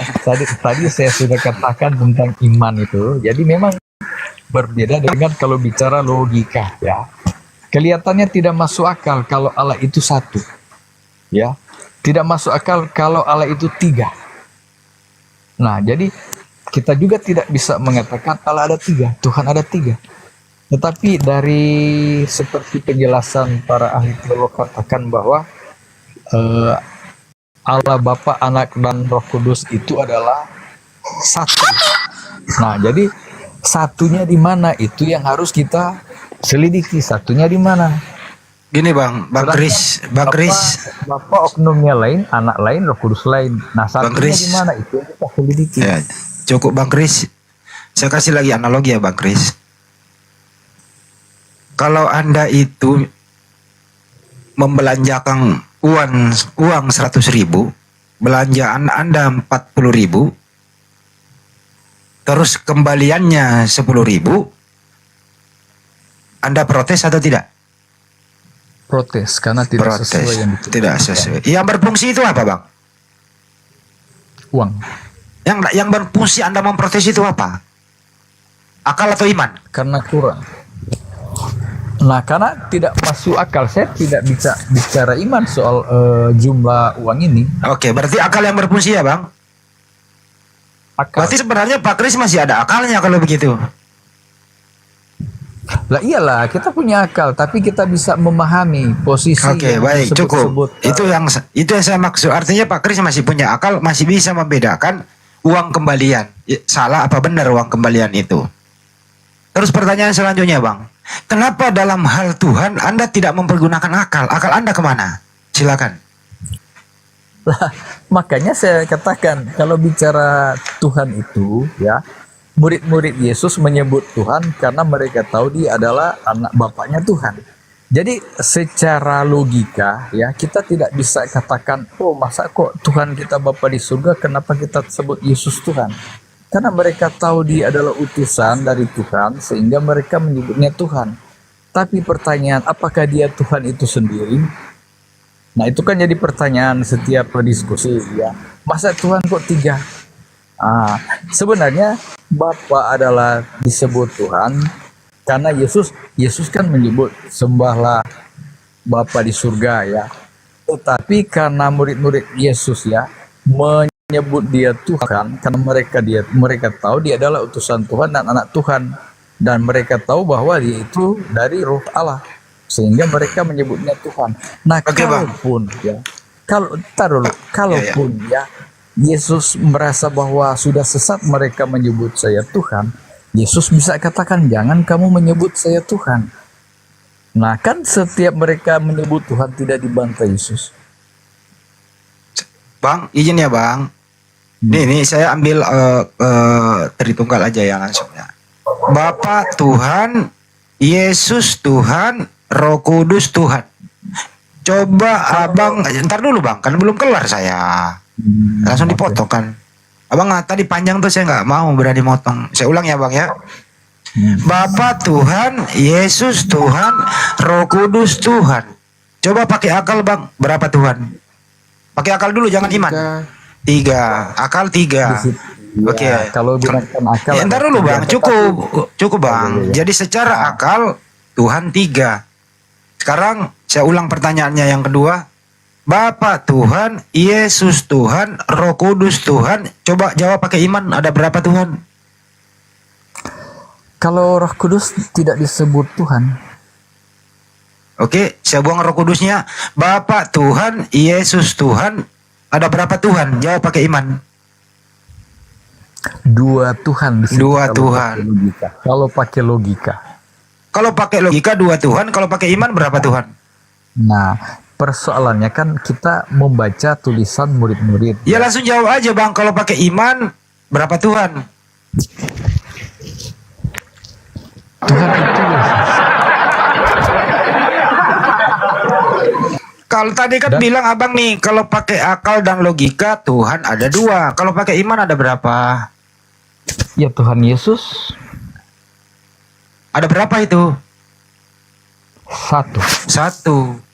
Jadi kalau secara akal Tuhan 2, kalau iman 1, itu perbedaannya. Jadi di dalam diri Anda itu bertentangan antara akal Anda dan iman Anda. Betul apa betul? Kan tadi saya terangkan, murid-murid menyebut dia Tuhan karena mereka tahu Bapaknya Tuhan. Jadi kalau saya mau diskusi sama Pak Kris, sebenarnya bisa nyambung Bang teman-teman semua ya. Saya udah sering diskusi kayak gini. Kalau kita diskusi kesampingkan dulu iman, lancar kita diskusinya. Kalau hanya pakai akal, lancar. Karena Pak Kris saya kita. Tapi kalau ditabrakin dengan iman, nah di sinilah mulai belok-belok nih. Jadi makanya kalau diskusi itu bedakan dulu. Anda ini mau menjelaskan secara iman atau berdasarkan akal. Kalau akal ya nyambung sudah. Itu kira-kira ya tips-tips diskusi sama saudara-saudara kita Kristen. Tolong dibagi 2 di sana. Karena apa? Karena akal dan iman itu kontradiksi. Tapi Pak Kris masih punya akal. Sekarang tugas kita, apakah bisa dibalik? Masuk akal dulu, baru beriman. Tapi Pak Kris mengatakan, beriman dulu, baru akal tidak masuk. Kan gitu. Kira-kira begitu, Bro. Lanjut, Host. Nah, jadi begini, gimana Pak Kris? Kan ada ajaran Tritunggal menyebut bahwa Roh Kudus itu Allah. Tetapi kan di Alkitab katakan, aku mengirim kamu seorang penolong yang lain, yaitu Roh Kudus, Roh kebenaran. Nah, berarti kan tidak disebutkan Allah di situ, ya. Roh Kudus adalah Roh kebenaran. Jadi kalau bicara tentang kebenaran, dan Roh Kudus bekerja untuk mengingatkan kepada kita tentang kebenaran itu. Nah, jadi makanya kalau bicara 3 Allah itu sebenarnya saya tidak sepaham dengan apa yang disebutkan 3 Allah. Ya, Tritunggalnya itu termasuk Allah itu adalah Roh Kudus. Tapi Roh Kudus itu kan dikirim untuk menggantikan posisi Yesus yang sudah akan naik ke surga. Dan Roh Kudus akan bekerja ya kepada manusia. Nah, itulah dia katakan, kirimkan aku akan kirimkan Roh Kudus. Nah, jadi Roh Kudus yang bekerja sekarang dan dikatakan dalam kitab Roh Kudus adalah roh kebenaran. Jadi kebenaran ini yang Anda tanya-tanya, ya Anda selidiki, Anda juga menanyakan tentang ketuhanan itu. Nah, itu juga adalah bagaimana kita bisa memahami kenapa Bapa di surga Tuhan Yesus adalah Tuhan. Nah, itu tugas Roh Kudus juga untuk meyakini kita seperti apa kita akan menyebut Yesus, seperti apa kita akan menyebut Bapa. Dan Yesus pun mengajarkan sembahlah Bapa ya dalam roh dan kebenaran. Sembahlah Allah dalam roh dan kebenaran. Nah, jadi Yesus pun menuju penyembahan kita memang kepada Bapa di surga. Kalaupun berdoa dia katakan berdoalah demikian, Bapa kami di surga. Nah, tetapi ada ayat-ayat dikatakan Yesus bahwa jika kamu meminta sesuatu kepada Bapa, mintalah dalam namaku. Nah, Pak Kris, entar dulu Pak Kris. Anda ini menjelaskan pakai akal atau iman ini? Nah, kita bicara firman yang disampaikan. Oh, ini iman. Ini iman ya. Ini iman. Jadi, entar dulu Pak Kris. Jadi Anda berbicara ini, Anda kesampingkan akal, Anda berbicara ini pakai iman. Betul ya? Kita bicara iman karena Iman kita dia, bicara oke. tentang kata-kata Yesus. Dia menunjukkan kepada kita penyembahan kita kepada Bapa di surga. Berarti dia punya Bapa yang ada di surga. Dia di dunia ini melakukan tugas-tugas yang diberikan oleh Bapa. Nah, jadi ketika Anda mendengarkan Kristen menyebut Yesus Tuhan, ya karena mereka tahu dia adalah Stop utusan dulu nih, Tuhan. stop dulu. Jangan kepanjangan iman. Ini loh. Coba pakai akal Bang Kris. Akal dulu nih. Bapak dan Yesus itu sama atau beda? Coba jawab pakai akal. Kalau saya Bapa bukan Yesus, Yesus itu bukan Bapa. Jadi Oke, Yesus artinya itu ini Bapa. ini beda. Akal gini ya. Akal. Coba jawab pakai iman. Bapak dan Yesus sama atau beda? Kalau sama dalam tujuan ya, sama dalam rencana ya. Tapi Kalau iman sama, kalau akal beda. Udah selesai. Mudah kok ini sebenarnya. Jangan kita bilang dia Bapak itu dia anak, tidak sama. Jadi kesimpulannya Bang Andi, akal tidak sejalan dengan iman. Ya itu. Tapi kalau akalnya Pak Kris, kita coba diskusi pakai akal aja deh Pak Kris, jangan pakai iman ya. Supaya lancar nih. Saya ambil yang umumnya aja deh. Boleh ya Bang? Tetap ya. Kalau saya pakai akal ya, masa Tuhan kok jadi Enggak. Saya nggak mau ganggu iman Anda. Kesampingkan dulu iman Anda tetap segitu gitu loh. Kita nggak mau ganggu kok. Mau Anda imankan Yesus seperti apa, Bapak apa, iman aja. Aman kok itu. Apa yang mau dilogikakan? Kita nggak mau menggores iman Anda itu. Sekarang kita berlogika aja pakai akal supaya enak didengar gitu loh. Sekali lagi saya ulang, iman Anda lah itu ya oke lah begitu. Kita nggak mau menyentuh itu gitu loh. Kita menghormati, kita toleran loh di sini. Oke Bang, kita toleran kok Pak sama Pak Kris. Kita mana mau mengganggu iman Anda. Iya. Nah, sekarang kita pakai akal aja udah biar nyambung gitu loh. Jadi contoh lagi satu nih. Contoh satu nih. Anda punya mobil gitu. Anda nyetir itu misalnya bisa nyetir pakai mobil gitu. Anda mempergunakan iman atau akal? Saya gunakan akal. Akal, pinter. Akal masih ada. Ada rambu itu. Ada rambu. Lampu merah. Menandakan itu akalnya berfungsi atau imannya berfungsi? Akal tentu ya. Akal. Ya, akal. Lancar kalau masalah akal mah. Duniawi ini akal. Yang memberi rezeki kita secara akal nih adalah Tuhan. Akal. Betul apa betul? Yang memberi rezeki itu bagian dari iman. Kita percaya bahwa Oke, udah dikesampingkan pertanyaannya. Gitu. Yang memberi akal kepada kita adalah Tuhan. Masuk akal atau tidak? Ya masuk akal. Masuk akal, akal jalan.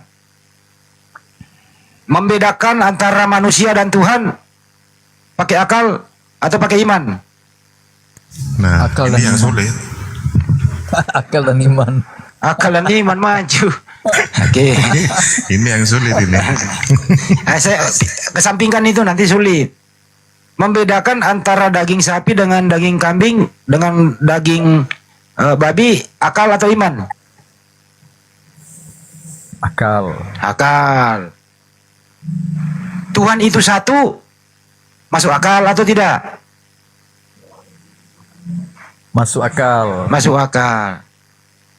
Saya nggak mau ke iman ya, nanti nabrak lagi nanti. Jadi kalau diskusi sama Pak Kris pakai akal enak bang, nyambung gitu. Yang membuat selama ini yang nggak nyambung itu karena tabrakan antara iman dan akal. Inilah yang membuat suasana agak kerodit. Kadang-kadang terjadi leceh melecehkan begitu. Ya, jadi untuk itu kami di sini mohon maaf ya Pak Kris selama ini kalau ada mungkin tensinya naik turun. Kami udah paham di sini, terbuka sudah bahwa sekali lagi kami minta maaf di sini.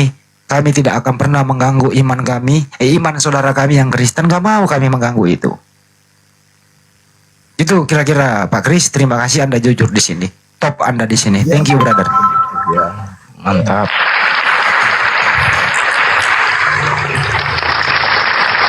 Sebenarnya nggak ada problem Pak Kris di sini. Kenapa? Karena di sini kan kita hanya berdiskusi kan gitu ya, berdiskusi. Sama selayaknya seperti Pak Kris Kristen, saya Islam, kita ketemu di atas minum kopi, ngobrol sama-sama tentang masalah proyek, pekerjaan, bisnis, apa segala macam, tanpa harus mengganggu keimanan kan gitu ya. Iya, nggak apa-apa, nggak masalah. Kita kan, saya juga ingin tahu banyak tentang Islam, membaca Al-Quran, tetapi sebagai suatu pengetahuan, ya. Kalaupun saya tahu ajarannya Islam seperti ini, ya udah oke lah, mereka imani itu tidak masalah buat saya. Karena saya juga pernah belajar hukum Islam ketika kuliah di Fakultas Hukum, ya, pernah belajar sedikit tentang hukum Islam. Nah, jadi saya pernah dikasih Al-Quran oleh teman saya, tapi masih terjemahan lama, ya saya terima, teman saya baik. Nah, jadi saya suka diskusi-diskusi juga tentang agama ya, tentang ajaran-ajaran, tapi sebagai suatu studi banding aja ya. Jadi artinya kita pun belajar misalnya hukum internasional adalah studi banding, misalnya hukum di Australia, hukum di Eropa. Jangan kesono ya. Nggak, maksudnya begini. Jadi kalau saya belajar Al-Quran itu, ya memang. Oh, satu lagi Os, ini belum kelar ya. Gini Pak Kris, izin Lanjutin Pak Kris. Bang Andi, lanjutin. Ini Pak Kris, kalau ada orang memberitahukan atau menginformasikan kepada kita suatu berita, contoh berita nih, ada orang di Nazaret yang namanya Maria melahirkan Tuhan. Cara mempercayainya adalah A, berakal, B, beriman. Silakan Pak Kris. Kalau kita mendengar, ya, biasanya ingin bukti, ya, bahwa saya ingin ketemu. Kan begitu terjadi ketika banyak orang mendengar tentang siapa Yesus. Enggak, bukan ke Yesus ini Bang. Ini loh, ada berita, ada tulisan. Yang tulisan itu isinya begini, kita baca. Bahwa ada orang melahirkan Tuhan. Itu aja deh, saya ambil umumnya ya. Ada berita nih, ada orang melahirkan Tuhan. Nah, berita ini kita filter melalui iman atau filter melalui akal? Kalau kita filter melalui akal, tidak mungkin. Kalau akal tidak mungkin, kalau masalah akal tidak mungkin Tuhan, manusia melahirkan Tuhan, kan gitu. Kalau gunakan akal tidak mungkin. Tidak mungkin manusia melahirkan Tuhan. Tapi kalau difilter secara iman masuk.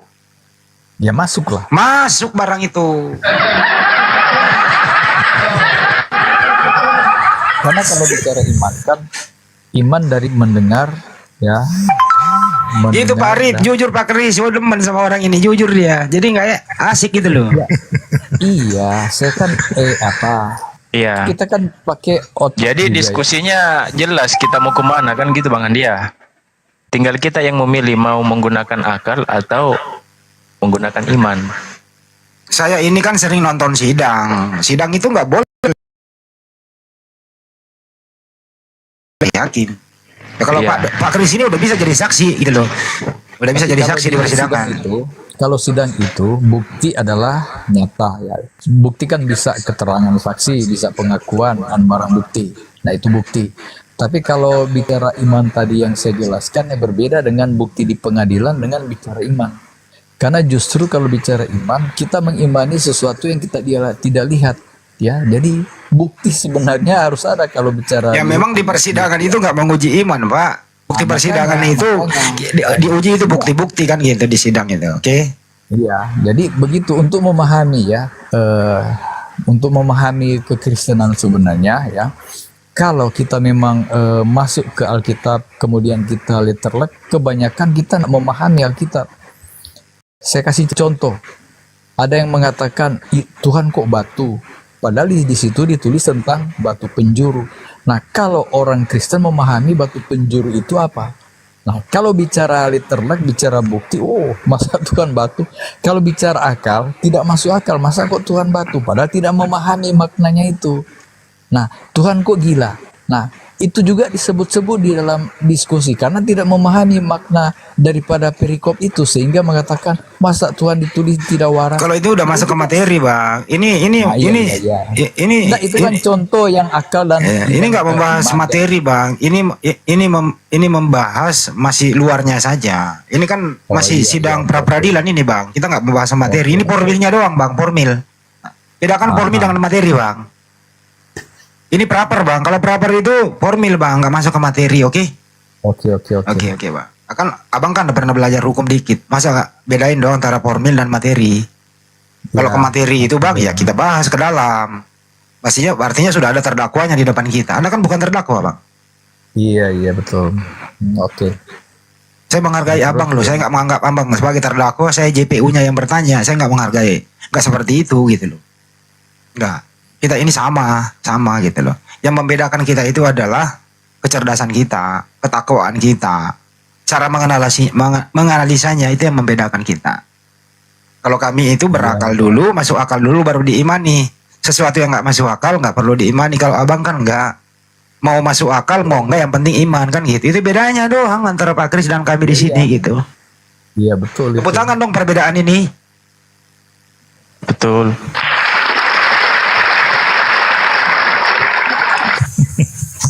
Tapi kesimpulannya perbedaan ini kita harus toleran, nggak boleh kita menghujat, kita harus menghormati saudara kita. Itu intinya, Bro. Setuju Pak Kris? Kita salaman dong.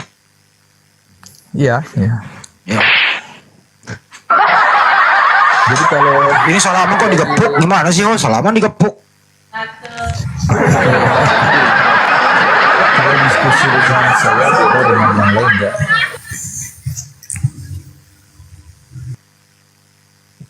Ada enggak perbedaan keterangan saya dengan diskusi dengan atau sharing dengan Kristen yang lain? Kalau yang lain itu diskusinya masih campur, Bang. Kadang dia berakal, kadang nggak berakal. Kadang campur antara iman dan akal, larinya kesana kemari. Kalau Pak Kris paham kita. Kalau Anda menjelaskan Bible ya pakai iman ya, monggo saja. Kita dengerin aja manut. Tapi kalau dikembalikan ke akal, semua yang Anda omongin itu tidak masuk akal tadinya. Iya. Ya itu kan. Tepuk tangan.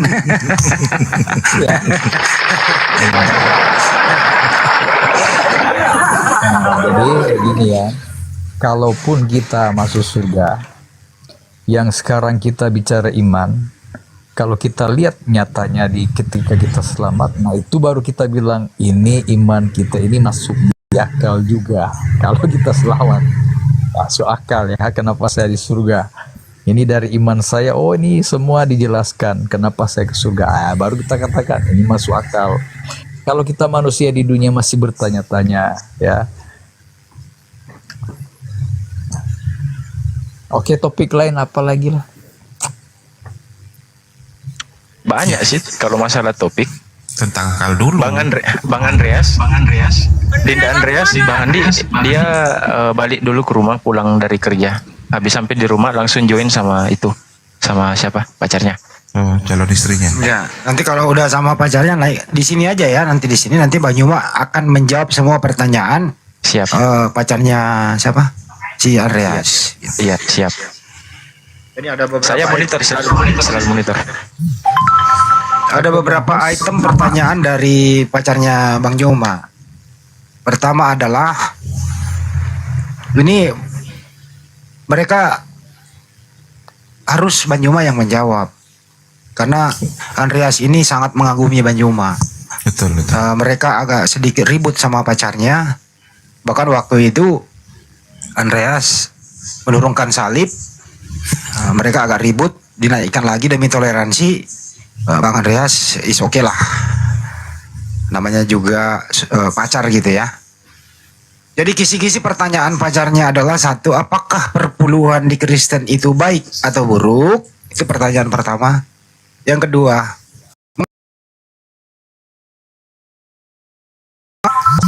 mengapa di mana ada perintah bahwa Kristen tidak boleh makan babi? Kenapa orang Muslim berkata bahwa musuh terberat orang Kristen adalah Alkitabnya sendiri? Apakah bukti dalil bahwa yang disalib itu bukan Yesus? Itu nanti akan diterangkan, dijawab oleh Bang Joma secara tuntas. Mudah-mudahan nanti setelah dijawab oleh Bang Joma, pacarnya Chris bisa mempunyai pertimbangan dan menganalisanya sendiri. Tentu menganalisa pakai akal, bukan pakai iman. Kalau menganalisa pakai akal, ya pokoknya. Tapi kalau menganalisa pakai akal dan berakal, saya jamin insya Allah gitu kesimpulannya adalah masuk akal juga. Nah kalau sudah masuk akal, apalagi yang menghalangi Anda? Karena orang yang memeluk Islam itu pasti akalnya berfungsi dengan baik. Kira-kira begitu jawaban. Lanjut. Sudah menghubungi Gurunda? Insya Allah kalau di sini ada. Takutnya beliaunya lagi ke gunung Sabtu sekarang. Jumat ya? Naik di gunung nggak apa-apa, di sana kan signal ada. Enggak, karena Komal YouTube-nya Bang Zuma live di Komal ini, teman-teman. Iya. Oh gitu ya. Jadi teman-teman yang ada di Zulkifli Mabas, ya sabar ya.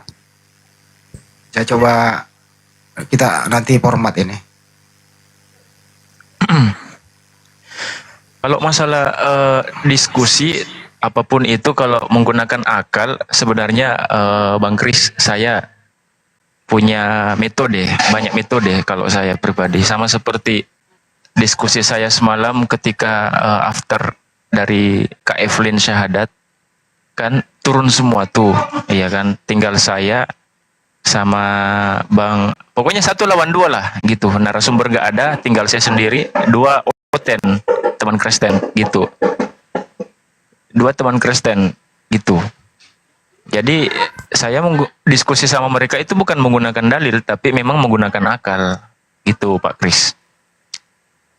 Saya rasa teman-teman viewers di bawah ada ya teman-teman ya. Iya. Kan ada Uneripa semalam itu. Enggak, Uneripa udah turun. Oh turun ya? Iya, Uneripa udah turun. Gitu. Nah, di mana di ujung saya kehabisan rokok lagi kan?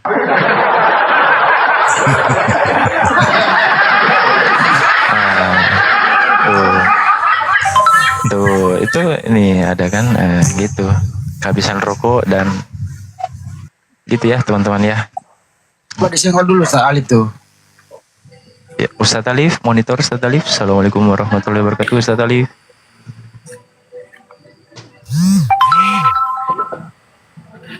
Bang Philips, monitor Bang Philips.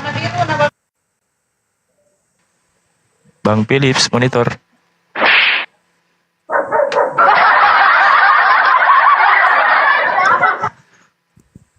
Bang Kris. Kalau boleh saya tanya Pak Kris, Bang Kris, lebih nyaman itu mempergunakan akal atau lebih nyaman mempergunakan iman saja tanpa akal?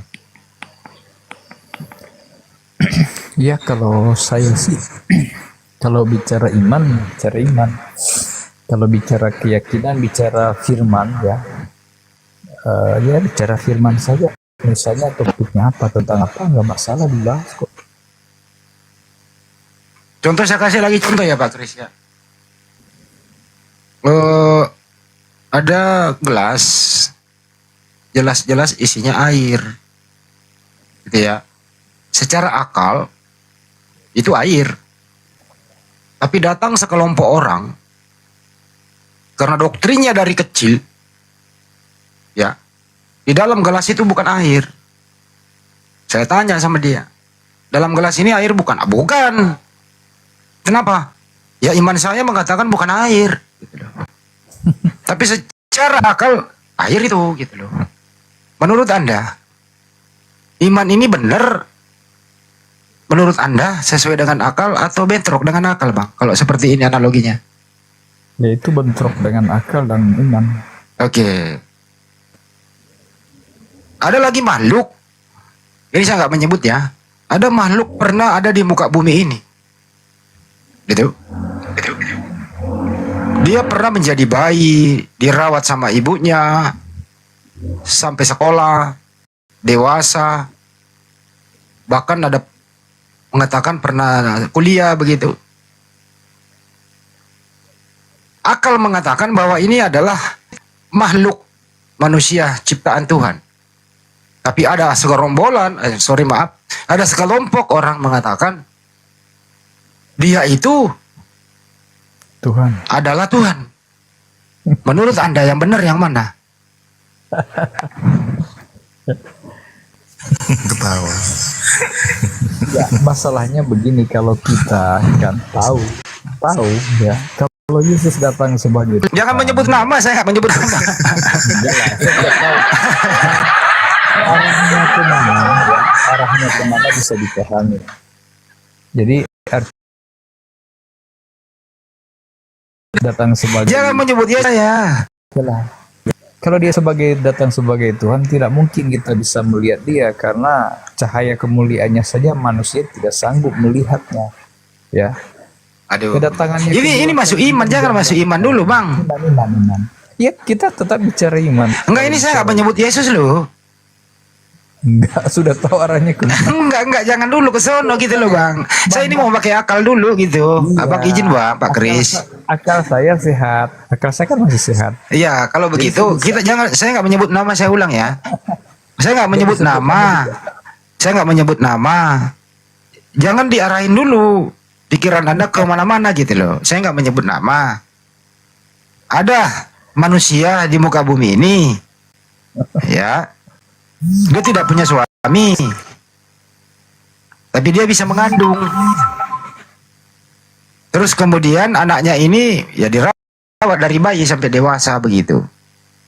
Menurut akal, anak manusia ini gitu, menurut Anda ini manusia atau Tuhan?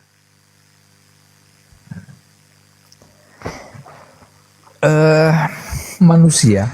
Manusia, akal masuk. Terima kasih. Dari keterangan saksi-saksi kan dia bukan manusia biasa. Nah, akal dulu, Bang, dulu. Saya nggak mau saksi dulu, akal ada dulu. Iya, dia manusia. Manusia. Nah, kalau saya menyebutkan nama Bunda Maria melahirkan Yesus, Yesus ini manusia atau Tuhan? Coba pakai iman menjawabnya, silakan.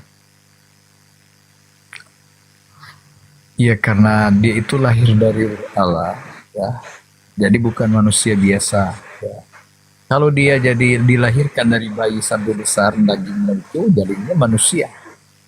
Nah, tapi kita harus ingat manusia itu punya tubuh, jiwa, dan roh kan, seperti yang kita dengar di ilmu pengetahuan. Nah, jadi kalau dia itu dilahirkan dari ruh Allah, nah berarti beda dengan kita. Kita manusia ini juga punya tubuh, jiwa, dan roh. Tapi roh yang kita itu roh manusianya kita. Nah, kalaupun Yesus itu tubuh, jiwa, dan roh, ada manusianya, ada Tuhannya, karena dia lahir dari ruh Allah.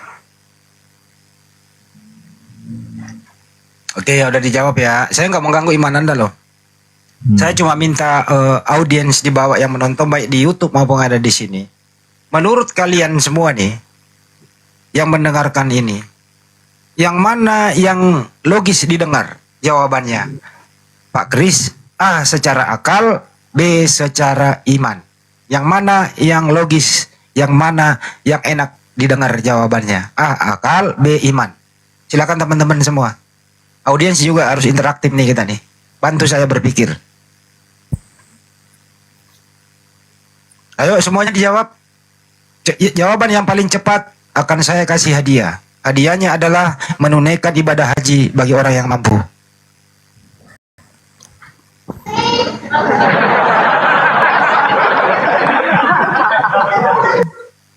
Woi, secara akal semua pilihannya Bang Kris. Jadi mohon maaf Pak Kris, sebagaimana audiens ini harus kita mintai juga pendapat. Jawaban Pak Kris secara akal mantap, tapi secara iman mereka kurang diminati jawaban Anda berdasarkan iman. Kira-kira gitu Pak Kris. Ya memang tidak mungkin lah. Tidak mungkin bagi mereka. Ya, bagi mereka tidak mungkin. Tapi ada juga yang menjawab iman. Ada yang akal, ada yang iman. Ada yang logika.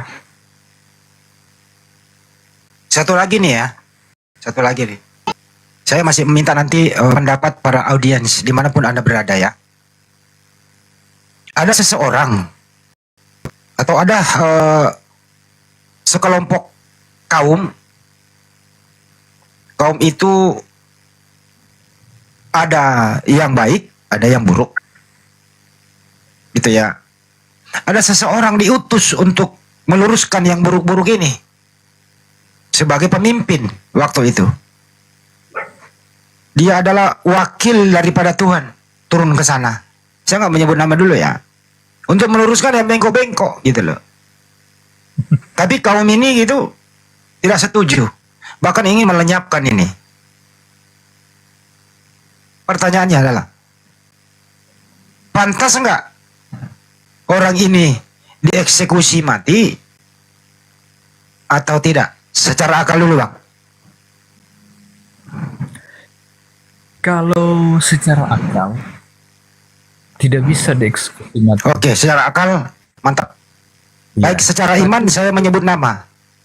Ya. Oke. Yesus diutus ini secara akal masuk, nggak pantas. Sekarang secara iman saya menyebut nama dong kalau pakai iman. Yesua Amasia diutus kepada Bani Israel, kemudian Bani Israel menolak dia, bukan Mesias yang ditunggu-tunggu. Mereka berencana ingin melenyapkan dia, mempergunakan Yudas. Sampai juga orang mengiyakan itu, bahwa itu adalah bagian daripada penghapusan dosa, karena memang harus dia mati untuk menghapus dosa kita. Menurut Anda, secara iman, jelaskan. Ya kalau iman saya ya, karena memang sudah dinubuatkan ya akan ada Mesias akan datang ya yang lahir, dan ada juga nubuatan tentang kematiannya, ada juga nubuatan tentang kebangkitannya. Nah, kita mengimani itu benar, dan itu kedatangan waktu dia mati di kayu salib itu memang kan sudah dilakukan persembahan di perjanjian lama ya, kurban-kurban penghapus dosa ya. Tetapi ketika Yesus sudah mati di kayu salib itu dihapus, tidak berlaku lagi itu ajaran hukum Taurat yang mengajarkan kepada manusia yang waktu zaman dahulu itu ya, kalau berbuat dosa masih ada tumbal dalam bentuk korban hewan ya yang tidak bercacat. Nah, itu melambangkan kedatangan Yesus yang adalah wujud daripada si pengampun itu sendiri, sehingga korban-korban persembahan itu sudah berakhir di kayu salib. Nah, jadi kalaupun dia mati memang sudah kesepakatan di surga. Nah, ada semacam hadis yang saya baca kalau untuk kita ya, yang ya semacam hadis kalau muslim. Cukup Bang, nggak usah nyebrang ke hadis. Oke, ada tulisan yang menerangkan Alkitab bahwa cukup Bang cukup. Kami udah paham Bang. Oke. Kami udah paham.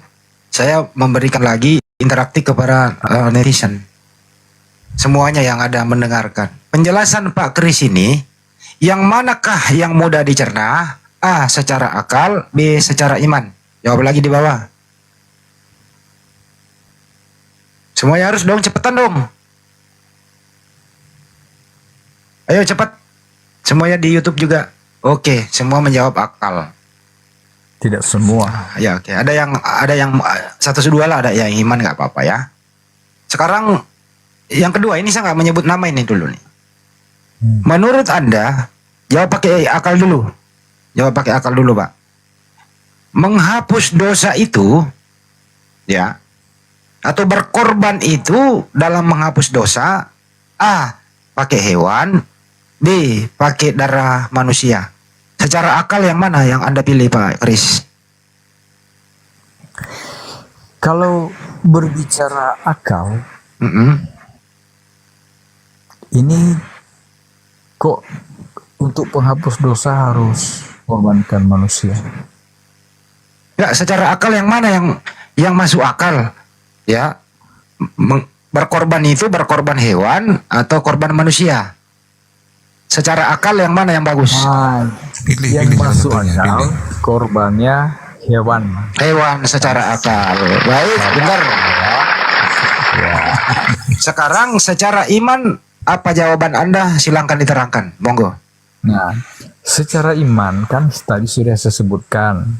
Saya mau lanjut sudah dipotong.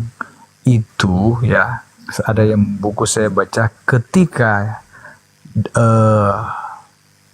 sudah terjadi perbuatan dosa di dunia ini ya, sudah dari zaman Adam terus menerus sampai zaman kita ya, seharusnya itu Allah murka karena manusia cenderung ya lebih suka berbuat dosa. Nah, harusnya dimurkai.